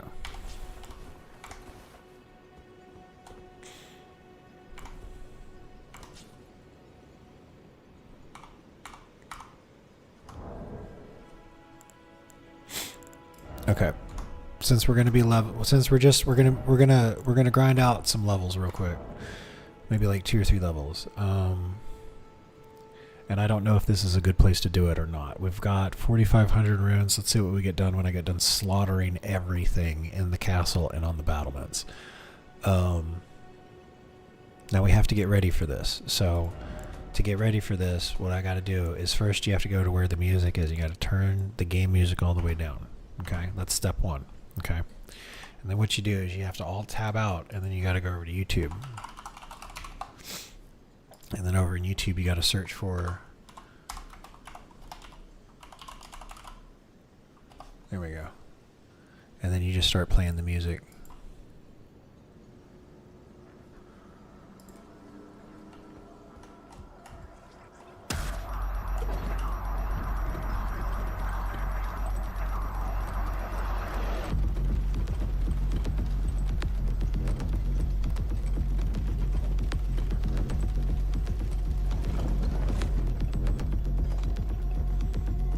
How do you RP walk? Is there a way to RP walk? That's... Oh well.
Okay, we've gained... That was 2,000 runes.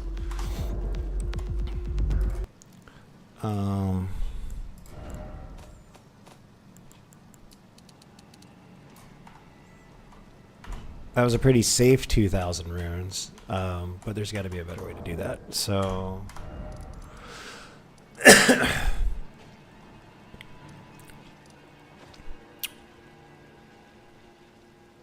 Let's go back over here. Oh, I need to try that too. I need to try that boss too. I don't even know where all the bosses are. Yeah, I'm looking to. I need a couple. I need some points, man. Like I need a point. I need to put like 10 points in vigor, because like everybody that's come in the live stream, watched me play over the last 3 weeks, has said that. So I just need to put some more points in vigor. Ye old ball farm ball. I don't type of ball. I've seen like animated pots and like Grim Reaper dudes and Godric the Grafted, the old bird farm. What you mean? No, I'm not going to fucking. Where is it? There's a bad. You want me to go to the bad place? Caelid? We ain't going to Caelid. There's big birds over here. Okay, but where? You got to tell me where. I don't know what I'm doing. I'm a noob. That's why it says first playthrough at the bottom.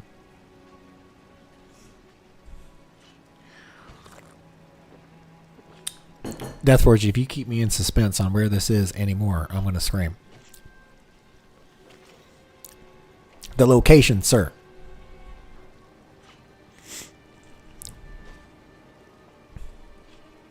I don't know what Ye Old Bird Farm. Where is Ye Old Bird Farm, or where is Ye Old Ball Farm? Birds. Birds. I don't know about birds. Church of Irith. Sorcerer Thought. That was Godric the Grafted. Secluded Cell. Lake Facing Cliffs. Okay. He's going to link videos, everybody.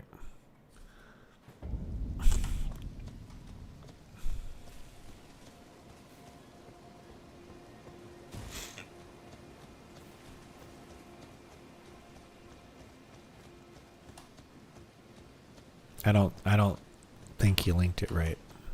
Maybe it doesn't. Maybe the mod wouldn't let you do it. That's the ball. I don't know. I think it took out your URL, your link. Tell me what the title of the video is and who made it, and I'll search for it. Oh, it's you. Back to learn another. Wonderful.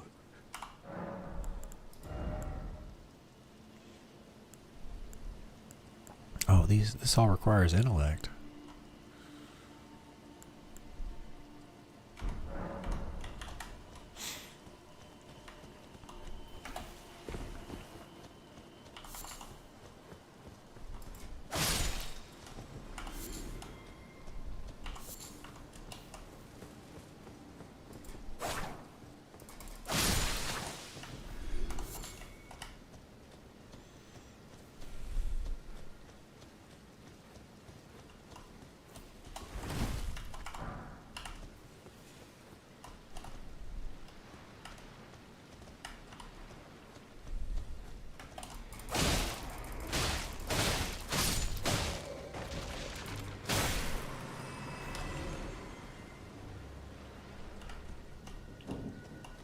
Check Discord. Yes, sir.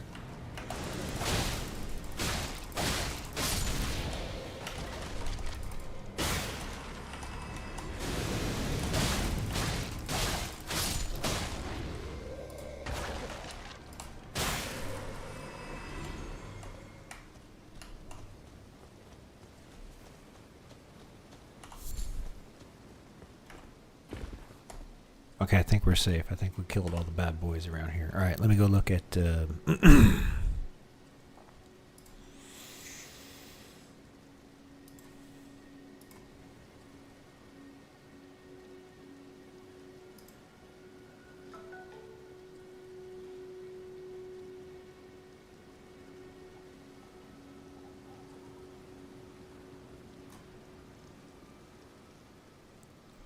Exploit. I don't know if I want to exploit the game. Let's see. Hey guys, the Editor. I'm coming at you guys with another Elden Ring rune farm, and as you can see right here, we're doing the bird farm. Now the bird farm, it's really good. It's even good for really late game, and if you have a gold scarab, you'll be getting 13,000 every single time that you do this, and it takes like 15 to 20 seconds to do it. Without the gold scarab, you'll be getting like 11,000, and it's good for even it just runs off the ledge. Late game, very good for mid game, and extremely good for early game. The only you shoot it and it just runs requirements off the is you have to at least have beaten Margit and beaten Godric. If you're good on that, then you're good to go. The rest of this video is going to be me showing you how to get there and how to do it. It's extremely simple to do. It just will take you a while to set it up. That's the only thing. But yeah, I'm going to let the video play out. I hope you guys... Okay, alright. I'm not sure I want to exploit the game just yet. Let's look at Ball Farm. Now this strategy requires literally zero combat, so even beginners can try it. Let's check it out. Some key features of this strategy include 1. You farm runes with literally no combat. It couldn't be easier. 2. It's accessible from the start of the game, so as long as you get access to your mount... Oh boy, look at him. He got the Japanese characters. I bet he translates manga in his spare time. Torrent, you'll be good to go. And 3. Hardware with speedy loading times will add extra efficiency. Our destination is Linnaeus Rise, Side of Grace. So for players who already know how to reach the area, you can skip ahead to the 2-minute mark. Starting from Limgrave, already know how to reach the area, you can skip ahead to the 2 Linnaeus. Hardware with speedy loading times will add extra efficiency. Oh, it's funny. Both places you linked are in Khalid.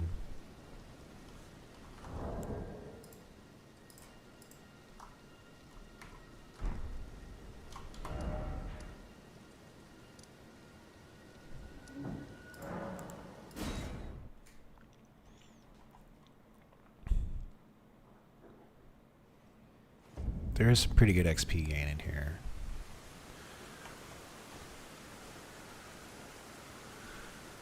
Yeah, farming Khalid might be a viable option. Alright, well let's see what else he has to say about it.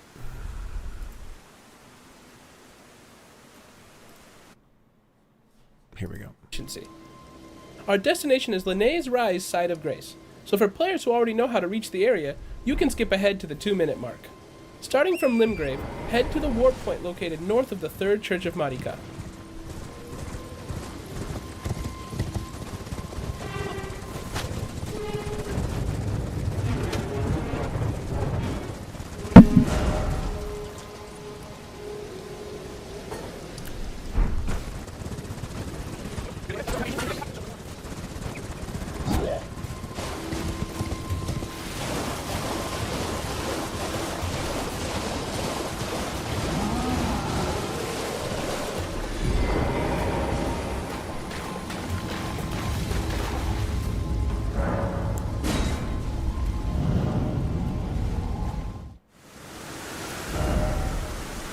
Yep. After warping, ride down the hill and cross the Farum Great Bridge.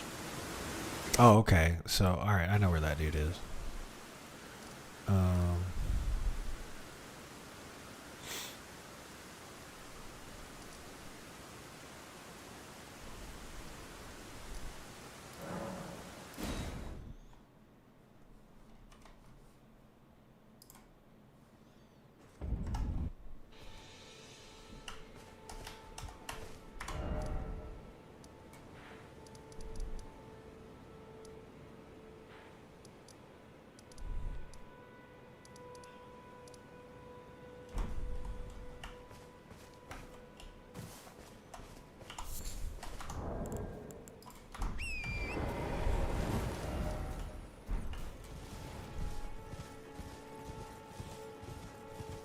Oh, let me pull the chat back up.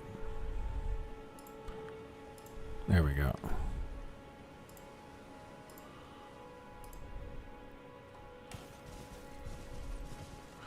I did kill a giant free dragon.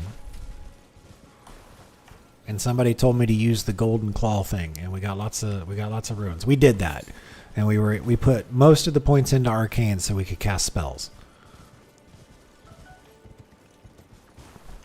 Oh, we put points in so we could cast spells and wield some sort of like dragon fist thing.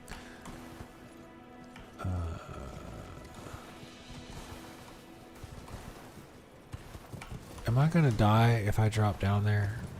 Should we have gone? We should have done this from the lakeside. There's no way for me to drop down this bitch.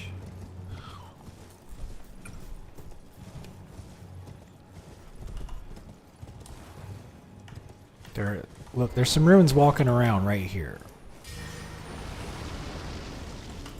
Look at these ruins. Look at all these ruins.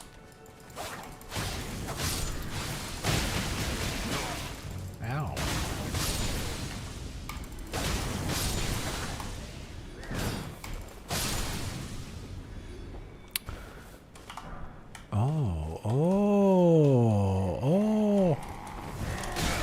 Oh no.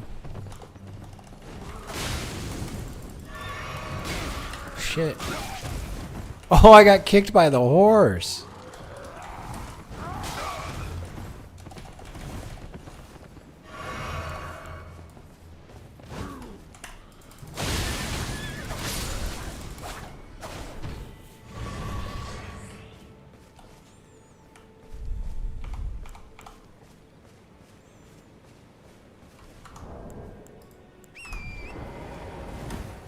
What is that over there? I don't think I've ever been over there. What is that? Oh, I've probably been over there. That's probably the Third Church America. I don't know. I'm going to remember this. I might go over there next.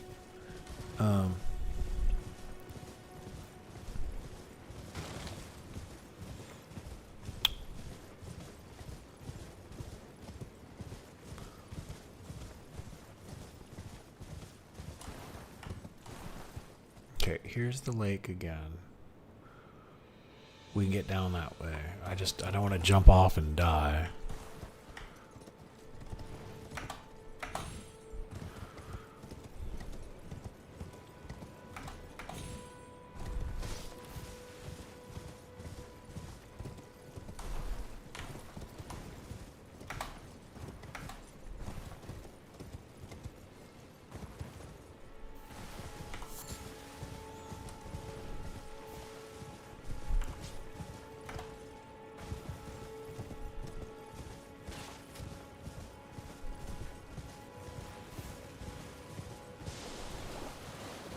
Yep, here we go.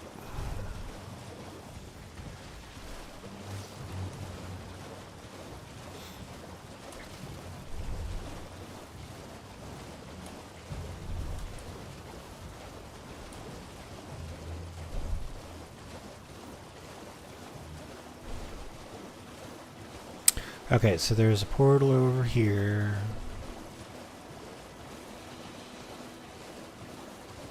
I thought there was a portal over here.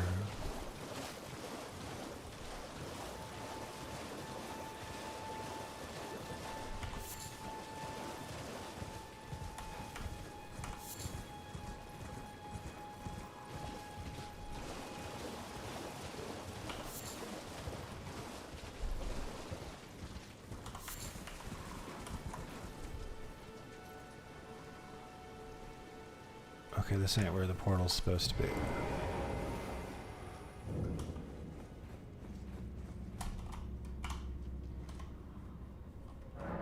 Where was that portal? I thought I knew where that portal was. It looked damn familiar. I know I've been there before. Hold on. Because I've taken that portal. I know I have.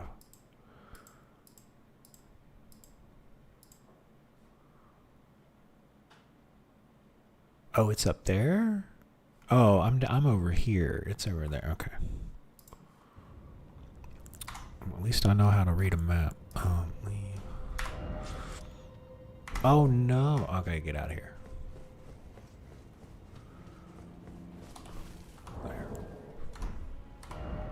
There we go. Okay. Third Church of America. There we go. Yep. You take that to a church and get some wicked faith spells. Okay. Giant free dragon. We killed the dragon. Use any of the hearts. Yeah, I think I need to go back and maybe spend some more hearts. Or I think I got all the hearts so far. We got some dragon stuff. We totally did.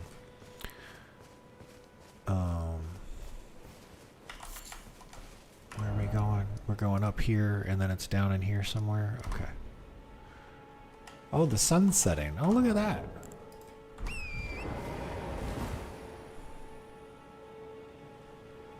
Where's the sun?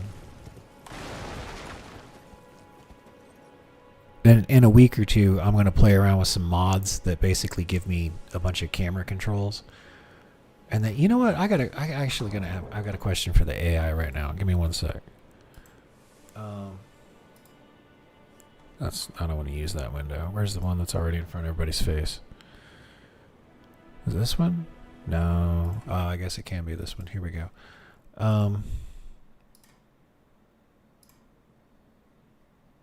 New chat. I'm interested in doing a video project using Elden Ring. I've already found mods that will let me change the camera for different shots and speed up / slow things down. Is there any way for me to increase the graphics? I've noticed the shadow and draw distance will, you know, pop in sometimes. Same with the grass. How can I crank those up?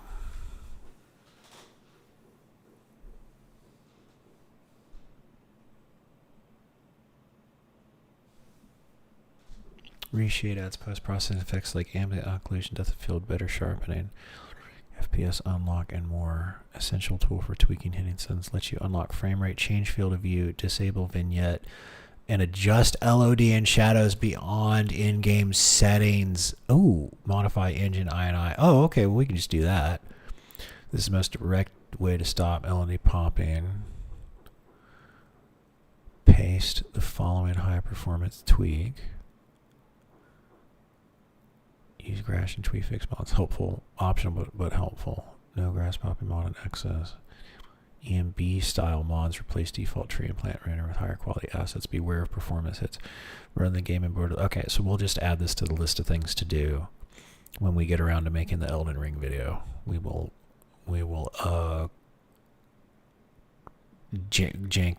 crank up a bunch of the settings too. Okay, so we'll make it look really good.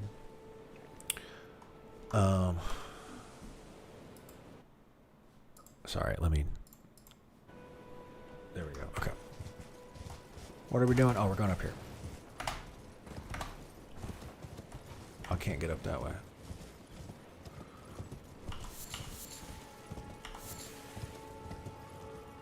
Oh, we don't even need to go up. This is where we need to be, right here. Okay, here we go.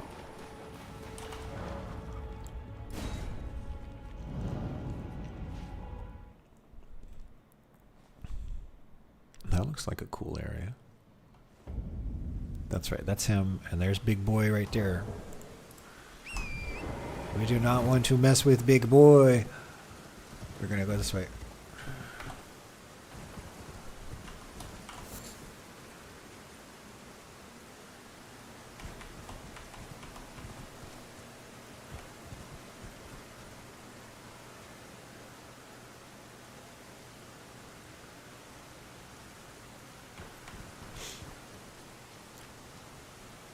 What the fuck is going on here? I love the weird shit in this game and the visual storytelling. Like, what's going on? There's like a wolf thing trapped, tied to the pillar. Like, this looks like an amalgamation of a bunch of different stuff.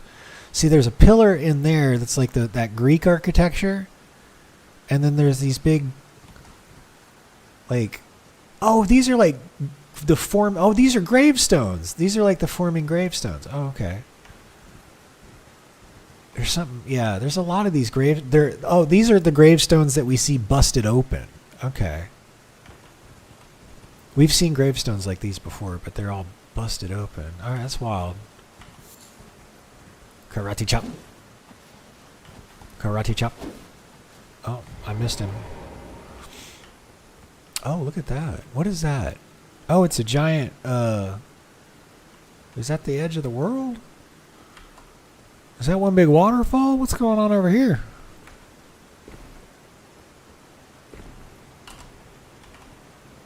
Dude. Oh, we're just really up high. We're on a giant cliff.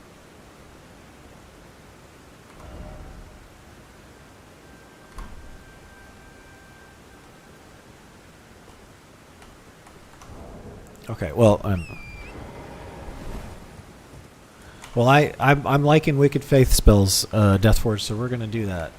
Let's try the ball, the Indiana Jones ball thing, like you're saying.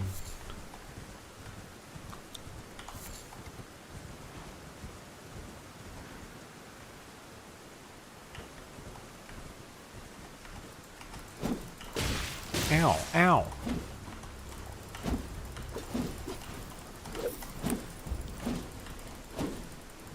Can I not hit him? Oh, there we go.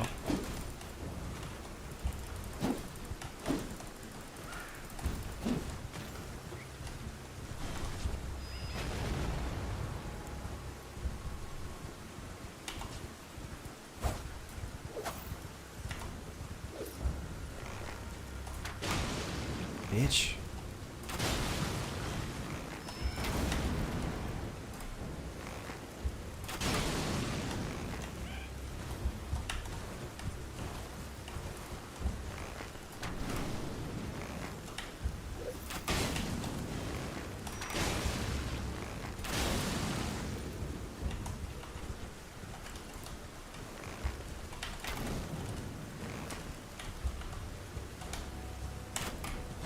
Oh no! Oh. Get up.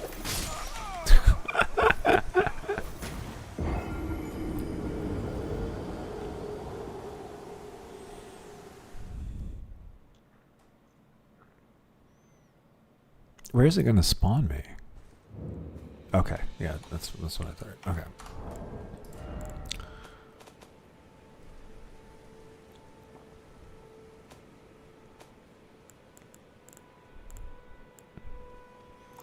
Let's make some poison bone fletch. Let's make 10 more of these. 3 of those, 1 of those, 1 of those. That's fine. We can make plenty. In fact, let's make 20. And then let's make 20 of these. Okay, that's better. What else? How many sleep pots do we have? A fetid pot. Calls buildup of deadly poison. Oh, it's like a poison globe. Okay. Throw at enemies to inflict holy damage. Throw at enemies to soak them in oil. Oh.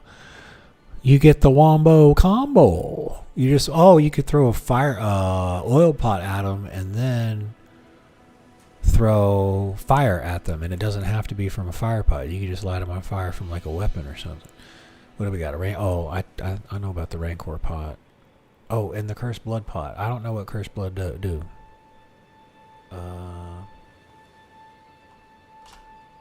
Throw to douse enemy with Cursed Blood. Alright, well I guess we're going to test whatever. Oh, here we go. Craftable item preparing using ritual pot decorated with the crest of the Lord Blood. Throw at enemies to douse them with Cursed Blood, causing summoned spirits to assail them with rabid fervor. Okay.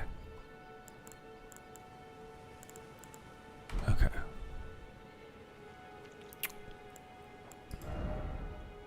So we got one of those. We got 3 fire pots. What else we got? One of those, one of those, one of those, one of those. Okay.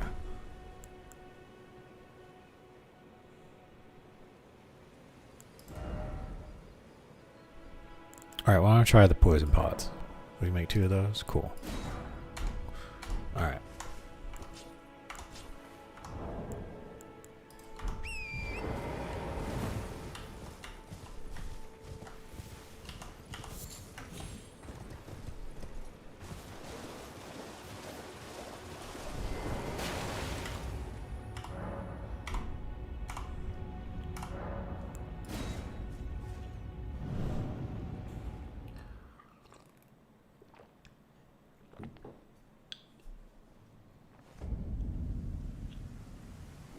Okay, we already talked to him.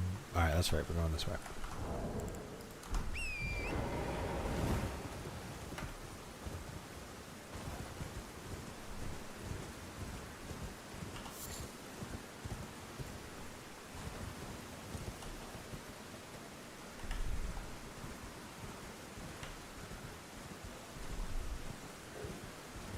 Oh, there's a tree over there. I'm gonna get that seed. Got it.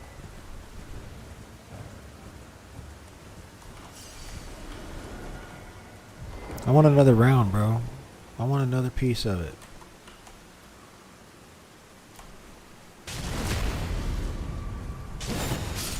Yeah. There we go. Okay. We have avenged ourselves. Alright, now. He's saying go down to the bridge. Got it. Alright. Oh, there's a dude over there. We going to the bridge. And I think, like, I don't... hold on, let me rest at the side of Grace real quick. We're gonna ask Bob, because I don't wanna say the wrong thing. There's a dragon.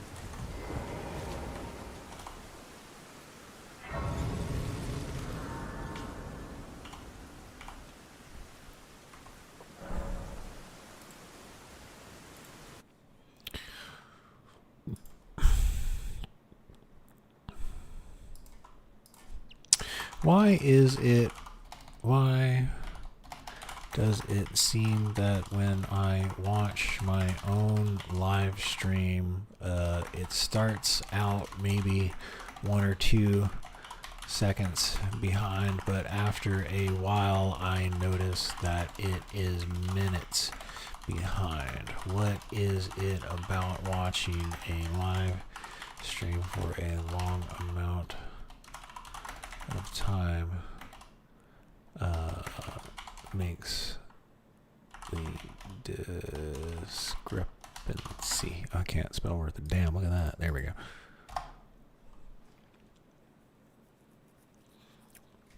What you're observing is a common issue with live stream playback delay gradually increasing over time, and it's due to a combination of buffering, drop frame rates, and how the player handles network fluctuation. Here's a breakdown of why your live stream several minutes behind after watching for a while. The player doesn't skip ahead to catch up. It just adds to the delay as it buffers more video. This creates a drift. You're slowly falling behind the live point. Drop frames and network hiccups. Auto low latency mode isn't enabled. Yeah, we are. Well, I am broadcasting in 2K now. Okay. Yeah, I can broadcast in low latency. I was broadcasting in low latency on YouTube, but now since I upped it to 2, you can only do that in 1080p. So since I upped it to 2K, all right. Well, I'll mess around with it. I'm sure there's some adjustments and some improvements I can make. I'm not going to do this right now, but I will look into it. I'll put it on the list of things to do. In fact, hold on a second. When I say I'm going to put it on the list of things to do, I fucking mean that I'm going to put it on the list of things to do. Let's put it on the backlog right now. Let's review current simulcast settings and make adjustments to improve stream quality and latency. Okay. Let's label that. That'll be media production. Anything else? No, that's just good. It's common sense. That's just a quality thing. So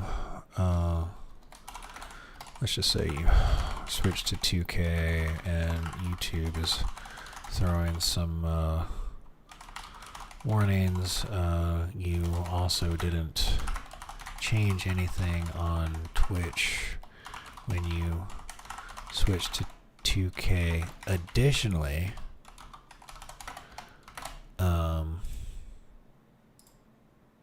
wow. Additionally. Okay. Additionally, I noticed on the YouTube live stream that the picture is a little unclear if you're moving really fast, and if you pause for 1 or 2 seconds, everything sharpens up. Can you adjust the settings so everything is as sharp all the time? Okay. All right. That's on the to-do list. Thank you, Phoebus.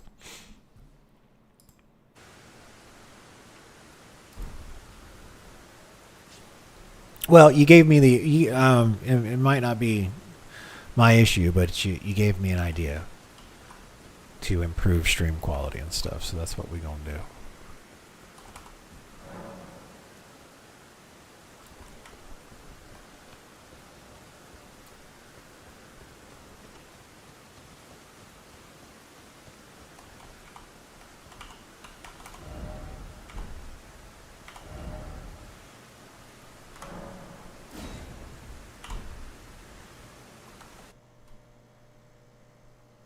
What happened to the thing Deathforge sent?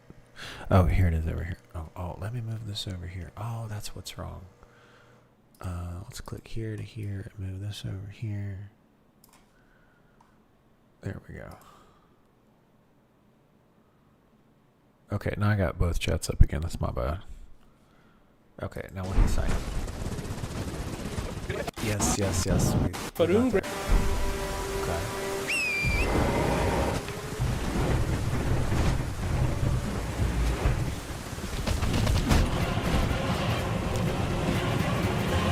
Go left after crossing and carefully drop down from the ledge onto the giant root below. Drop all the way down and rest at Lene's Rise side of Grace.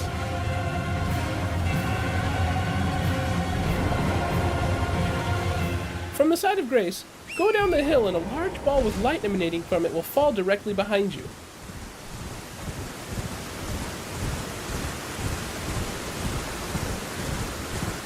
Immediately turn right and lead the ball off the cliff. If the ball rolls all the way down the hill, you will not be rewarded any runes. When done correctly, the ball will roll off the cliff to your right, and you will automatically get about 1900 runes. Return to the site of Grace and repeat this process for unlimited easy rune farming.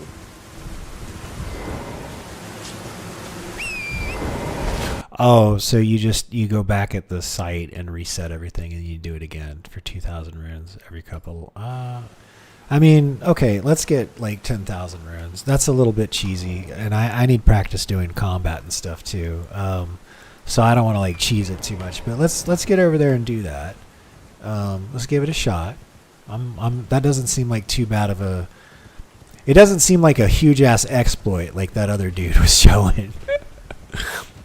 There's some danger and some skill involved, so I'm okay with it. You know what I'm saying? But that other thing, it's just get up and then smack old boy with an arrow. Oh shit!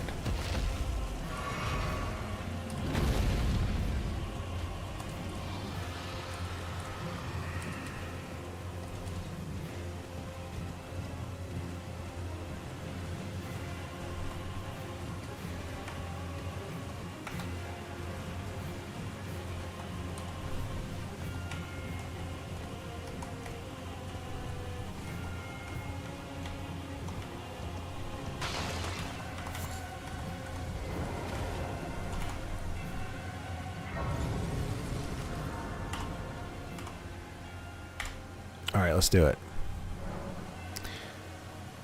Oh, flasks what? Add charge to flask. Allocate flask charges. Oh, buddy. Oh, we got 9 flash charges now. I'm feeling special. Now we just need a bigger health bar, so they're worth a damn. And that's what we're gonna do right now. Here we go. Here we go.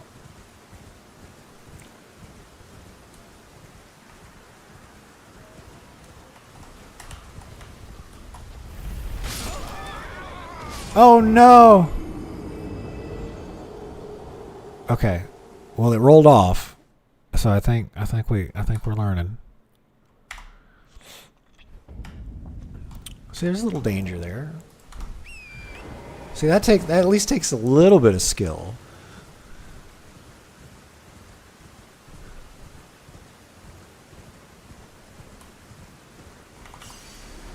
All right, we'll try it again.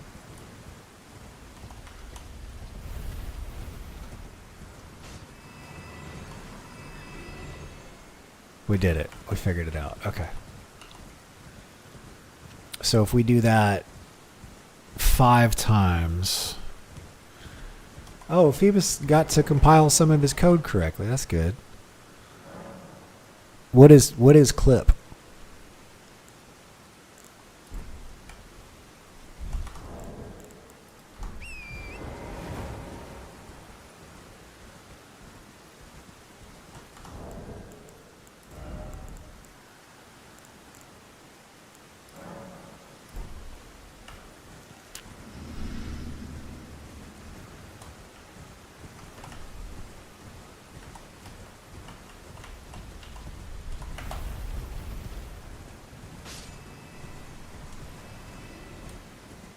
Okay, so it's 25 hundo with the little chicken lip foot.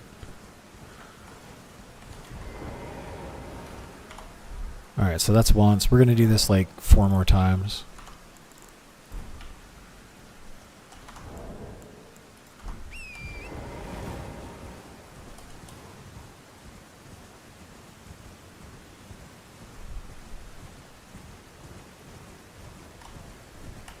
Dun, dun, dun, dun, dun, dun. Dun, dun, dun, dun. I can't play the John Williams actual music. I'll get a copyright strike faster. You can slap your mama.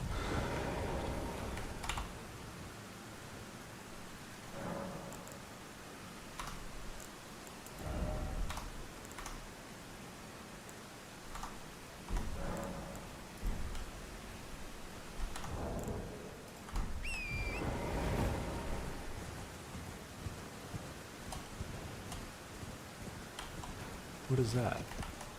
We might go loot whatever that is. Oh no.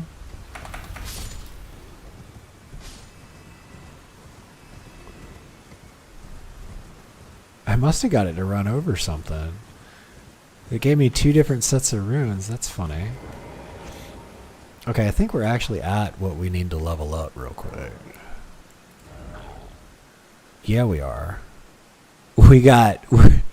Damn, we like got 50 runes more than we need to level up. Yeah, we're doing bigger. We're trying to get bigger to like 30. Okay, so 18 times, so I would need to do that. 5. So like probably 8 more times, and that'll be another level, and that'll put us at 24. Okay, I'm willing to do that.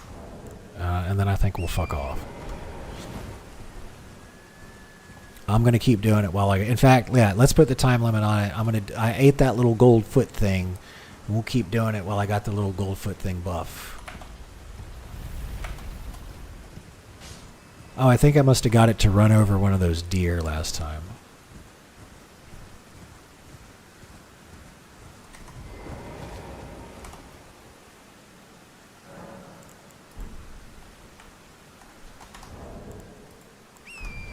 Yep, still got the buff.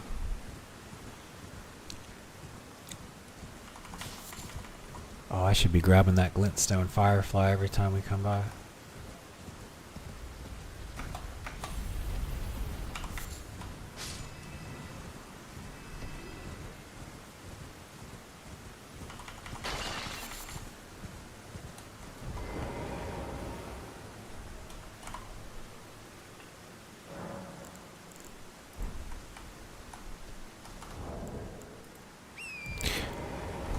Okay, we're done. We're done. Let's do it one more time. I don't have the foot on me anymore. I don't have the buff on me anymore. We'll do it one more last time.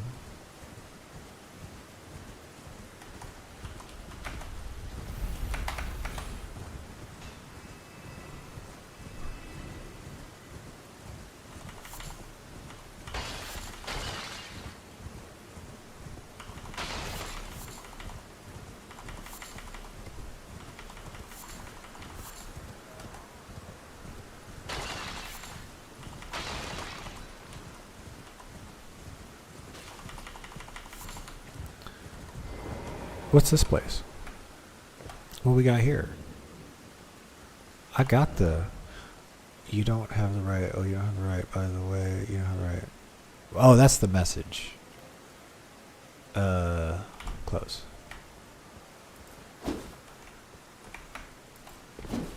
Okay, well, clearly I don't have the thing to get in there. Okay. Well, we got a level, and we're halfway through, just about halfway through the next one. Now,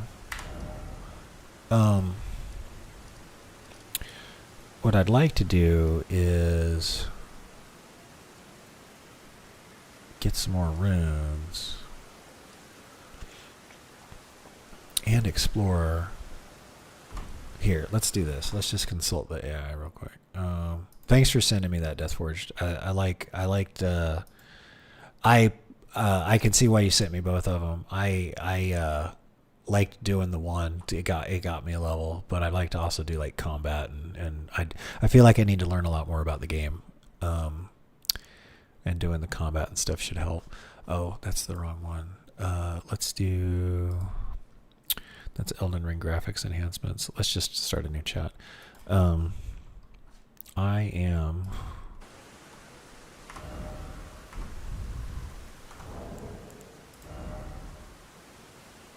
level 55.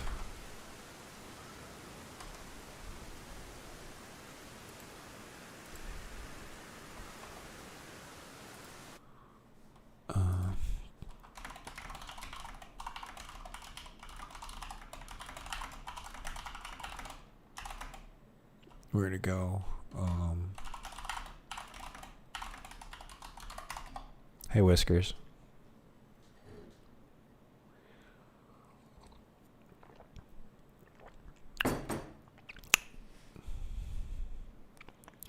Explore the sunken academy in the middle of the lake. Okay, well then that's what we'll do.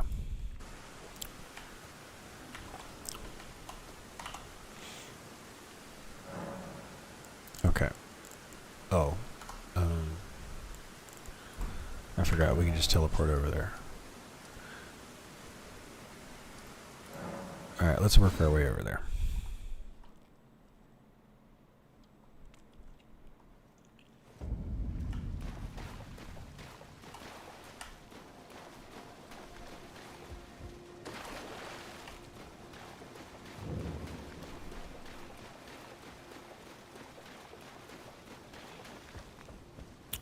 Oh, I just, Deathforge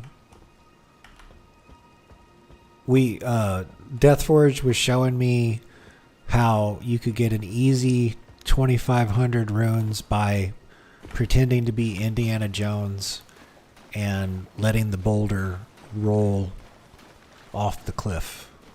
So I ate one of the golden turkey feats, and I did that for the duration of the buff that the turkey feet gave me.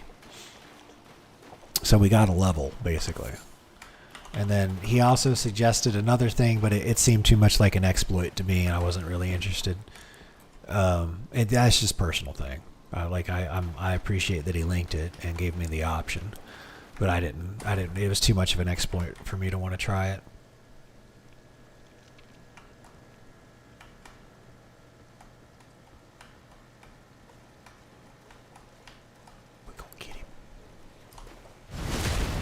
Got him.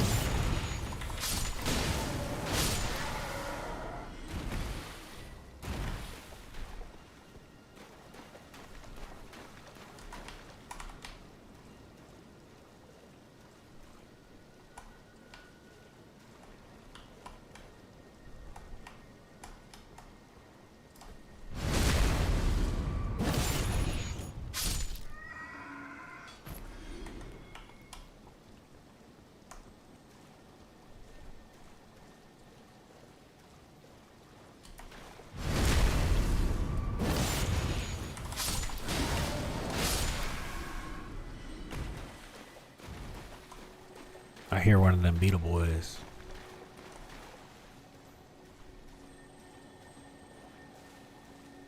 Sneaky sneak on the Beetle Boy. Where'd he go? Aha! Don't you run from me.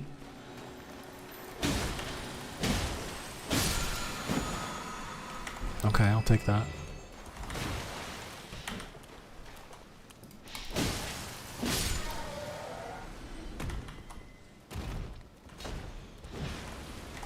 Oh. I think I'm going to practice my parry some. Oh, shit. Next. Is there anyone else? Is there no one else? I'm ready. Okay. We're going to swap out this. Oh, and this one's got parry on it. Okay, let's equip this one, because this one has hella magic boost, or magic defense. And it's got parry on it. Alright, cool. Let's find some, because you can't parry the dog bites and shit, but you can parry people with weapons. Or monsters. I don't know if these guys are people. I mean, that's probably part of the problem, is that they didn't see them as people, and that's why they're acting the way they're acting now. What is up there?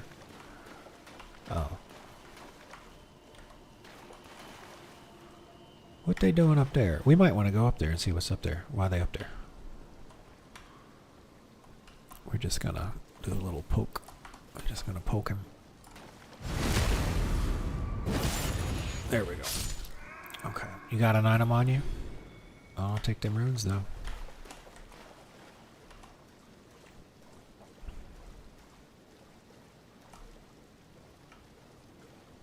Perry might be in there. Okay, let's go check that out. Let's go check that out. Whiskers basically just said RTFM. So let's see.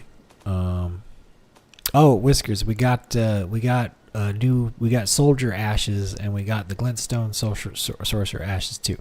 So we replaced the wolves with my soldiers. So I got my army now. Inventory. Okay, so old boy was saying.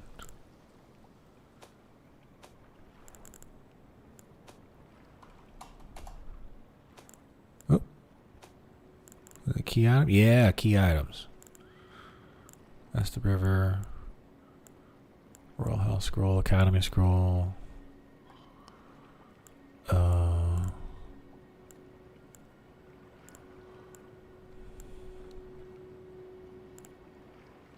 Maybe not.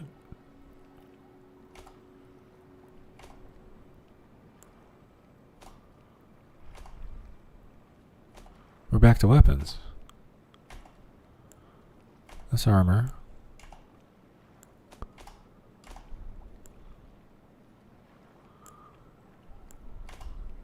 Oh, here we go. Here we go. Okay.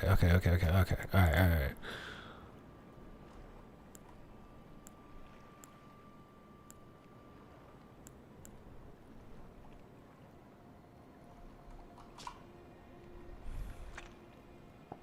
The painter is said to have captured the landscape scene during the last moments of those welcome into death's embrace. The soul of the painter and vestiges of the dead's last moments can now be discovered by visiting the location depicted even now.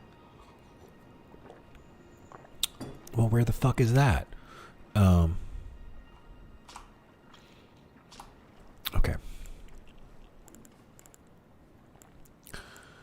Grave, fast travel, dodging, guarding, death, round table hold, armament, stance breaking, guard counters. You can perform a counterattack immediately after blocking an enemy attack. A guard counter makes it easy to break an enemy stance. Control immediately after blocking an attack. Okay. I'll have to remember that.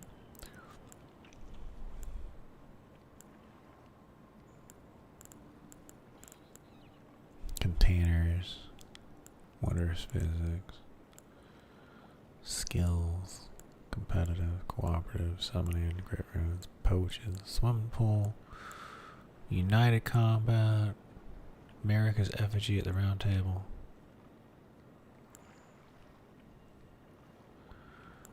Okay, well, there's nothing in here about Perry.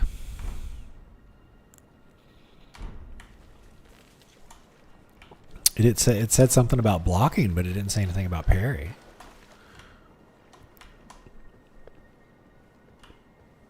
How do they get up there?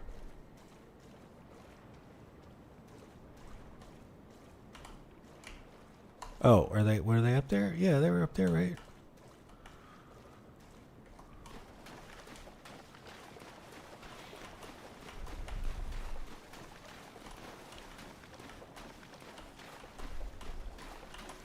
I could have swore I saw people up on that roof.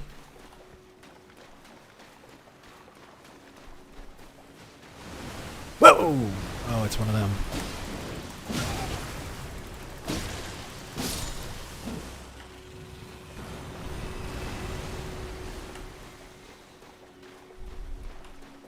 Oh, there they are.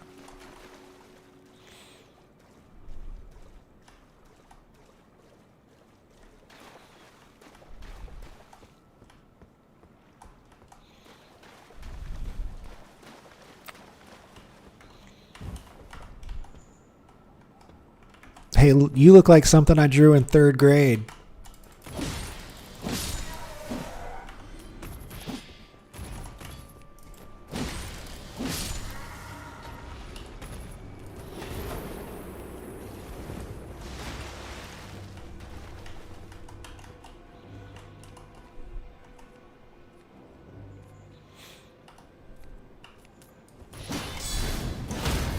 That was a guard breaker. Okay, that was good.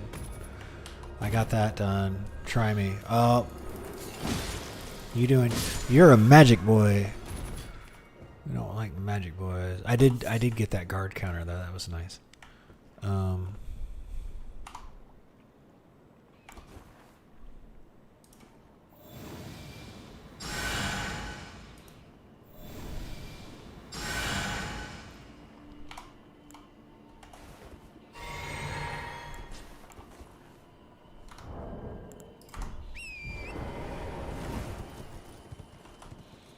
Oh, before we go tearing off, we got. Oh, yeah, there we go. I figured there was something over here. I figured they were on this roof for some reason. Better not be another one of them traps. All right. Nice. What's this gonna teach us? Magic pot, roped magic pot, and shield grease. Okay. Contains information on fox sorceries, a record of crafting techniques used by glintstone craftsmen who served the academy. Okay.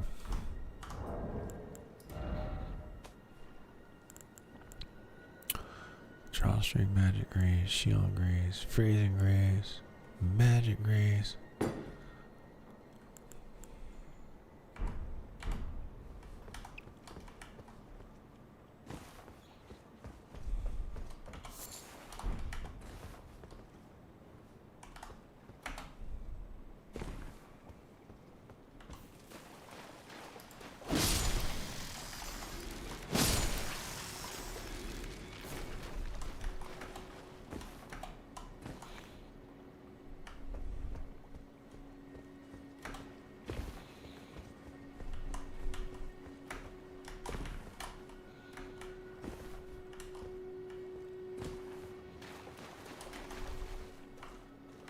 Ooh, what do we got here?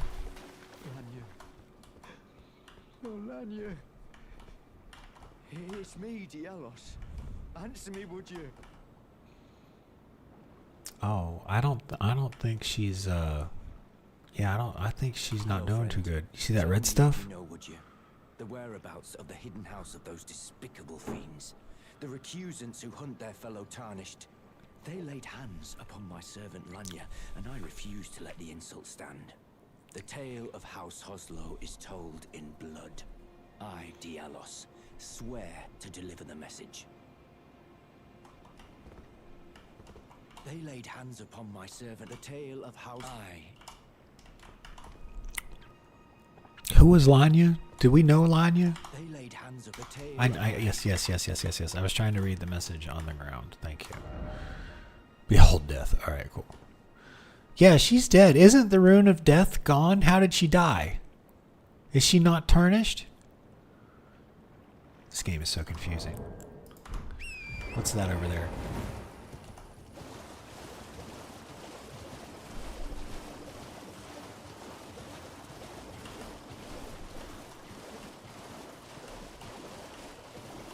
Oh, oh, this is where I came from. I killed all those guys.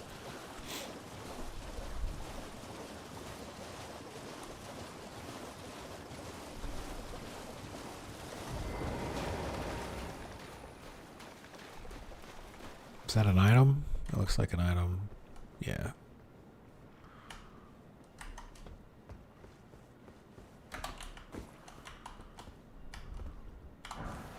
Okay.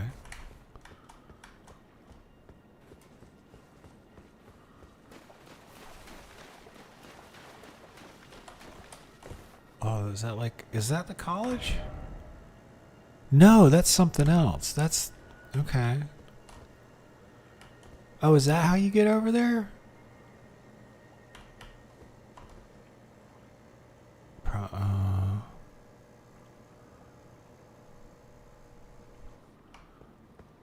Oh, none of the other Tarnished can resurrect? What about the dude who says he's going to be the next Elden Lord?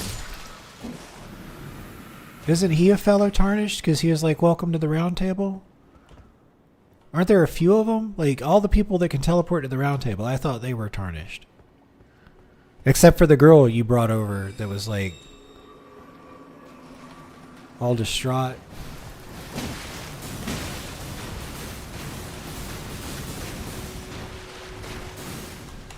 Okay, we're getting out of here. All right, we've outstayed our welcome.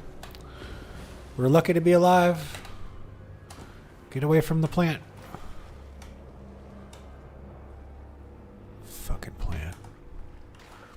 Stupid flower.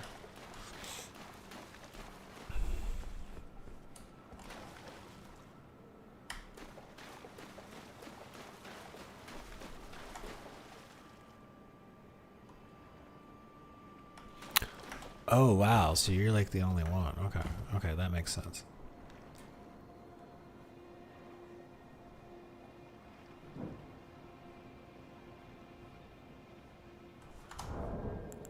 I wonder if there's one of the jumpy things over here. There might be. Oh, what's going on? There might be a jumpy thing over here.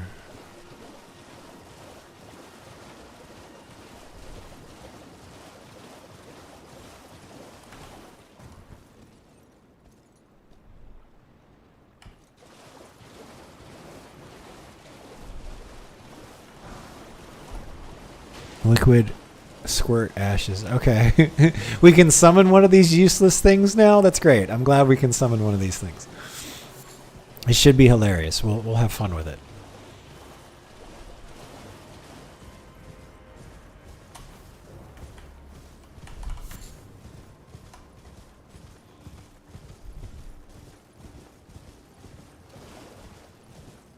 Oh, what we got over here? Oh, way up? Oh, yeah, that's what I figured. Okay, I figured we'd be able to check that out. Let's get this. We got ourselves another side of grays. What is our status? We have... We need 10,000 more runes. I believe we do.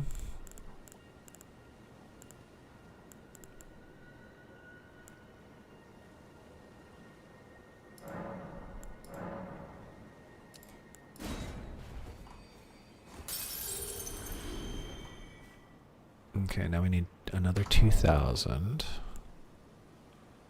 Oh, excuse me, we need like another 1,000. Let me use one of them 16 hundo boys. Right there.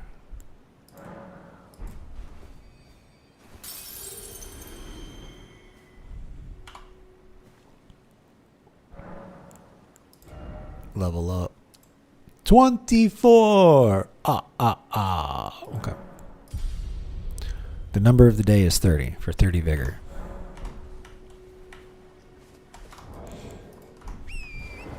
That's great. We've gotten 3 levels this stream, and last stream I don't think we got any. I think we dropped over 25,000 runes. Fuck you, wolf. Fuck you. No one likes you.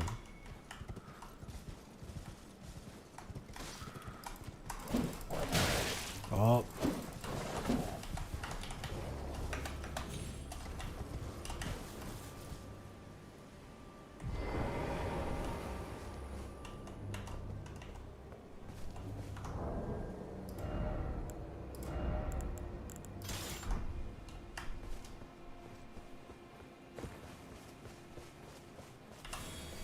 Hello. Hey. What's going on, bud? Try not to die to wolf. There we go. We got some levels. I made a lot of really good progress on my Fiverr page for the project management stuff anyway.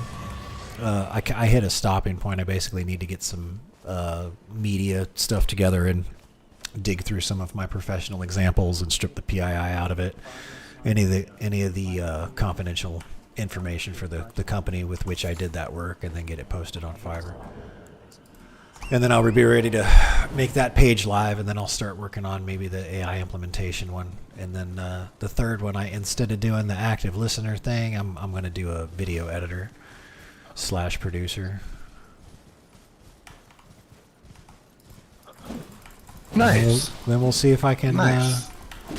I mean, I would love to make a music video for somebody. You know, pay me some money and help you make your music video. That seems good. I like music videos. Yeah, I'm just catching up on chat now. Yeah, it took me 20 minutes to get things rain, so to speak. Hi, Mr. Whiskers. What am I looking to accomplish here? Oh, he was asking me that. No. Okay. I fell off because I was fucking around on the mount. It's my fault. He was asking. It's a gorgeous game. Yeah, I was in a place that he knows I should not, and we both know I should not be. And he was like, "What are you trying to do here?" And I was just like, "I'm trying to do a thing." Deathforge suggested because I need to get a couple of levels, right? And last stream we probably missed out on getting 2 or 3 levels. So that one got more things in him. He got glowing eyes. We'll go back and get him in a second. So Deathforge linked 2 videos. You can see them in Discord, actually, in the main channel, because you're part of the Discord too. And they're up there.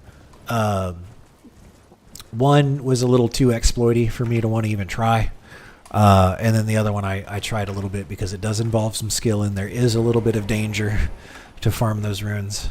And I use that technique to farm a level, basically. There we go. Okay, now let's go back down. Why are you climbing this? Just for the shits and grins? No, I the first time, yes, for the shits and grins, and then I fell off and I died and I left my runes up there. So the second time was to get my runes back. Thank you very much. That's a wise idea. Well, don't be near a ledge on your mount. That's the sage advice that I can give I can give you. Or don't fall. Yeah, what it's was easier the to exploity thing Mr. Whiskers is asking? It was somewhere over here in Khalid, because both of the places were in Khalid, and it was somewhere over here in Khalid, and you basically got on like a ledge next to a site of grace, and if you shot one of like the doggies or the big doggies or the big birds or whatever with an arrow, it would get mad and come charging at you, but it would fall off the cliff, and you'd still get the credit for killing it. And then you do is just walk 2 steps back to the site of grace, sit down, reset it, and then go back and shoot another one. And I'm just like, okay. And the reason I rejected it ultimately was because I still feel like I need to get good at combat. And I'm not going to do that if I'm just, exploiting agrophysics. Okay. Oh, Carrion Study Hall. Oh, what do we got here? Is there anybody in here? Oh, let me touch it again. Oh, there's a ghost.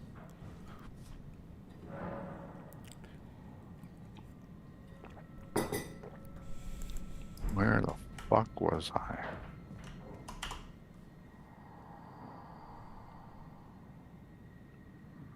I did that.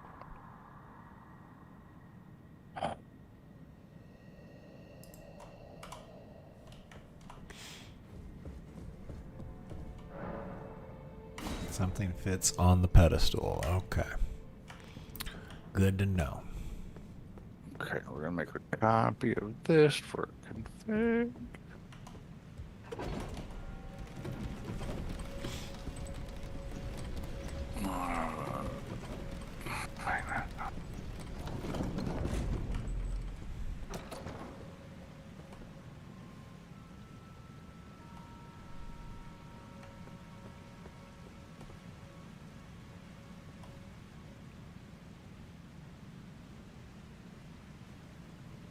Can that be capitalized?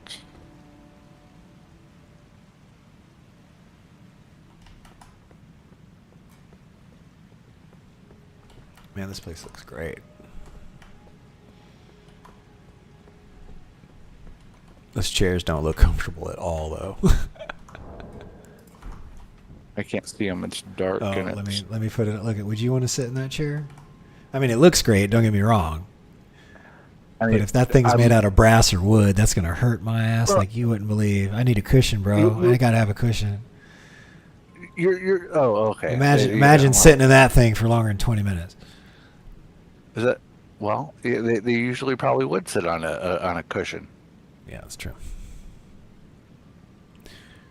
I mean, there's a reason why people have ended up starting to like scoop chairs and stuff, right?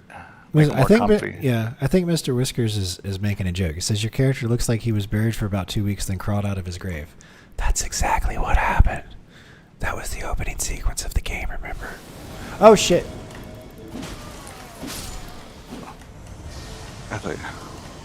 Oh boy!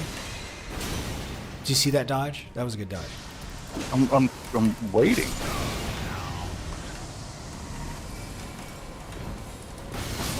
Shit.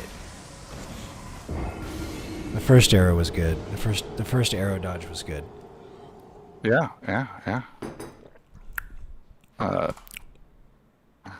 Roll. Not like. I mean, there's a reason why my highest skilled weapon in Valheim was a bow.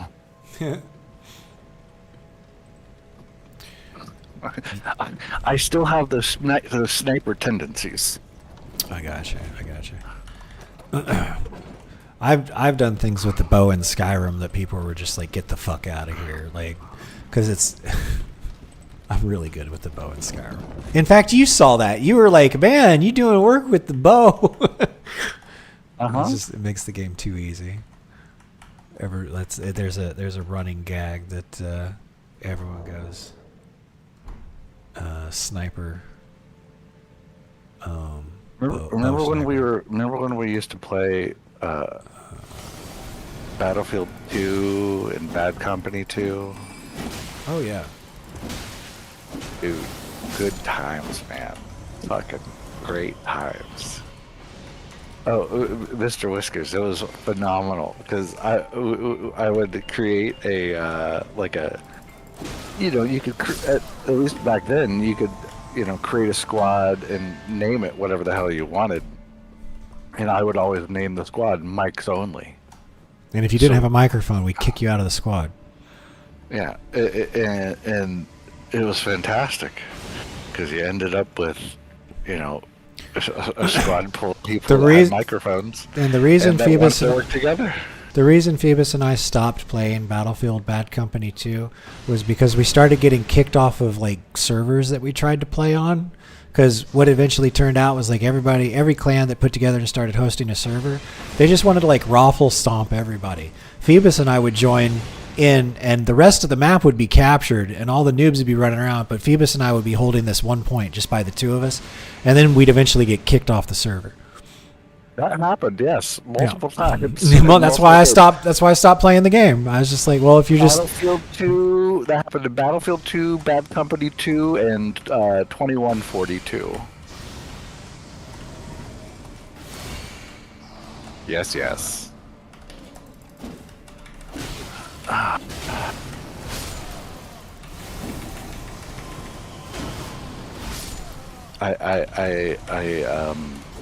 I neglected to order an item when I was ordering my parts. And now that everything's here, I mean, I could get started. Yeah. But it's a really critical component, and I technically don't need it. But for what I'm planning to do, it would be kind of silly not to. I neglected to purchase some good thermal paste. Oh yeah, that's kind of a thing. Well, yeah, the AIO I got has because especially once I got to look at it, it's got a small round patch of thermal paste on it, and usually it is the gray stuff, like the mediocre, not very good. I'm sure it'd be fine for most people. Due to the architecture of the processor I got, it's going to produce a lot of heat, and I'm going to be running it at fucking full tilt all the time. Yeah. So, so we went for the Arctic MX6. So it should provide a few degrees cooler temps and greater longevity. So. Yeah, anything besides the stock thermal paste. Yeah. So that'll be here tomorrow.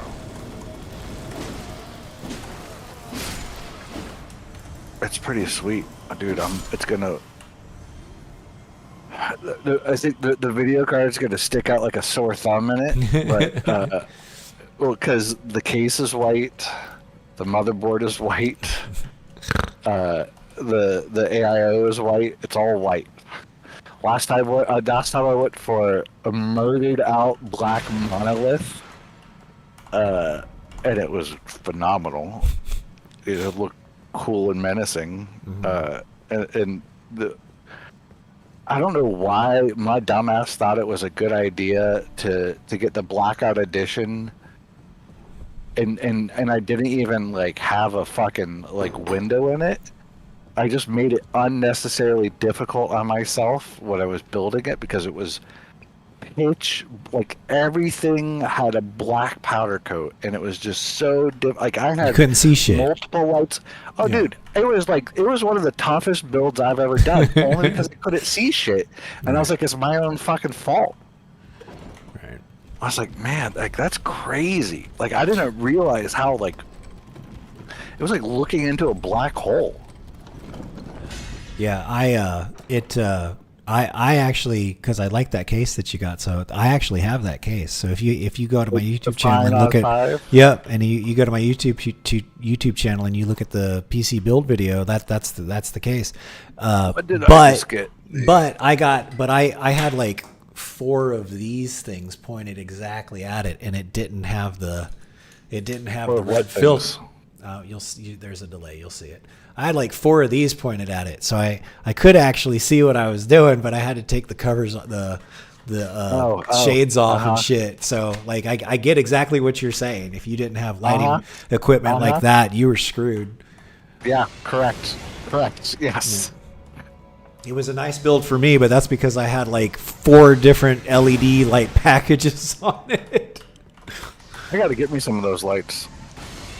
That would be real helpful in a lot of things. I don't know why I haven't done that. They're good stuff. Of course, my physic runs out the moment she gets over here. All right, come on, girl.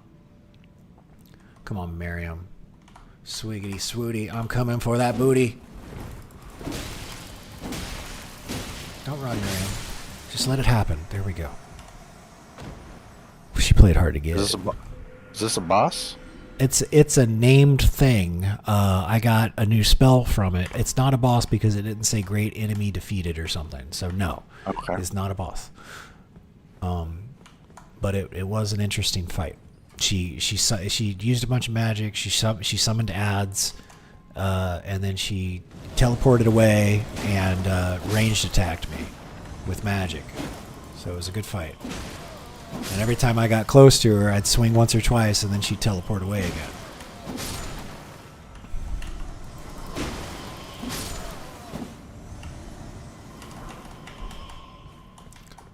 Okay.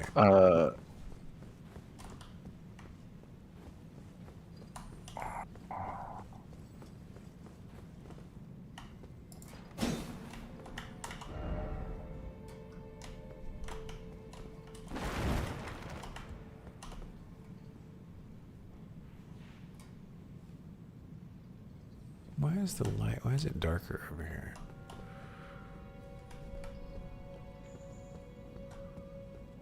I don't know. Oh, come on.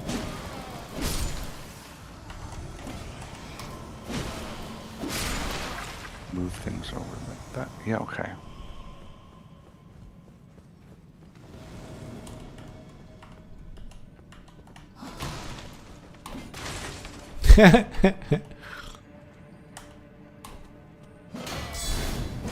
There's a ladder up to the rafters. I see it.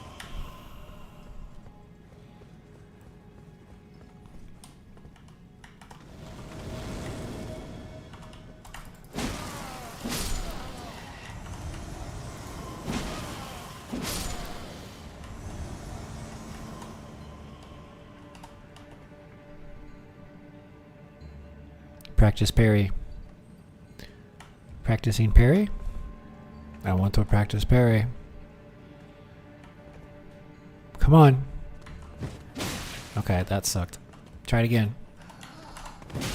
Nope, didn't do it that time either. There we go. Yeah, that's an ignored.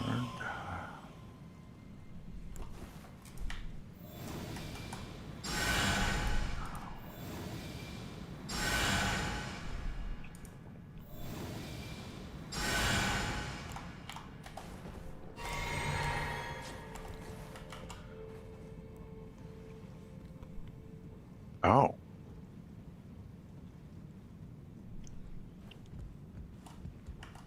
What happened to this guy? I don't know. He jumped Why don't I have a data directory yet? What was I thinking?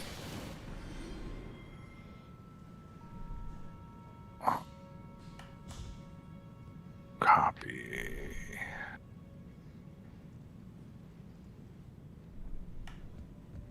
Okay. So that's updated. We need... Oh, I do have a data directory. Okay. It's just empty.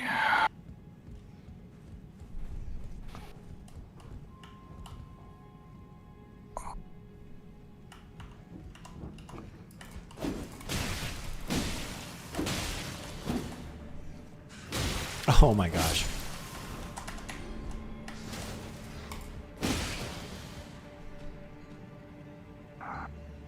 Oh, he fell down on there. He lived.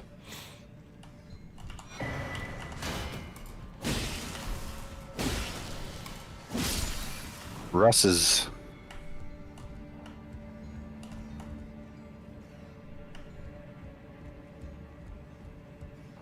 Yeah, I want to make a game where the rats are the good guys. They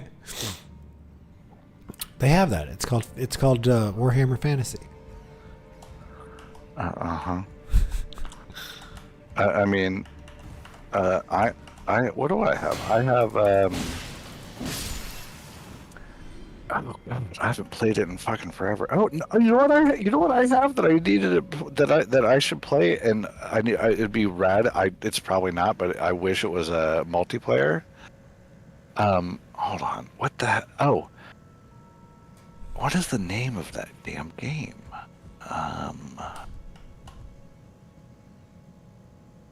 Yeah, it's a Mordheim game. It's called Mordheim City of the Damned. Oh, that was a tabletop game, board game. Not a board game. Well, it's a no. Like Mordheim was like the name of one of the cursed town. Like a big chunk of warpstone fell on it. Do you remember we played it with Kajovic? Oh, that's right. Yeah, we did. We played it with Kajovic. We did. This game is on sale right now for $1.99. That's fucking crazy. When did it come You're out? about to get a gift. 2015. I might already have it. Oh, I don't have a Mordheim game for 2015. I don't think. Oh, okay, it does have online PvP. Fuck yeah. It better. It's a Warhammer game. All right. I guess there's nothing up here. But it's a tactical turn-based RPG. Yeah. Yeah, I was looking around for that something, Whiskers. Thanks for not telling me what it is. I'm glad you don't spoil stuff. I'll find it later, I guess. Just point you in the right direction there, bud. We did get we're definitely going to level up again. Yeah, it's smart making that your priority, right? Like that's just the you know, that's just the MO. Get that vigor to 30. You know, that's stats up. Yeah, pump them stats. Those are rookie numbers. You got to pump up those numbers. Yeah. What was I doing? Okay, I already have my data directory. That's right, Mr. Whisker. Oh, we already got that done.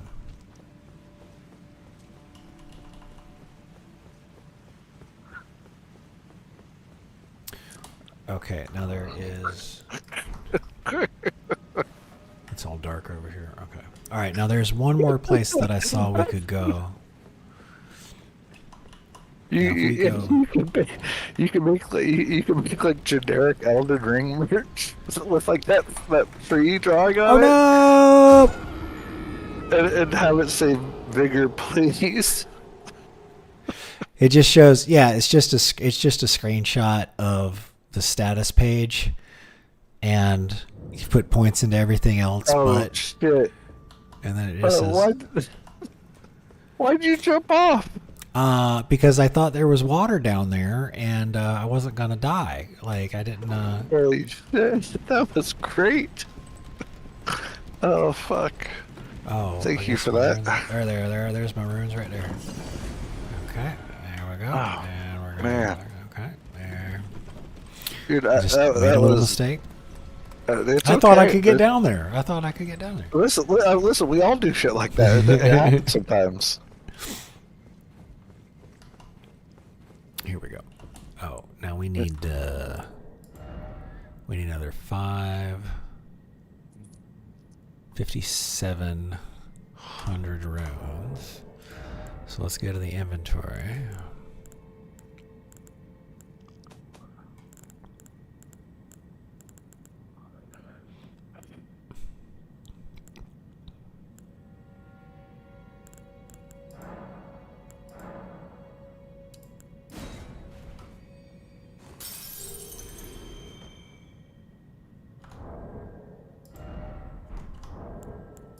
I'm gonna do A.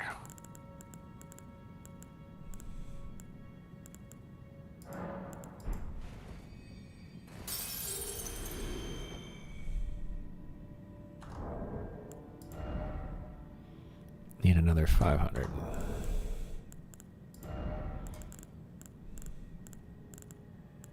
Oh.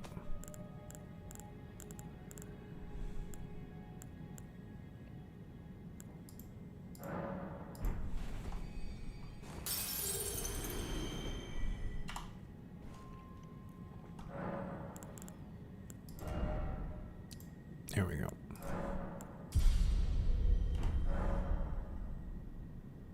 You can stop avoiding bosses now. Yeah, what's it up to? 25. We need to get 5 more.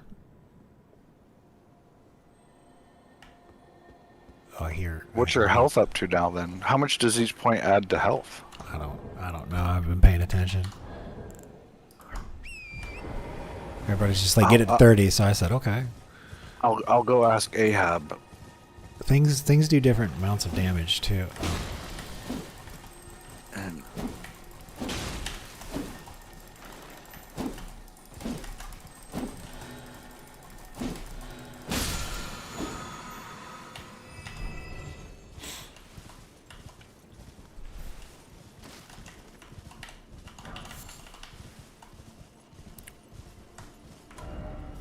Okay, oh, that's right. We were gonna see what was over this way.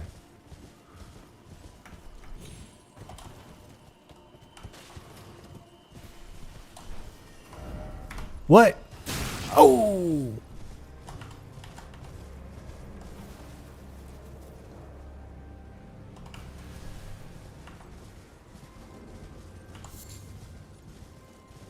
I'm asking Ahab, in Elden Ring, how much health does each point of vigor add, and what's the advised amount for the first 10 bosses? We'll just see what it says.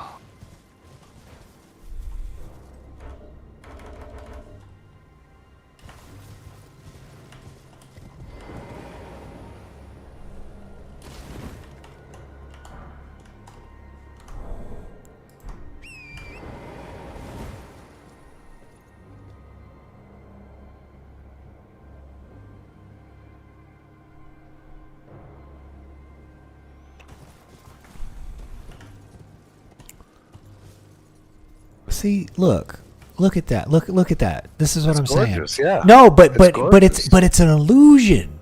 It's not an actual tree. It's like spectral at the very least. Well, the bottom part maybe. It could be poked in from another dimension. Okay. Well, but the other trees don't. See, that's one of its offspring right there, and it's not doing that. Maybe that's the Grand Poopa tree. Oh, it most certainly is the Grand Poobah tree. I will not. No, you will get no resistance from me there. Oh, here we go. Oh, I'm stuck in combat. Man, see, dude, I gotta tell you, man, DeepSeek continuously impresses me for like researching questions. Like, it does a good job. The amount of health added per point of vigor in Elden Ring varies significantly based on your current vigor levels. Gotta stick that V. With distinct scaling phases due to soft caps.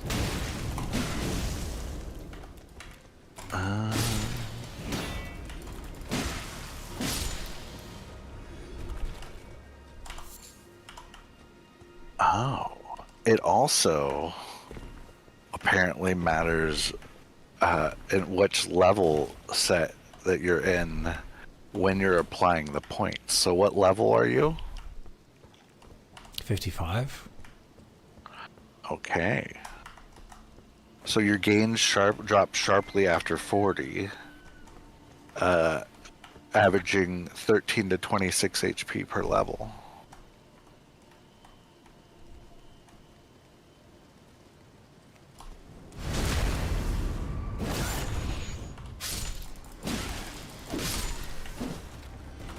Let's dance, buddy.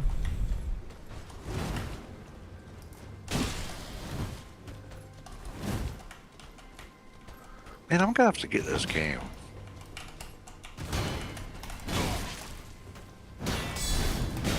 Shit. Oh, he broke my guard. Oh, that was a good fight.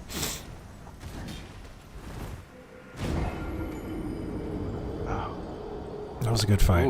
I want another piece of that. I ain't seen anybody in red robes before. I was like, let's do this. You ever played Bushido Blade? Long time ago. Yeah, this PS1 game. Yeah, that was the game where you squared off as like samurais and you just hit somebody one time and they died. Yeah, that game was hard as fuck. That's what made it so great. I know, that's what watching you just now, that totally reminded me of Bushido Blade. I was like, oh shit. That was a Bushido Blade moment. That guy hit really hard.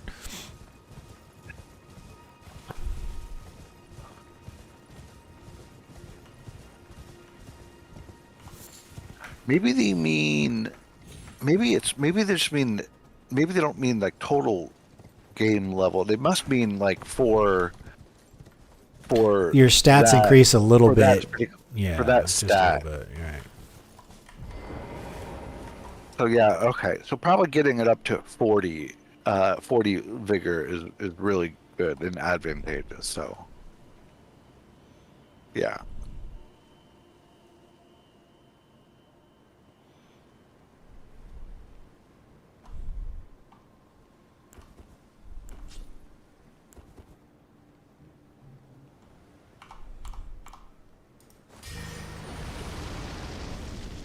Have you killed Margit yet?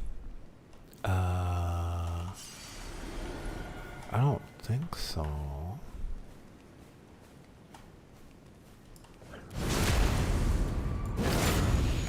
Type in Vigor Elden Ring Extra Life. Is that? Am I searching for that in YouTube?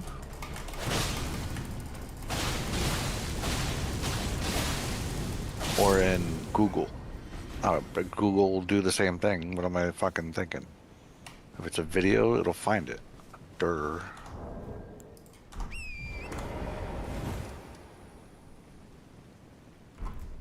No, wait a second. There's a thing up there. Oh, well, I can't get up there until... Okay, so there's no way for me to get up there and then across to the thing to see whatever that is. Okay, fine. We gotta find the object. Oh. Oh. Thanks, Mr. Whiskers. Hey, Ken. Oh, he's got to go to bed. Oh. I don't know if Ken's still here. Oh, I didn't see his say hello. Head to bed. Long commute tomorrow. Okay, Ken. I'm sorry I didn't respond to you in time. Did he just say that? Oh, good. He did. Hey, Ken. Have a good one. Thanks for stopping by and saying hi. Okay, good. I'm glad I was able to respond. Thank goodness. I feel bad when I look over at chat and then it's like 10. Well, I was on a separate page, and I was like, oh. Oh, good.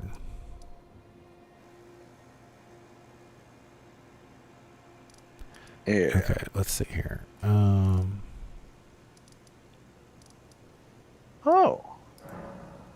Also influences the immunity body stat, which in turn improves a player's resistance to poison and scarlet rot. Oh.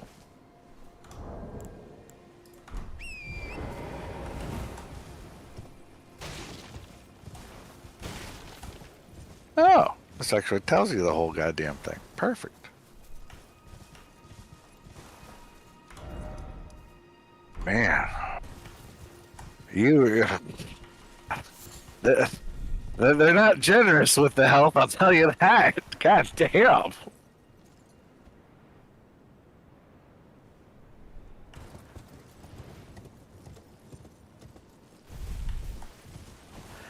I mean, I just use Google. They have enough of my. They have so much data on me already. Like, it doesn't fucking matter at this point. Like, whatever. I mean, like, I have my cell service through them. You know, I was like super early in the Gmail beta, like going back like that far. Like, I had it like a year before, like a lot of people are like, I've met people, like other devs and stuff, they're like, oh no, I totally had it first. But I'm like, okay. I'm like, I'm sure I still have the email, I'll go find it. And I was like 9 months before. This was Matt. And he was like, how the fuck? I was like, yeah. I mean, it's not because I'm cool. It's because JP was cool, and he got an extra one for me. Oh man.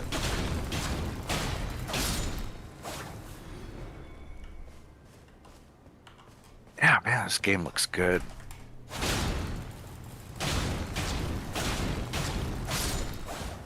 You know what? Let's just do it right now while I'm thinking about it, because you said it. What? What? Hold on just a second. Do what? Hold on, I'm getting experience. Okay, there we go. I done did it. All right. Let me go. Where is the nearest site of grace?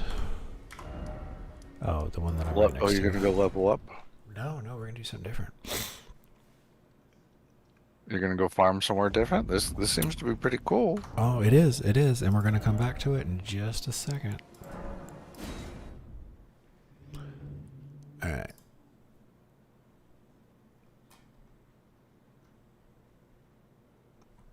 Okay. We're going to go modify the game's I. So that's going to be C:. What? Okay, so the game is on consoles, and the game has, I have noticed, grass draw and shadow pop in. So we're going to adjust the draw distance to make it not suck, and make the game look even better. You can't do that from inside the game? I mean, you can do it a little bit, but it's within the confines of what would work and look good on a PS4. So I think I got a little bit more power than that. So, you know, I'm gonna turn shit up a little bit. That's Have you what I'm gonna do. confirmed that this is a viable strategy? We're about to find out. I'm gonna create a backup of the I. Okay. And I can, Yeah. You'll be fine. Don't you think you should save and log out of the game first? You must be a couple minutes behind. I mean, I thought you just minimized the game, but you actually exited. Yeah, instead of you can choose to go straight to desktop instead of going back to the main menu. What you got an NVIDIA? I assume you got an NVMe in there. Mm-hmm. Yeah, because that thing saved and shut down fast as fuck. That was crazy. User engine I. Navigate to PHP template. Paste the following high performance suite. Elden Ring, your Steam ID, graphics config. Oh, is this hold on a second. Oh, this motherfucker. This is an app data. Oh, okay, hold on. Percent sign. App data. Percent. Sign. There we go. Elden Ring right there. Dude, it is definitely the best way to find the app data folder.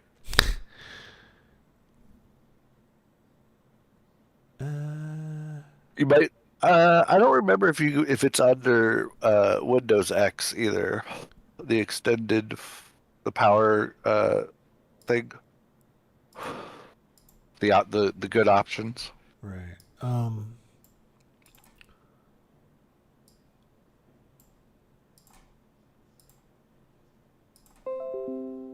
Let me tell, like, Bob didn't hear. Like, this is what I see.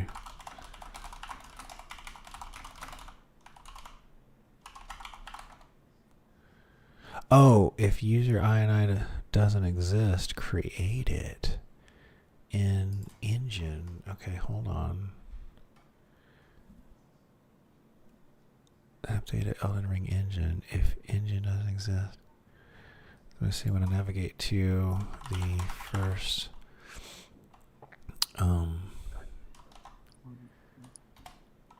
PHP thing you told me to. This is what I see. So will I be creating those folders, or did you give me the wrong directions?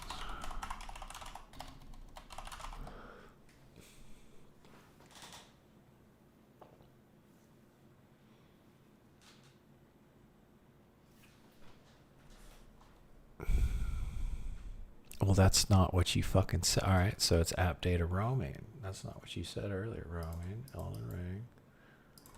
Okay. Oh shit, there it is right there. Okay, graphics config. Okay.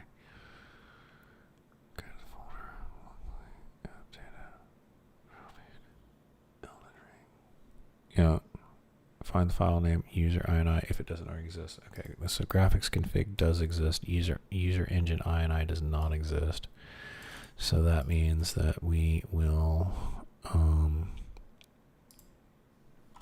up a new notepad. New. And we're going to copy all that. And we're going to dump it in there.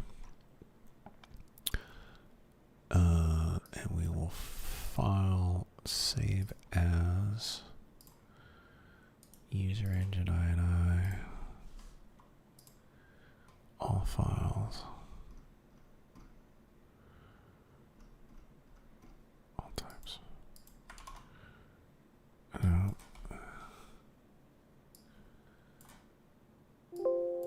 Motherfucker.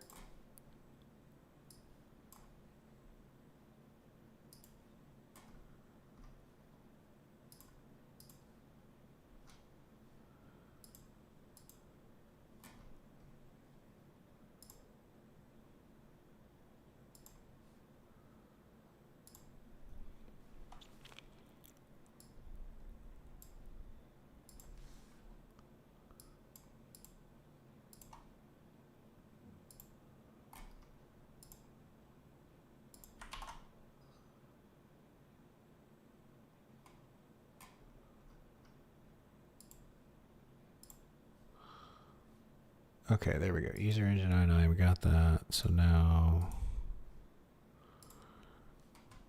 there's the desktop.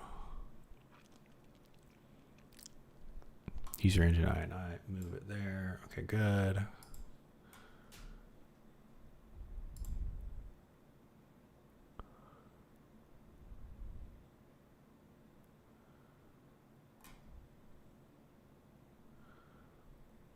Okay, I think that did it. Let's see what it looks like.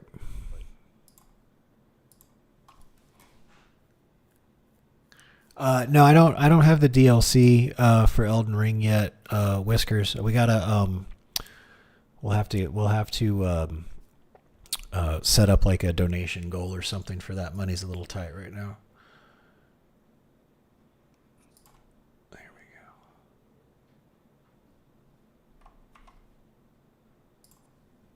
Is it rebuilding shaders? That might be a good sign.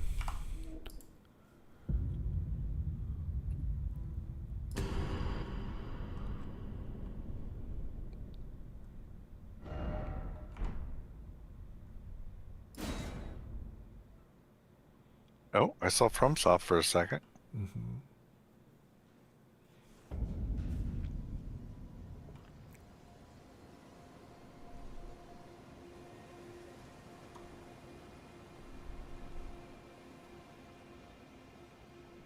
Dude, if that does for this what it did for Skyrim, that's gonna be crazy. Right.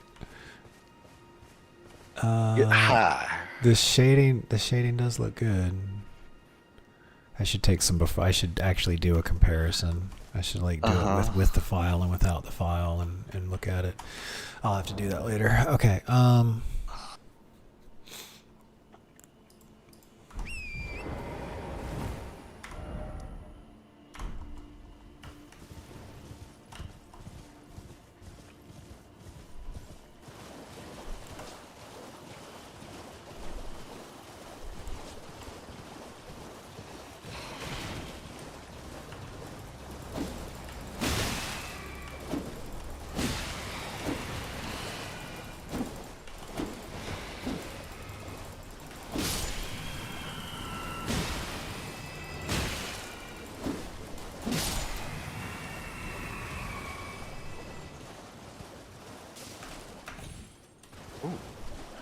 Tried to get you.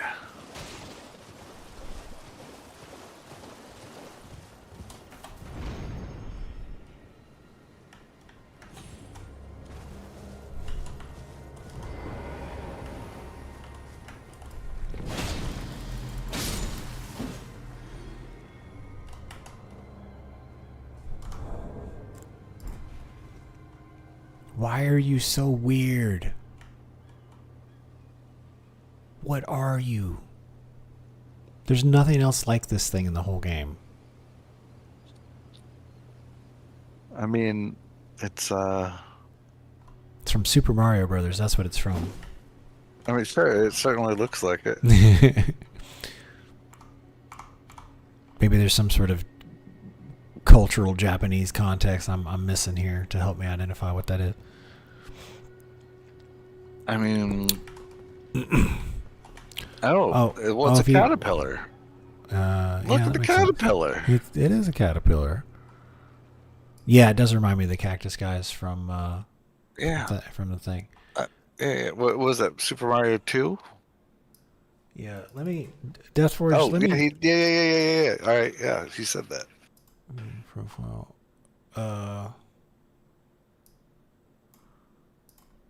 Here, Deathforge. I'm gonna put my Steam profile in the Discord main chat in Discord, and shoot me a friend request, and also put in Discord what your friend name is, so I can what your Steam name is, so I can accept it, because I get random invites from people, and I like all the people. There's a lot of people on my Steam, like I have no idea who they are. I'm just like. Did we play World of Warcraft a long time ago together? Did we play like a Left 4 Dead 2 game together? Did we, what are you doing on here? Who are you? That's right. And they're like, hey, and I'm just like, who are you? All right. Yeah, I'd say it's about half my Steam list. Let me drink the physic. Oh, I didn't. But a lot set of people I myself do up for know the who boss. where from. I'm pretty sure this fight's going to be over pretty quick. Equipment. Let's put that on there. We're still medium mode. You guys keep distracting me.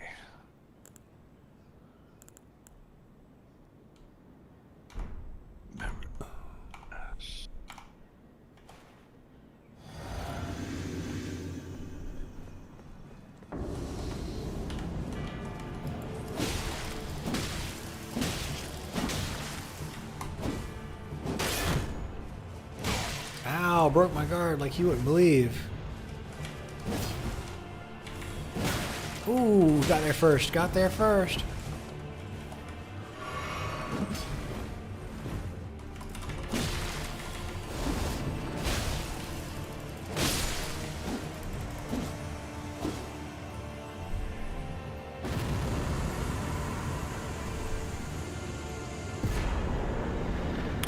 Flame of the Fell God. Ooh.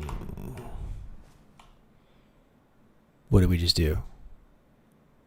What's happening? It's loading. Oh, it took me back. Okay, it is shut down now. Okay, cool. Hey, we did it. That was fast as fuck. We got the boss. Dude, I looked down for like 10 seconds and you killed him. Hey, Manamith, how you doing? He says sup next. You know what's up? I'm getting better at this game. That's what's up. After 3 weeks. Hubris. Hubris. Hubris. Alright, well, we did that. Dude, why did you go kill a boss? Well, I thought there was one there. I was willing to try. Let me go. Did you get major person defeated? Where's Margit? I know that's like one of the first ones you're supposed to fight. Where is Margit? Where do I need to go to get Margit?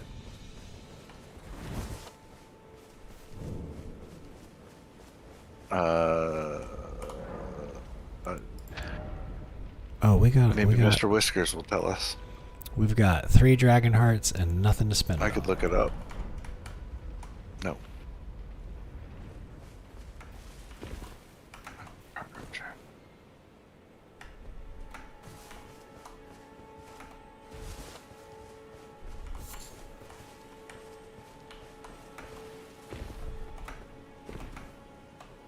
Ooh.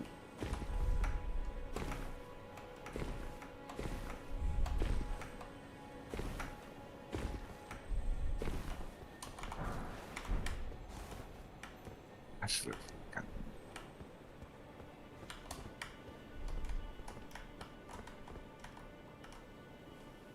That's probably too far.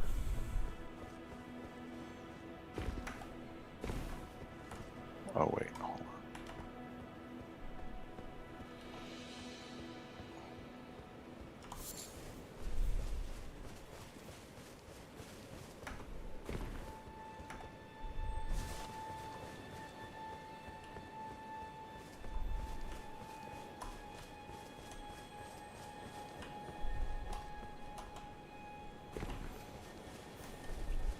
The cathedral has more offerings.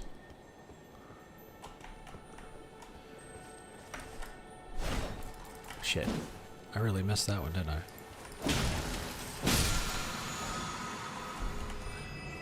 What cathedral? What are you talking about? There's a cathedral? I mean, I know I've seen plenty. I just don't know which one. There's a dragon cathedral? Birds.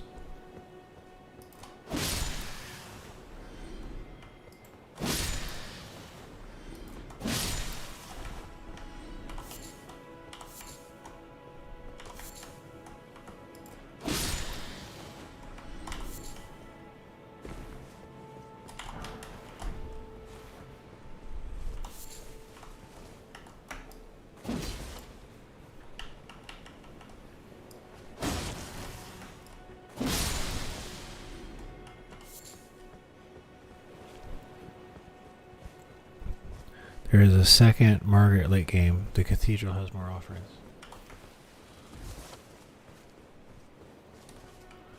Did Manamyth ask if I talked with Swifty? No, I got to. I need to. He sent me a message like a year and a half ago, and I was going through a bunch of stuff and couldn't reply in time. I did reply, but it was like 2 weeks later, and I'm pretty sure my email just got lost in the shuffle because that's like an old email address of his, and I'm sure he gets a lot of spam at it. So I've got a couple of other priorities right now. Yeah, I guess I can. I'll reach out to him this week over like Twitter or something like that, and we'll see if we can get in touch. I like lost my phone. I don't even have his number anymore. I lost it years ago. I've been too busy to worry about it, but things are starting to calm down. So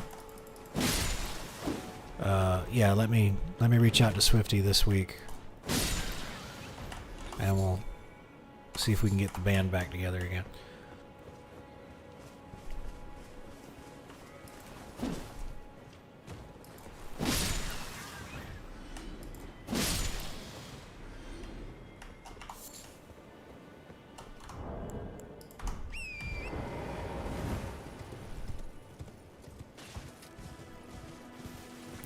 I can see all the comments you type.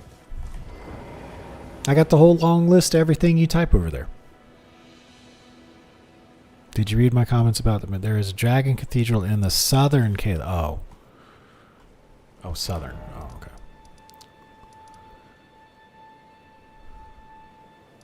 Oh, but we have to get all the way down there.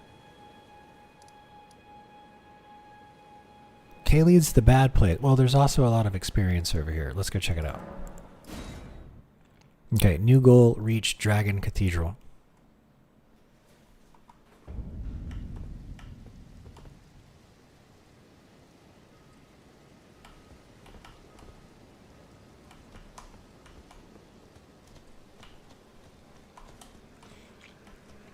Oh, we will, Manamyth. I got a couple of things to take care of. I'll reach out to him as soon as is appropriate. Whoops.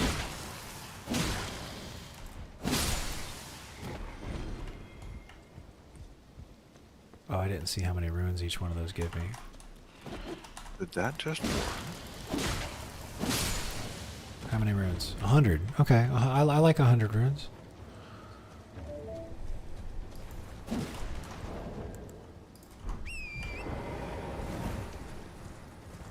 Oh.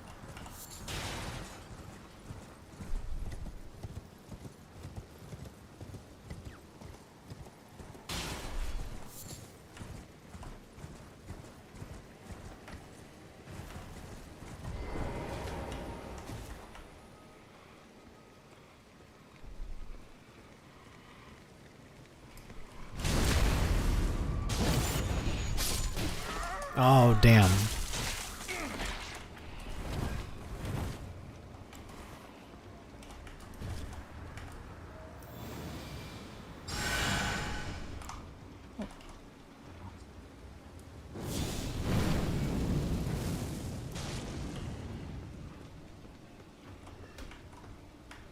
Uh-huh.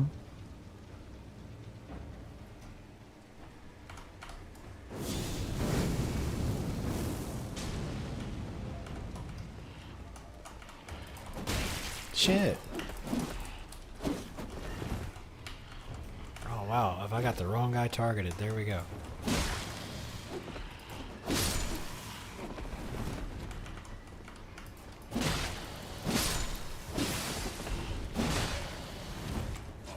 Where's your dragon's breath?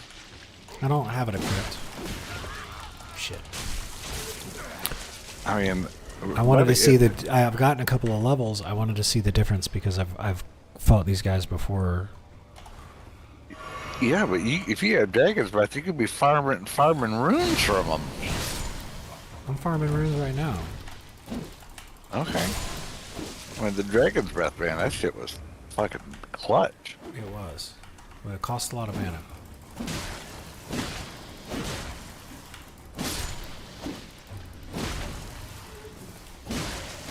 Don't you do that to me.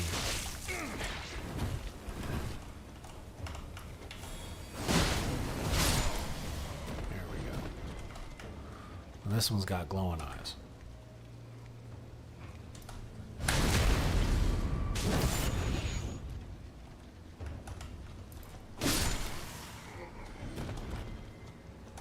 Okay, we good? We good?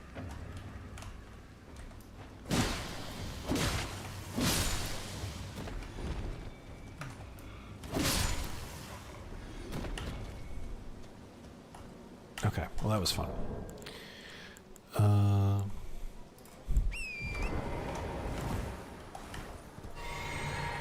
Yeah.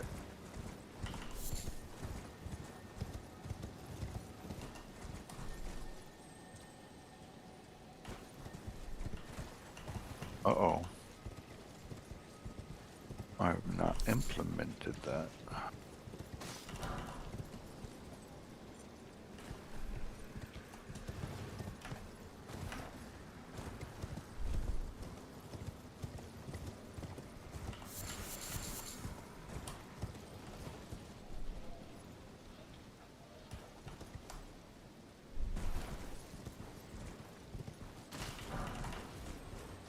Oh, oh, whoa, whoa, whoa, whoa, whoa, whoa, whoa.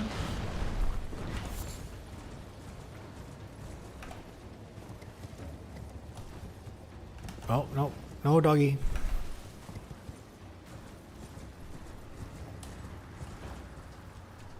Okay, good. Are we going to the right spot? Oh, we're still in combat, son of a bitch.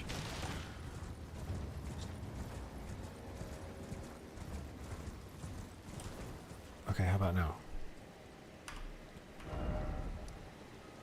Yes, we're going the right way.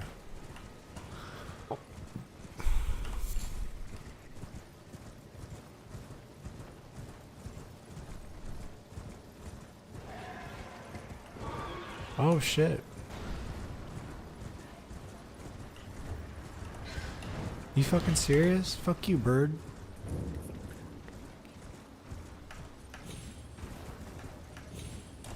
You still coming? That's what I thought.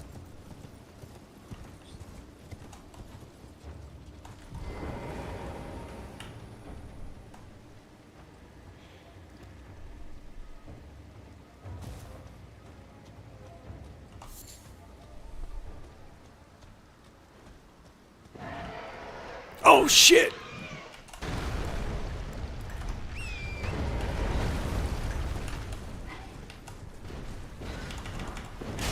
Oh, no!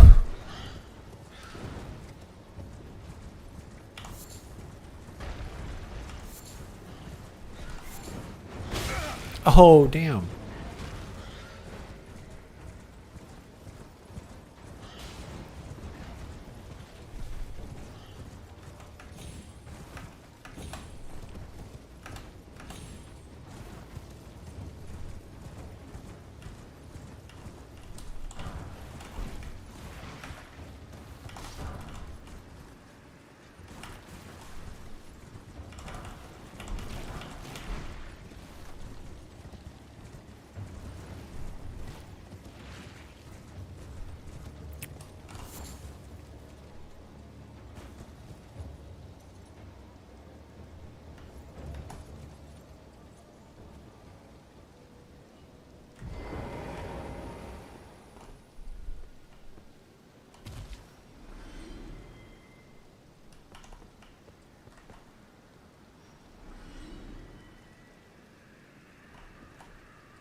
I mean, that side don't give a fuck.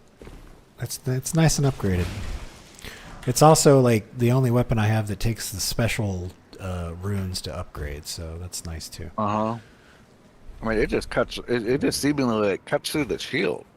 You can the swing on the position of the shield really does matter. So like Okay. The swing. The great thing about the scythe is that it swings around behind their guard, if you can angle it right, and it just cuts them from behind. Yeah, and then of course it does a hell of a lot of damage sneaking. See, I can't get.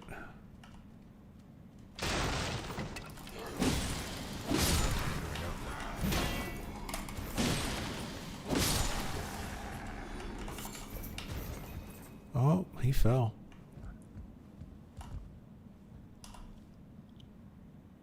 Oh, there's a thing over there. Okay. What? Yeah, we can drop down here. All right, we're committed now. Oh.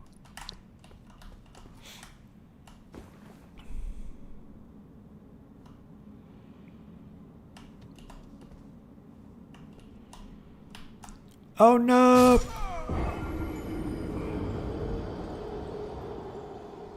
And there's a site of grace down there too. Okay, great.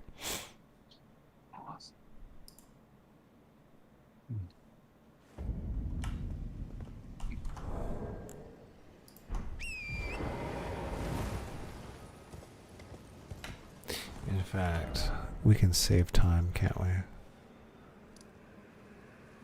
No, we have to go over there. Okay.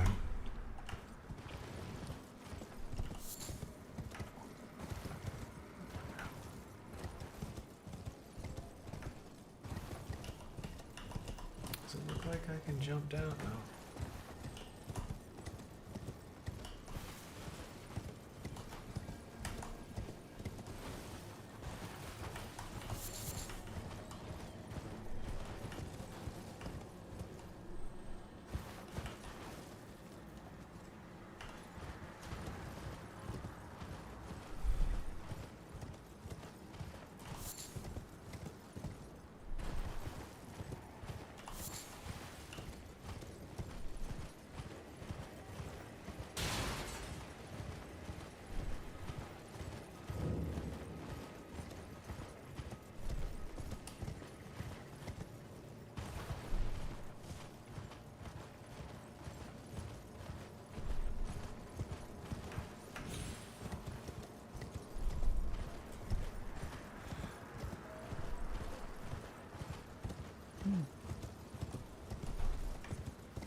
There's the guy that fell. Oh, there's nice. 2 items on him. Damn. Shit, son. Okay.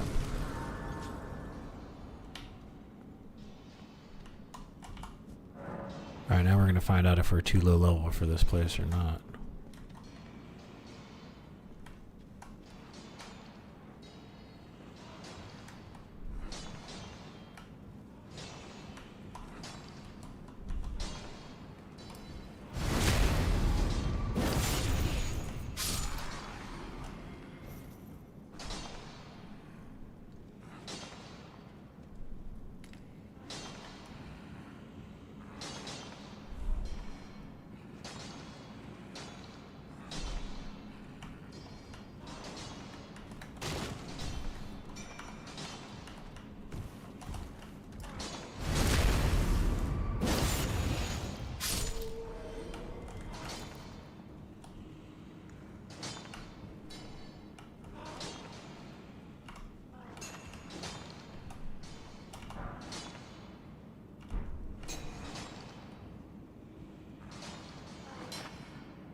Oh.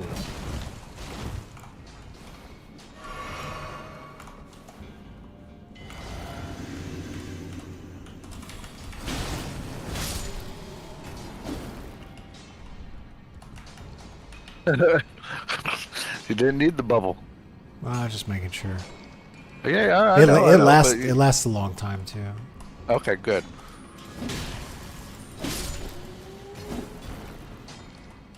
Damn. I know. I do more damage now. It's noticeable. It's very nice.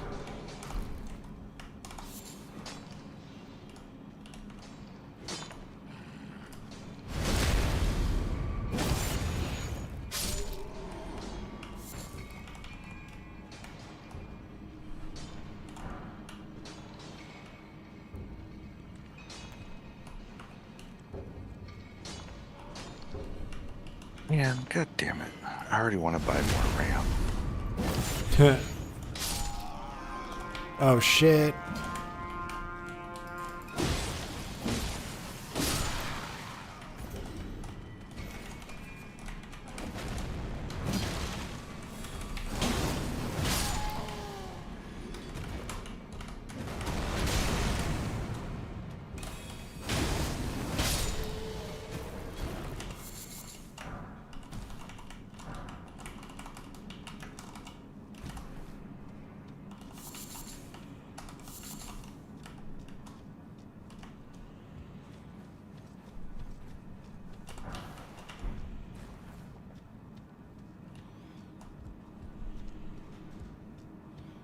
Okay.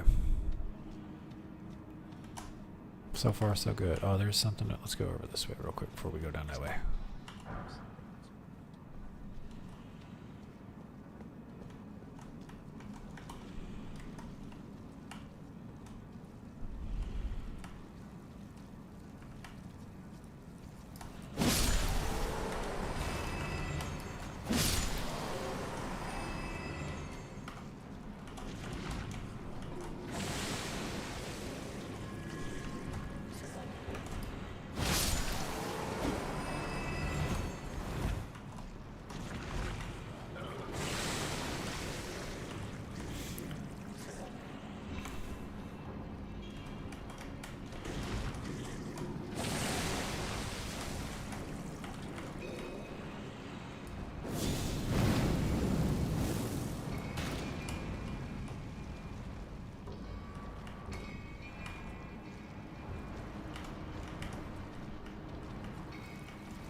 Shit.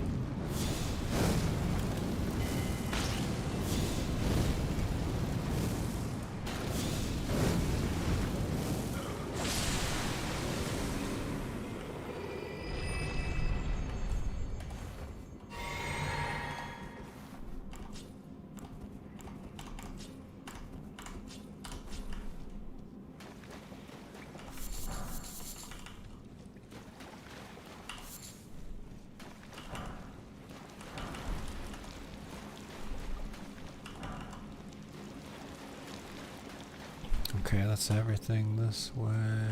Yep.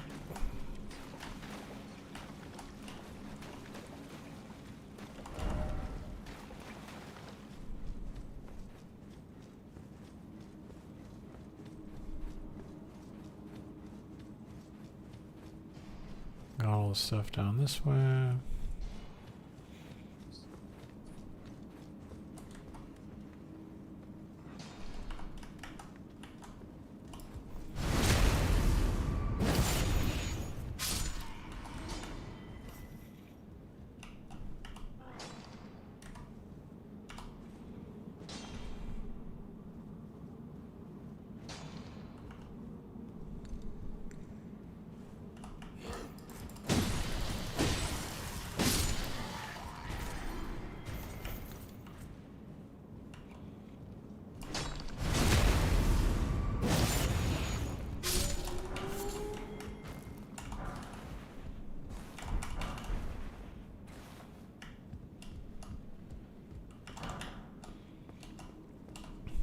A pretty good haul from this little.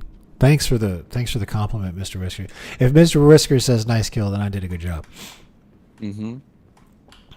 You're definitely getting better. I'm not hearing slam, slam, slam on the keyboard.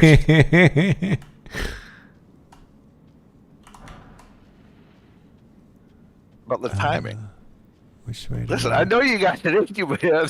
I mean, we all do. That's the thing. Well, I don't know if Mr. Whiskers doesn't know you from back in the day, does he? I don't know. Oh. I don't know if he just discovered the channel, or if he watched me back in the day when I was originally active, pioneering YouTube stuff back in 2000. That's a fucking dragon. Oh my goodness. Oh, son of a bitch! It tricked me. It tricked me. It's not fair. It's not fair. Damn it! I'm gonna lose my runes.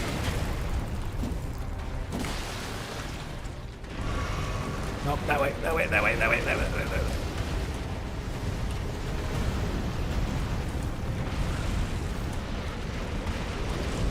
It's not necessary. Okay.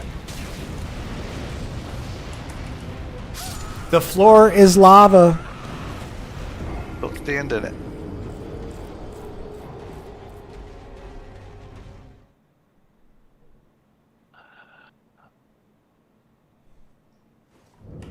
Oh. I stood in the lava.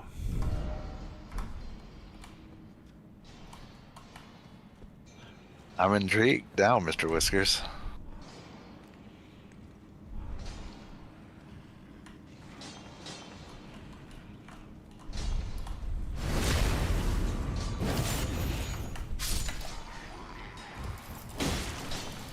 Mr. Whiskers, did you just recently find the channel, or do you know him from before?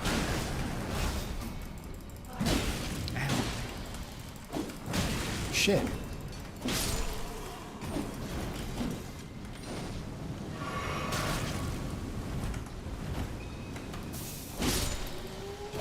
Okay, yeah. He Mr. Whiskers is brand new, man. Oh, cool. Man, that's I mean, no, just, well, I mean, a lot of people know him from like years ago when we used to play other video games. And I used to be a minor internet celebrity. Yeah. For all it was worth. Oh shit. It was good times though. No, I would love to know who you are. Do I know you? Shit. I don't know Mr. Whiskers. I mean, I know a few cats. But, Hey,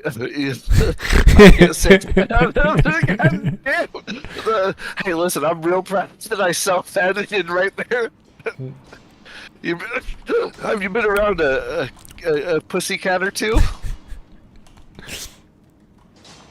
I'm not going to kill that magma worm. There's no way. This does not help our mission. Our mission is to get levels.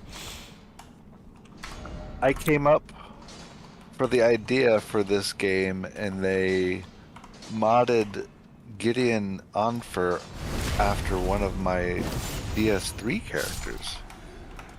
What? Dark Soul 3 character. Who's Gideon Onfar? What do you mean you came up with the idea for this game?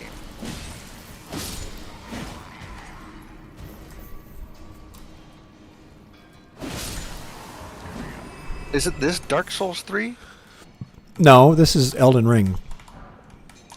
FromSoft made like an Armored Core game, Dark Souls, Demon Souls, Dark Souls 1, 2, and 3, Bloodborne, this game, the DLC, and the whatever the new thing that's coming out for this. Oh, nice. Fuck yeah, dude. There we go. That was a good move. I did that. Hell yeah. Welcome to the party, brother. Also, smile about the demon I wrote. I don't... Smile about the demon... What? Was that... Smile. I haven't seen Smile yet. Oh, Smile's the name... Oh. It's a horror movie. Was it... Did they mention that on Red Letter Media? They have talked about Smile. I don't think they've done like an actual full video on it. I'm sure it's horror. I'm sure if Jay likes it, he'll mention it for sure. Yeah. Dude, that's fucking cool as shit. There's one video that Jay mentioned that I need to. I'm gonna have to go watch that shit. Hell yeah. When you say the Godzilla movies, you don't mean the one with Ferris Bueller in it, do you? With the Beastie Boys song? You know what I'm talking about.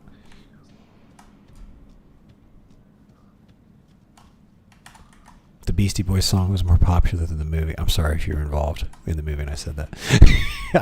I bet it's a newer Godzilla thing.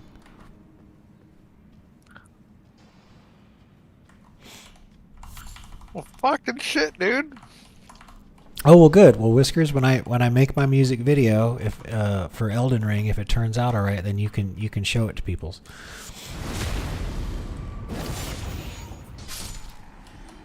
Oh, I haven't seen the new one yet. I haven't been watching movies for a while because I don't know. I mean, I've been watching old movies. What was the one I just watched the other day? Oh, Something Happened on the Way to the Forum with Buster Keaton. There you go. They don't make them like that anymore. But I did hear good things about the newer Godzilla. Like, was it got the -1 or whatever? It was supposed to be really good. I know I'm supposed to watch that. Oh, bro, I just saw Charles dance in what was it? It was before Game of Thrones, actually. It was Childhood's End. I did. Why does that sound? Oh, that's right. You were telling me he's in it. Yeah, he plays the alien in it, and he's perfect for it, and his voice is fucking great. Vampire and Dracula Untold. Oh, I'll have to check out Dracula Untold. I like when he played the big badass evil or old vampire in Underworld like that. Oh, he was so perfect for that role. I was like, you want to get some big authoritarian ancient vampire traditional dude? That's him.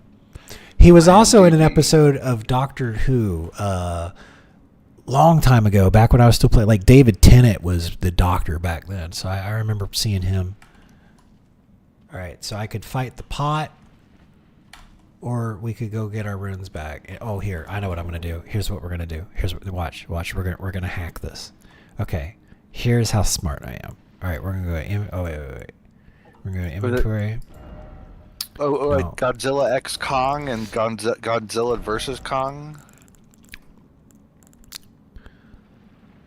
But without order. Now where did it go? Hold on now. I know I got one of them.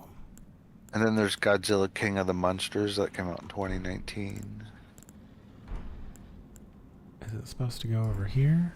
No, don't do that. Okay. Oh, nice.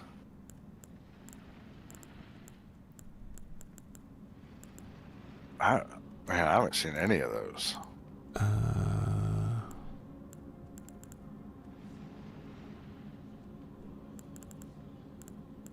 I thought I had one of them things on me. Hold on a second. Oh, the duh. It goes in this equipment slot. It goes in this one. Oh, what's that do? Boost? Oh, boost restoration from flat. Oh, okay, that's good. I'm a little behind on things. I just got around to watching Inception like 2 months ago.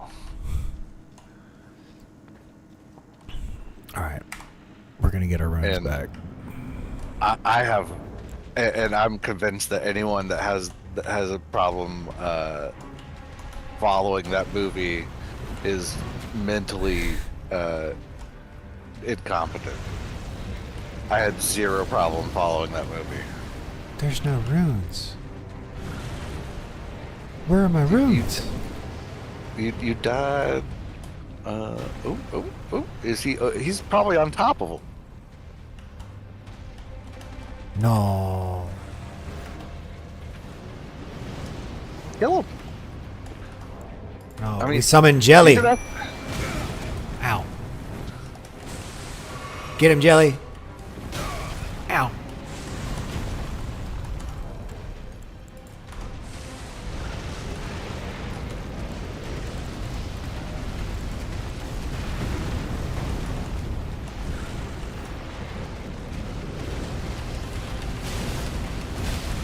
Oh, he's really tough. Oh. Oh. Health?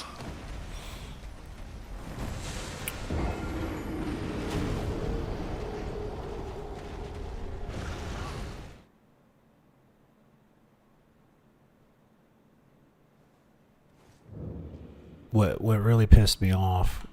That's awesome. What pissed I me liked off? Inception. I thought it was good. What pissed me off was I had equipped that twig so I wouldn't lose my runes, and I was hoping I could pick up my runes, and if the boss killed me, at least I'd come back with all the runes. But when I got to that chamber in the boss chamber, my runes were gone. So I don't know if they.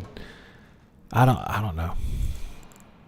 I like the Wolf of Wall Street too. It's just I stopped watching about halfway through, like, because I was like, I can't take this anymore. Oh, dude, he's amazing. Like, that's the problem. Like, he was he was being a dickhead so much. I was just like, I can't fucking like watch this right now. I don't want to like see this shit. I was like stressed out after work. I saw it in the theaters, and when he cut his hand and he kept going, and I was like, yes, yes. I think I was the only person to realize that, like, oh, he did not mean to break that plate and start bleeding, but he kept going. I was like, yes, he kept going. So it was such a great scene. And thank goodness for Tarantino and thank goodness for Tarantino and everybody else not like freaking out and letting him do his thing. So that was fucking great. Tenet's yeah, it's a little more complicated than Inception, actually. You'll probably like Tenet more than you like Inception. Did you ever finish Player of Games? Yes. What do you think? I thought that the thing was gonna happen. I was hoping for like dude, without spoiling the plot too much or anything, I was hoping that the culture base, that not the culture, but the one that he was going to, like, rubbed off on him and he became emperor deliberately. And then when they were like, okay, now, you know, swear fealty to our culture or whatever, he's like, no. And then he starts a war with him because he can. I just figured it was gonna go that way, but it didn't. So I have to check out the next couple of books in the series and see what they do. Yeah, I mean, you like the first one and the third one also. Not the second one. You just read the second one. Oh, I read the second one? Yeah. Oh, I'll have to read the first one then. I didn't know I read the second. I thought I read the first one. Yeah. Oops. Don't you swing on me.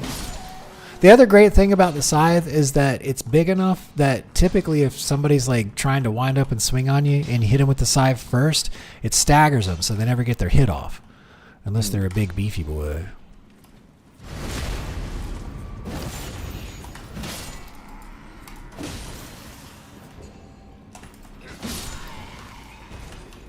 You motherfucker. Ow.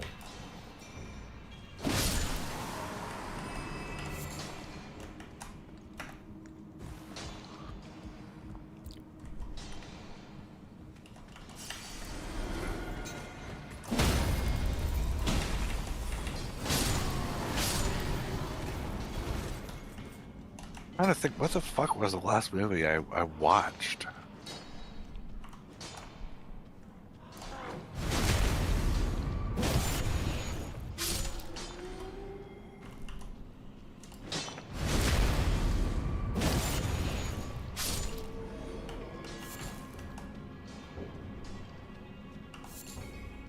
Oh, did I leave all the crystals? Oh, never mind. The last movie I watched was Perfect Blue.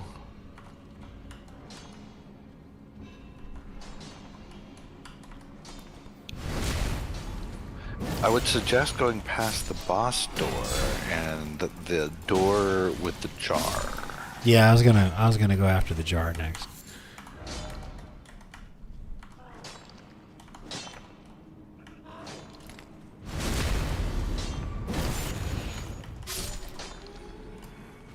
How low are your runes now?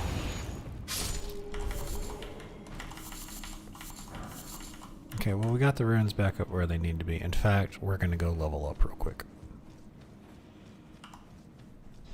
Nice. No, wait. I've only got 10,000. We need more than that. I need it like to get maybe like 14,000 before I can use all the stuff in my inventory. Oops.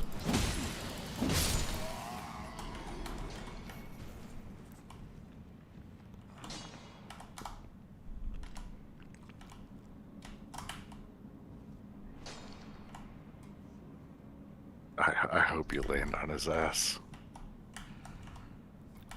Well, I don't want to. There's a guy right there. No! Don't you blow that horn.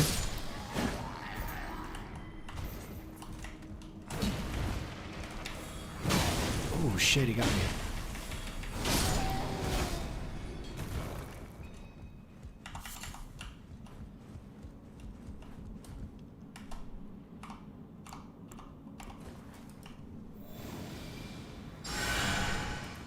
You got a spell that can heal, or what happened to your amulet that heals you over time?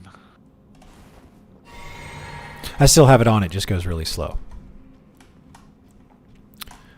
Its effects were more dramatic when I only had 20 health, vigor. Yeah.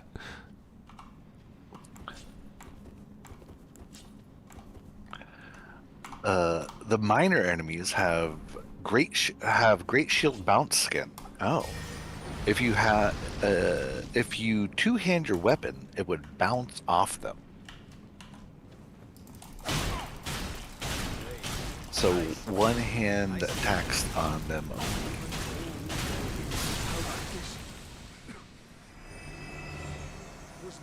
Damn, son.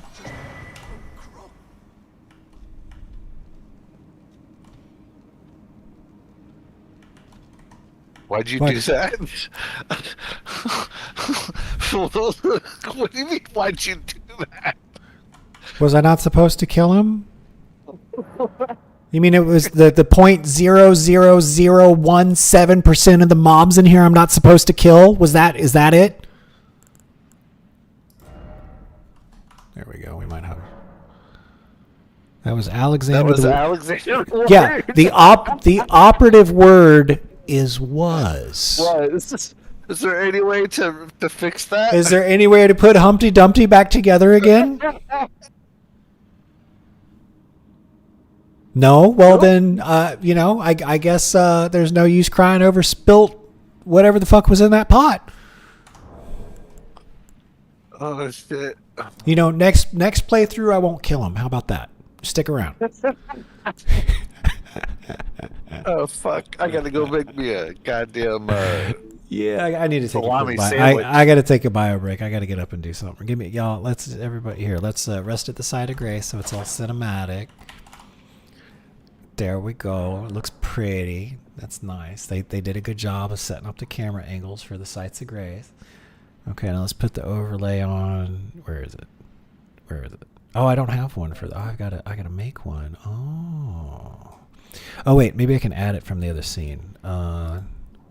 Add existing. Yes, I can. There we go. There we go.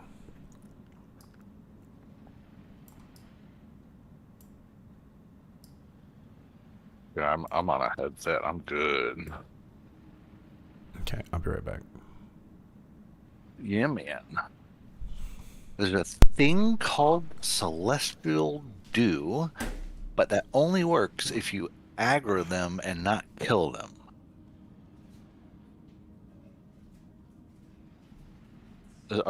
Is that like a mob, Mr. Whiskers?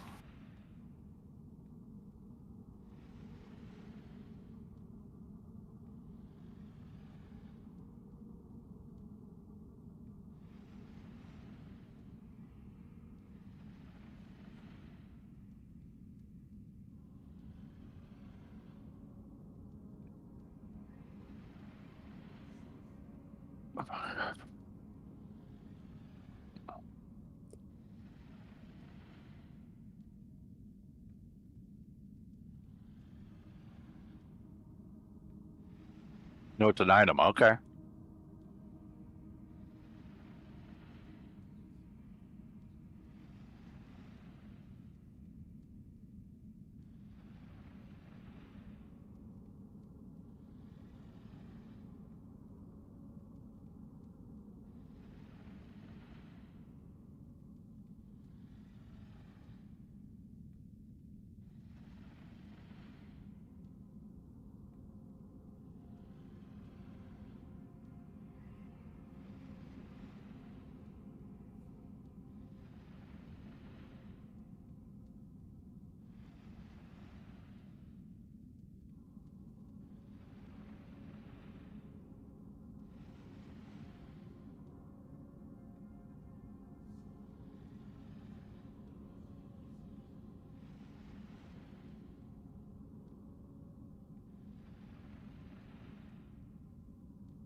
That's for him to tell you.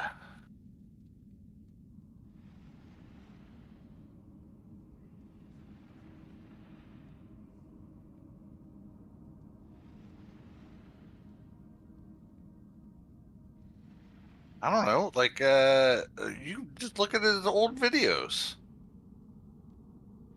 Or I guess a lot of it's not going to be on his channel. He used to make like machinima stuff and did video editing and IRL content like back in like the late aughts with another World of Warcraft player by the name of Swifty. So they had like a vlog and shit, and I don't know all that. I know him from before. We basically like we were like we were I don't know fucking like 20ish, like about 20 years old when we met. So like back in like 2000.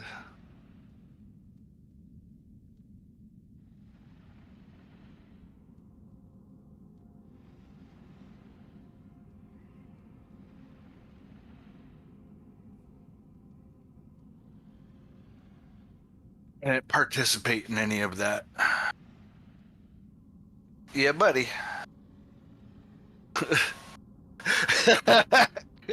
about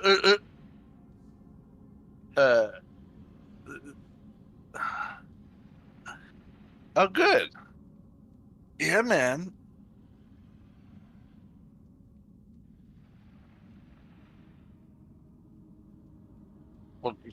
Man, especially if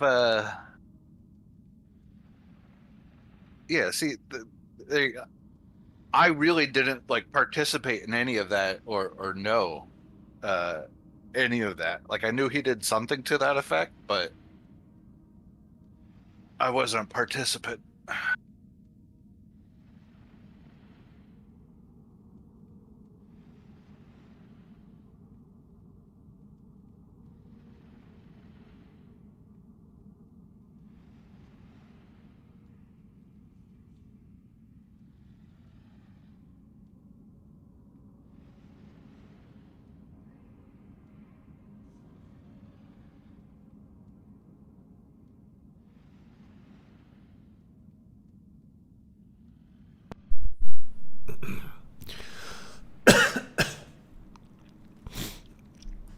I can't believe Whiskers is like, oh my god, you killed him.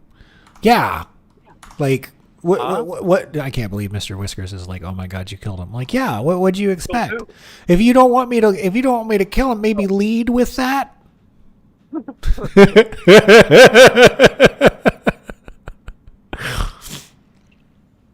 was like, what the fuck are you talking about? I killed some named pot that I mean I only died to something that looked exactly like that about 100 times the last couple of days, so I was just yeah. Sorry, my pattern recognition's really strong. Oh well, here's the way out. Okay, that was hilarious. He dropped a talisman you might enjoy. Did he? Did I not pick it up? I don't know.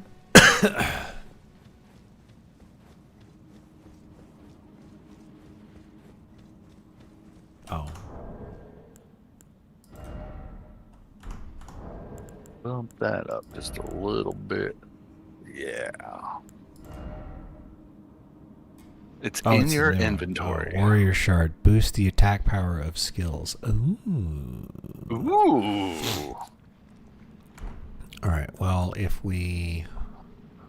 see, what we got the HP regen on? Okay, well, let's get rid of the HP regen, and let's put on the increased skills. And then we got to take off our Confessor boots. Not our boots. Yep, take off the Confessor boots. Ashes of War by 10%.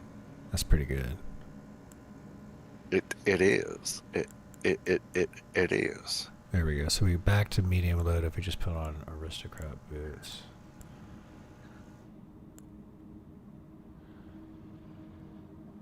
Yeah. Cloth trousers. Okay, so it's definitely the boots.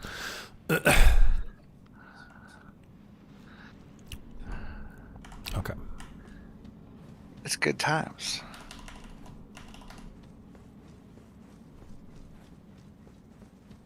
You're getting it. You're juking them. Yes, keyword minor. It wasn't like back when we were doing it, streamers didn't really get that big, like I think this was a couple of years before people like Mr. Beast and PewDiePie and all that kind of stuff existed. Yeah, like the stuff we were doing back then, people are doing now. I mean, like truly, we kind of pioneered some of the stuff people do on YouTube. I'm not, if I'm going to toot my own horn at all, it'd be that. You're not wrong. I didn't watch any of your stuff, but I was like, you didn't have to. You didn't have to. I enjoyed making the stuff. I enjoyed making the content at the time. I stopped making it for health reasons, and then I was bored out of my fucking skull with World of Warcraft, and Swifty really likes that game, and that's fine. Yeah. Oh wait, I'm not. All right. Oh, you know what? There's a I haven't been over here yet because this thing's on fire. This is how many runes do I got? Oh, let's level up first, and then we'll go fight. I mean, that's always a good decision. There we go.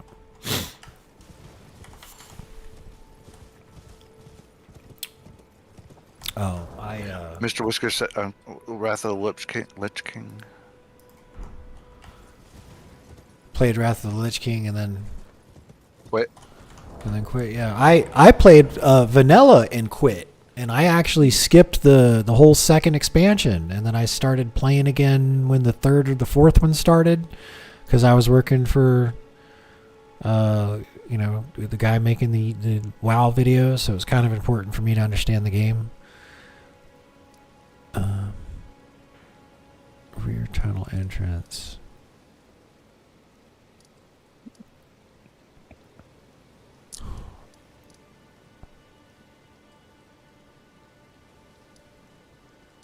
I guess we just spend time unveiling the rest of this map over here.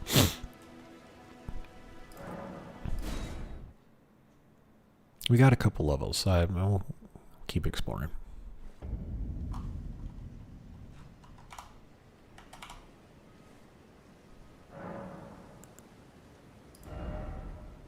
Oh, we need 7,000.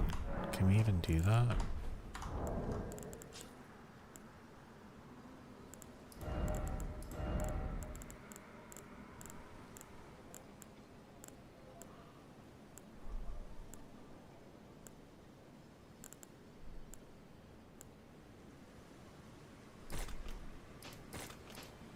No, I think we need 1,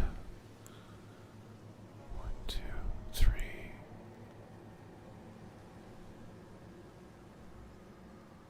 4, 5, 6. We need 19 hundo? Yeah, okay, so we need another. We got 12. Let's get like 3 more thousand.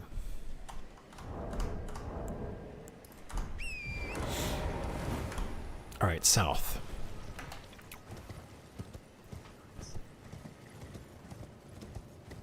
What the hell happened here? Like, this place is just a desolate wasteland. It's like an alien biome. And there's the aliens. I mean, yeah. That dog's infected. That dog's got the raw. Oh shit! Oh, that was your dog. Oh, that was your doggy. Don't know about you. I don't know your moveset. I don't know how strong you are. All right, let's dance. Oh, wha-bam! You know Daisy. You know Daisy.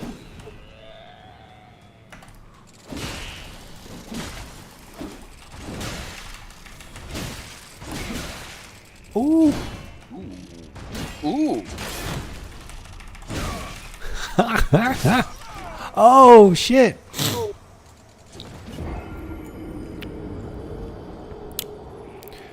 You got a little cocky. Well, instead of blocking, I should have dodged to the left or the right, because their entire moveset is predicated on stabbing in front of themselves, apparently.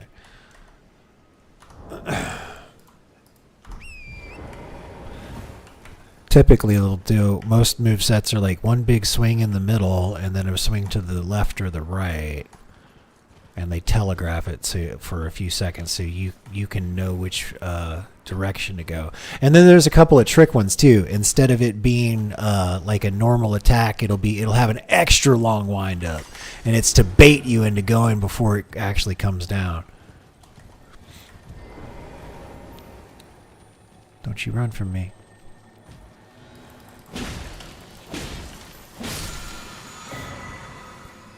Lifesteal Fist. Okay.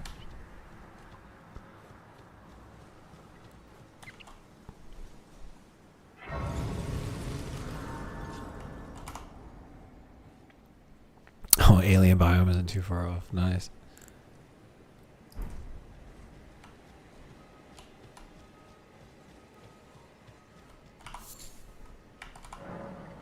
Battle of Radon and Melina locked in stalemate. Then the scarlet rot blooms. Oh, so it was because of a battle? Well, Melina had the scarlet rot. Okay. Okay. Oh, hey. Oh, there's a dude down here. Welcome, dear customer. Yes, right this way. Right this way. I didn't expect to see your kind over here. Valued customer. Come, trade in these. I'm hungry.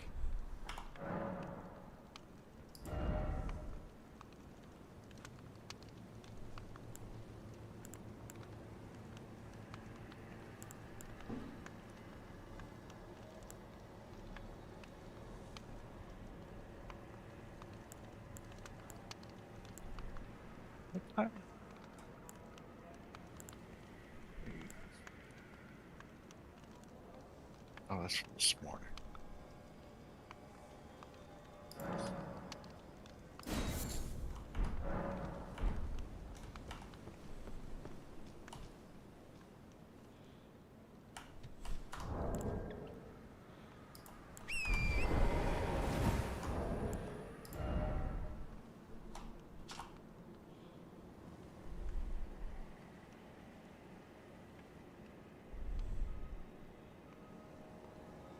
The goddess of rot. Okay.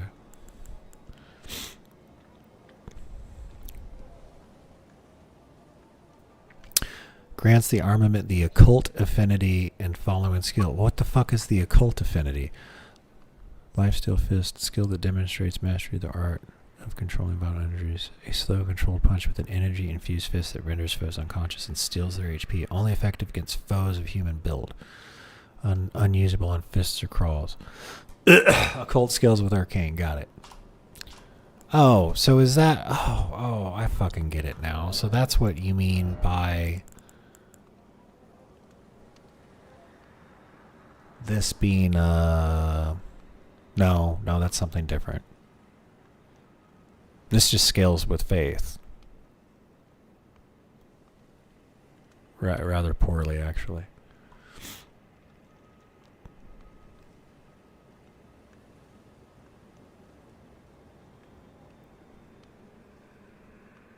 Oh, I keep reading unusable. It's the font.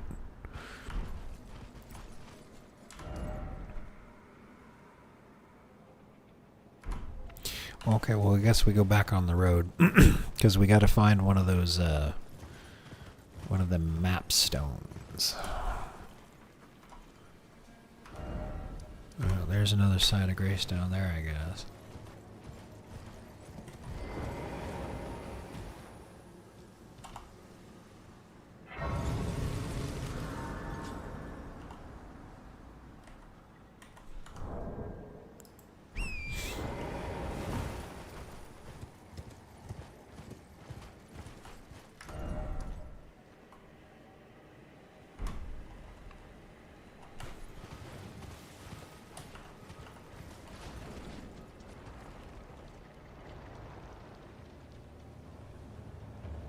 Man, that one's all infected. Oh no, I bet you get scarlet rot from that instead of poison. Give me that room. Yep, going the right way. I've noticed that the map marker things are typically on the main road. Or whatever passes for the main road in that area.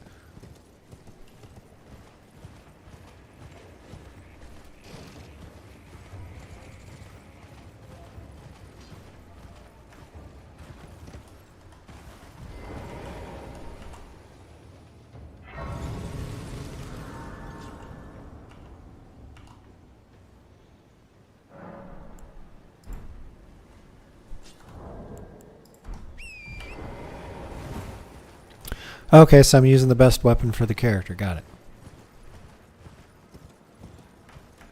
Those are like the three things I've put the most points into. They're the reason that we're putting points into Vigor right now. What the fuck is that? Oh, it's a dragon with the rot. No way.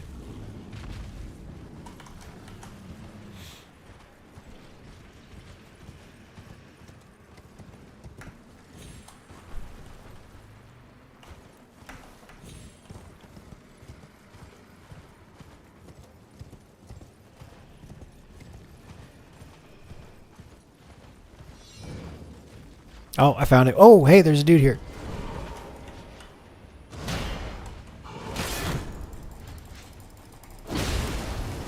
Okay, okay, okay. I'm sorry. I'm sorry. I'm sorry.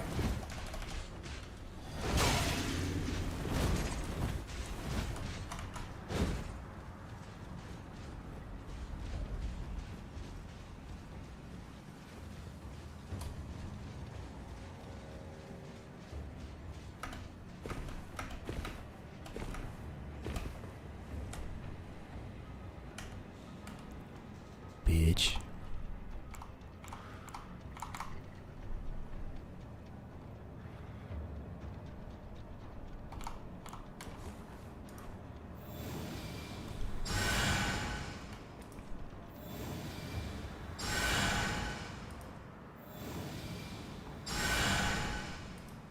Did you ever look at those pictures in that video I sent you yesterday? Which one? Probably not. I remember of the sandwich. Oh, I did. Yeah, let's bring those up. I did not ever show those on stream. I saw them after the stream was over. I wasn't asking you. If people want to see, sure, but I was. Well, you were more talking so about asking. sandwiches yesterday. There were people asking for pictures of the sandwich in the stream the other day. Well, here's a video of the one I just made. Oh, good. As it's in the oven.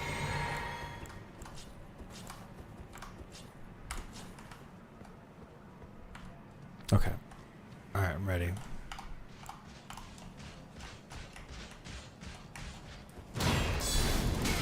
Oh, damn.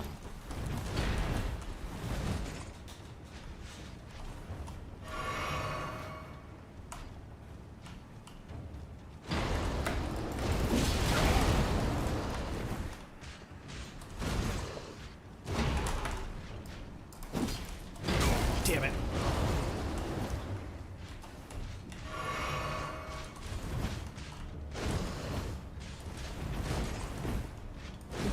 Nope, not the shield.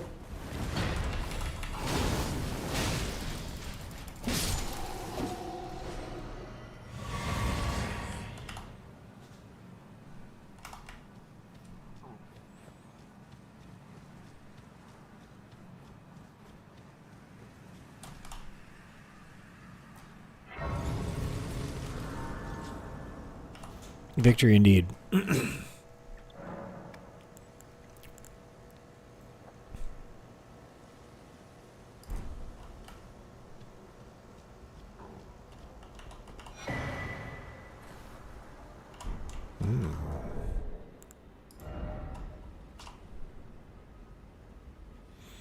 Dragon wound grease it is.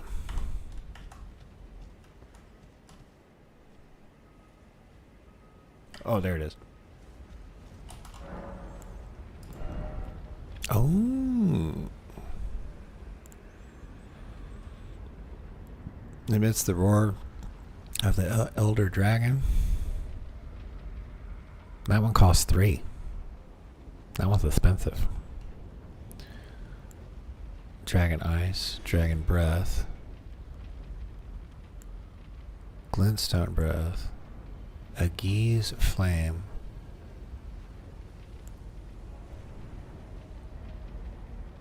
I have to defeat more dragons? Okay. Ooh, this one takes 15 arcane and 23 faith. That's crazy. How much mana is it to get FP? Ooh, it's a lot. Costs 36. Oh wow, that uses 2 slots. It's so badass. Okay.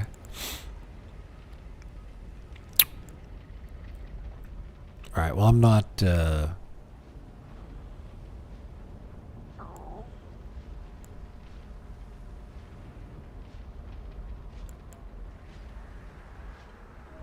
Scarlet Rot Breath on something. Okay. Well, I don't know what I should get or when I'm going to use it on something. We need to start fighting bosses and using the. Oh, I should have used the Dragon Maul on that other guy I just fought. Okay.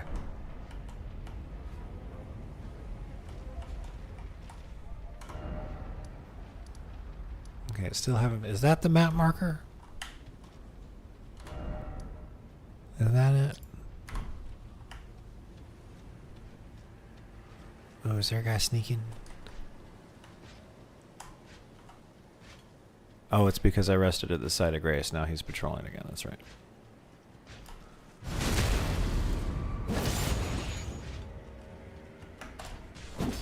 Oh! That's what I get for that. Oh, yeah. And I didn't get up quick enough either. Oh, shit.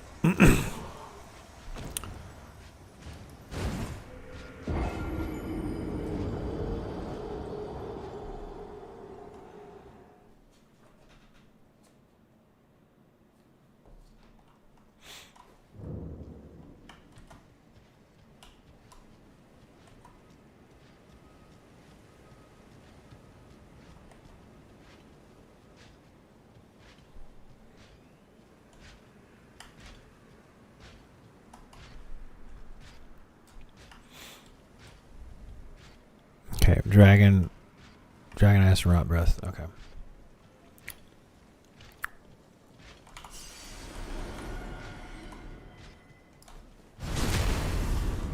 Alright, now let me remember to target him. There he is.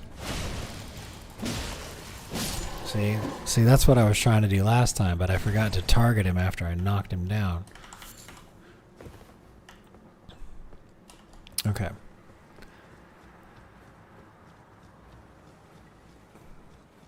Here, I've got an idea.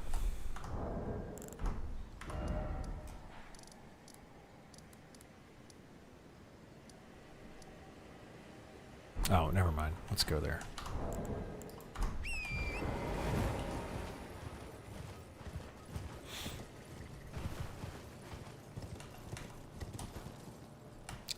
Can I get down this way?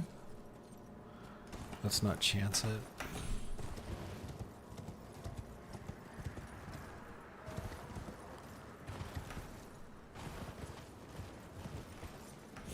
Oh, whoa, look at that. There's like a giant skull thing.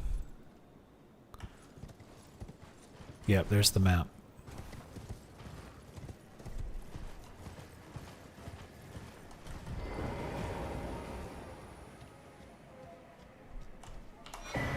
Got it. Oh, there's How big is this? This is amazing. Buying or selling? Purchase. Oh, we got champion headband.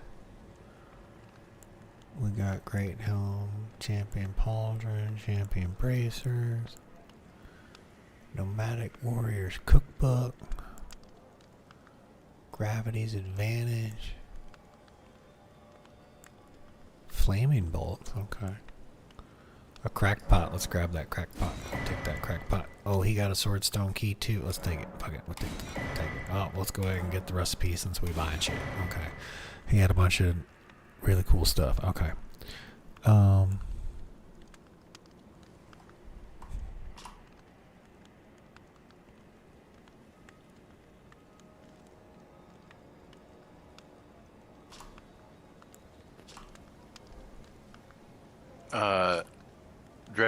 Dragon Nice.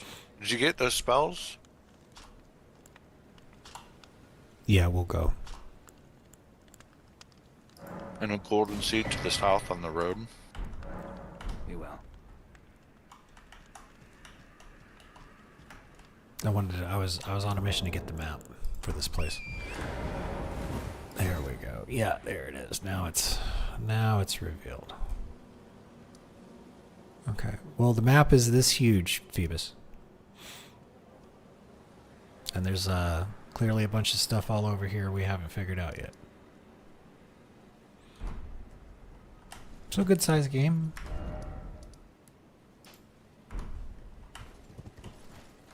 What? Okay. Okay. Cathedral.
right. He said that there was a golden seed south on the road. Yeah, we're heading down the road. We're going to check it out.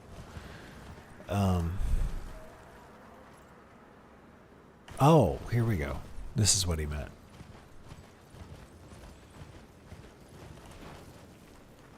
It does look like a save point from far away.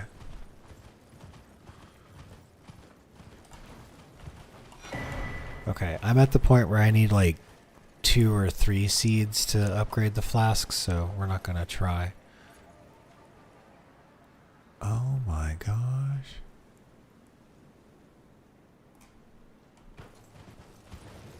Man, I can't wait to make a music video using some of this imagery. Based on what my understanding of the lore, I'm gonna have to run some of it by Mr. Whiskers because he seems to know a hell of a lot. But I think I could make a good music video that goes along that uses the visual imagery. Anyway, we're gonna go down there. We're going no. What the fuck?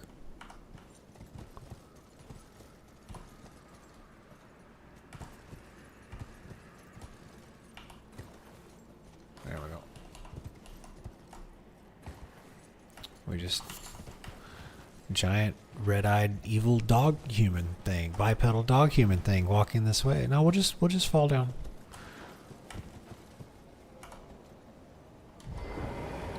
I don't even know what these things do. Guide the gatekeeper for those returning to the roots. Okay. Oh, I'm supposed to go this way?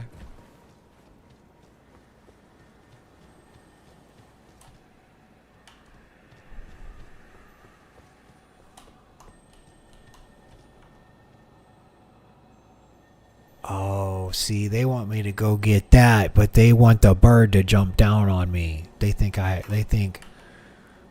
am not wise to their tricks.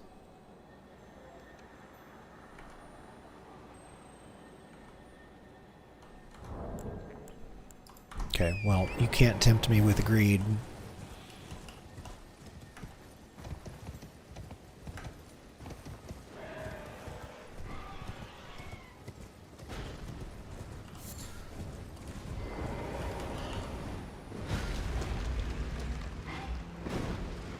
Aha, can't get me while I'm into open the door animation. Bitch. Yeah, look at you now. What are you trying to do?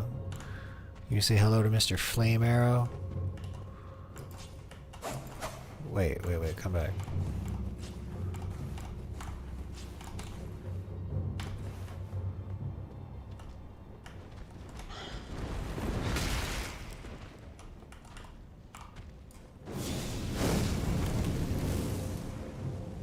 Ha!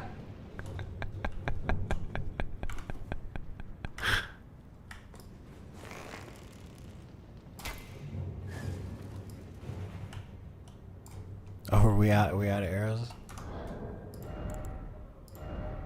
I was like, we bought some. Oh, let's poison him. You're my poison arrow guinea pig.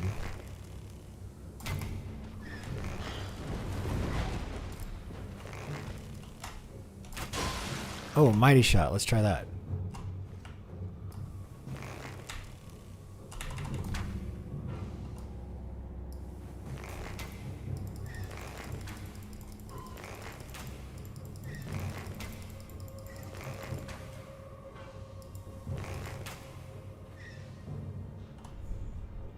We're gonna find out how many runes this thing gives us. Oh yeah. You got to get some more of those arrows.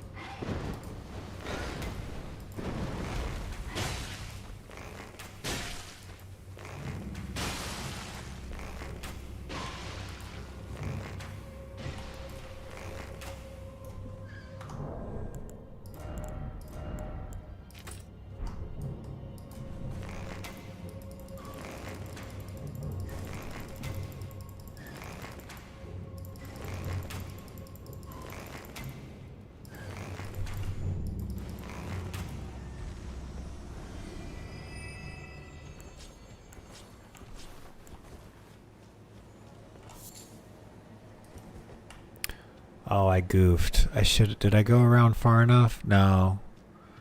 I must have aggroed the scarab somehow, so he's not around anymore. Okay. Well, it's fine. Here, wow, okay. Well, that bird's gonna get away. I need stuff because I shot a lot of arrows and now I gotta kill some birdies. Just need to make some arrows. It's nothing personal. I like birds.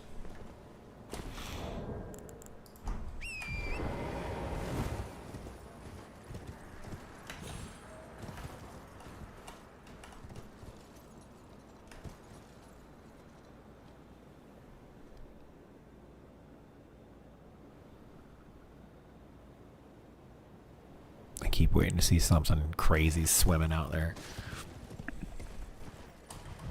Alright, what are we doing? Here we are.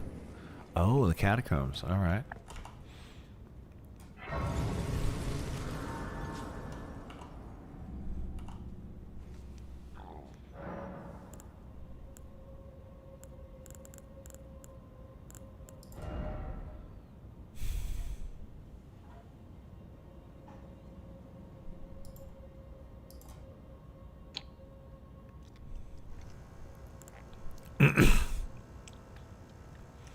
Here, we'll swap out Black Flame for Dragon Ball.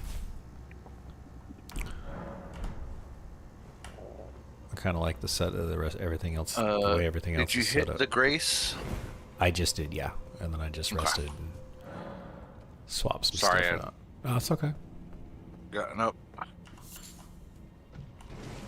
Oh.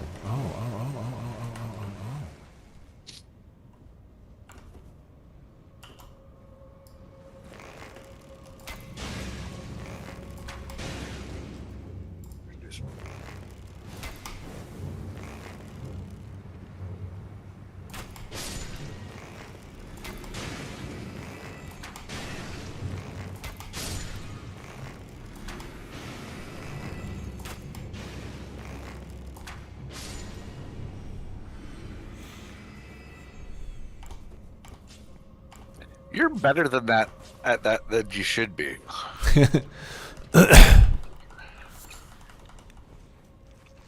Well, I figured out you don't have to always aim down the bow to shoot off an arrow. Oh, he getting back up. No, stay down. Okay.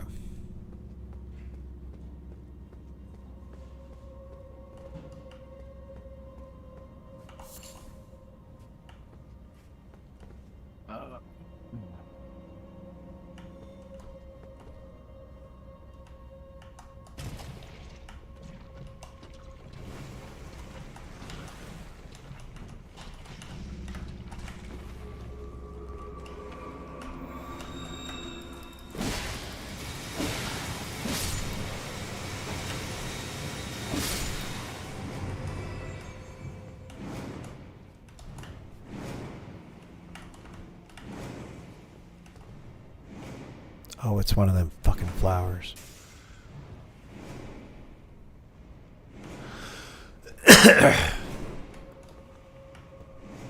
What's that noise? What noise? I just hear something going whoosh. It's not in game. It's in game. It's not you. Uh-huh. Oh, that's the way it was shooting at me. It's a flower.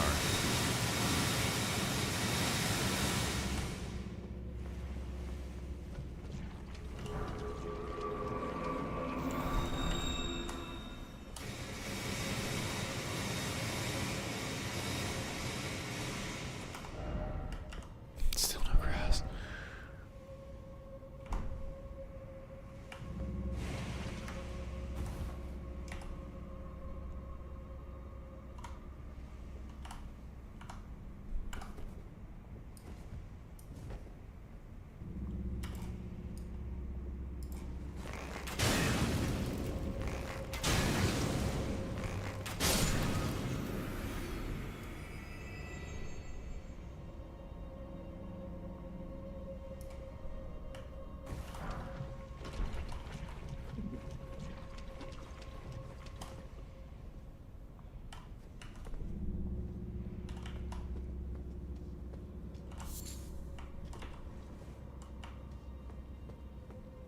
Oh, there's the statue, so I know it's about to hit the fan.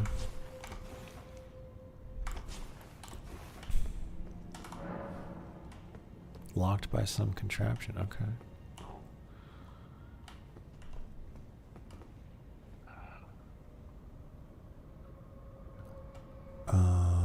Alright, well, let's go this way then.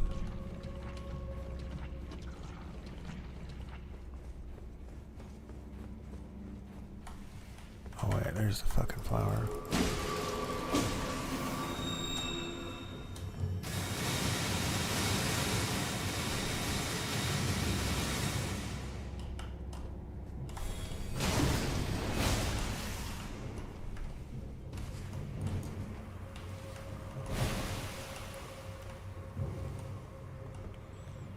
Okay, it's not worth it to just try to kill that thing.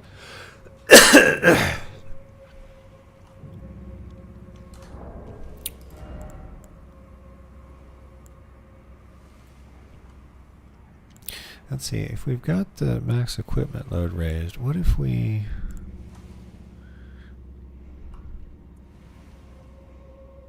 Oh, that's why I have that out, because it's a parry dagger. I remember now. I was going to try parry dagger.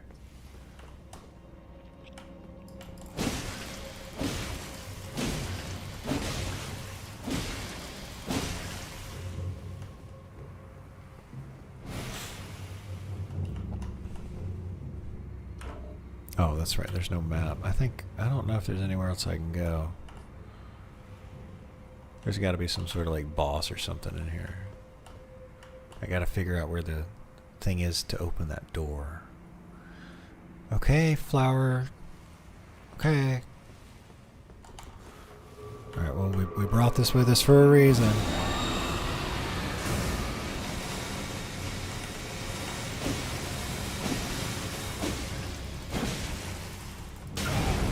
Oh, it's about time you did something.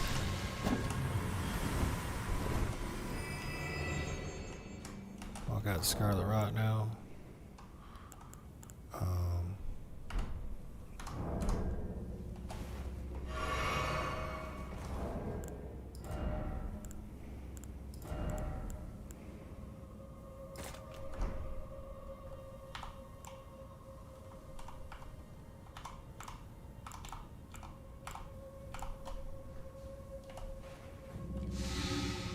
There we go. Should have equipped those earlier.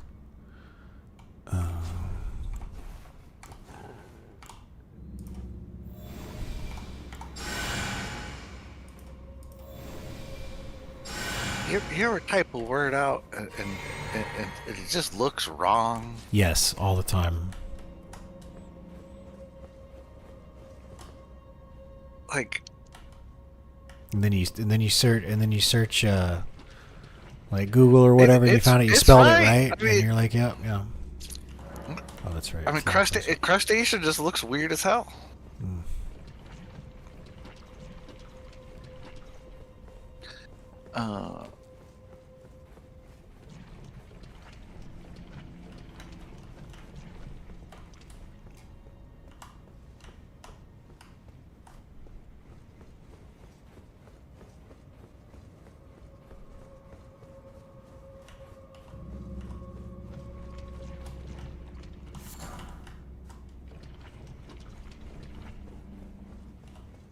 Huh.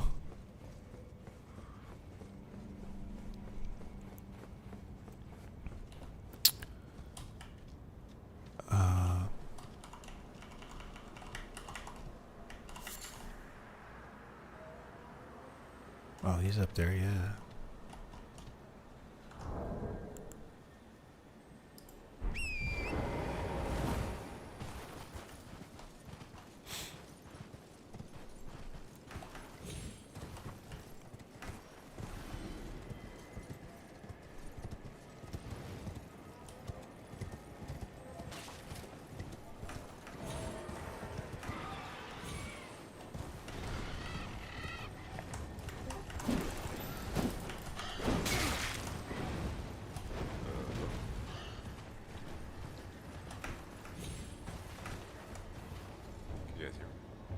Hello?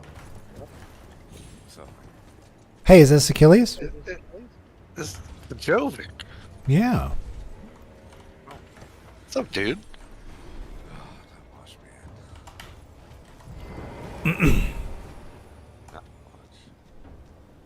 Let me we'll tell you what, we could end the live stream a little bit so we can chat. We haven't seen spoke with Achilles in a long time. I am no, please stay. I just wanted to let you know that I was live streaming before we started talking about anything that you know, or saying anybody's real name or anything, you know. Yes, sir. Right. Yeah, I'll get out of here. Yeah. No, No, stay. We can hang out. We're just playing video games. Unless you wanted to talk about something, we definitely want to talk about off the live stream. Well, I mean, yeah. All right. Cool. Well, here, let me just end the live stream and let's just chat, guys. Hey, guys, I'm super happy that my friend Achilles hopped in the live stream. I haven't chatted with him in a long time, and if he's coming into the live stream to chat, then that's what I want to do. So we will end the live stream about an hour early today. Thanks everybody for coming by. Mr. Whiskers, thanks for all the tips and everything. And then Man of Myth, if you're still around, thanks for hanging out in the chat as well. So we'll go ahead and end this, and everybody have a good night. We'll see you tomorrow. And then let me just push some buttons.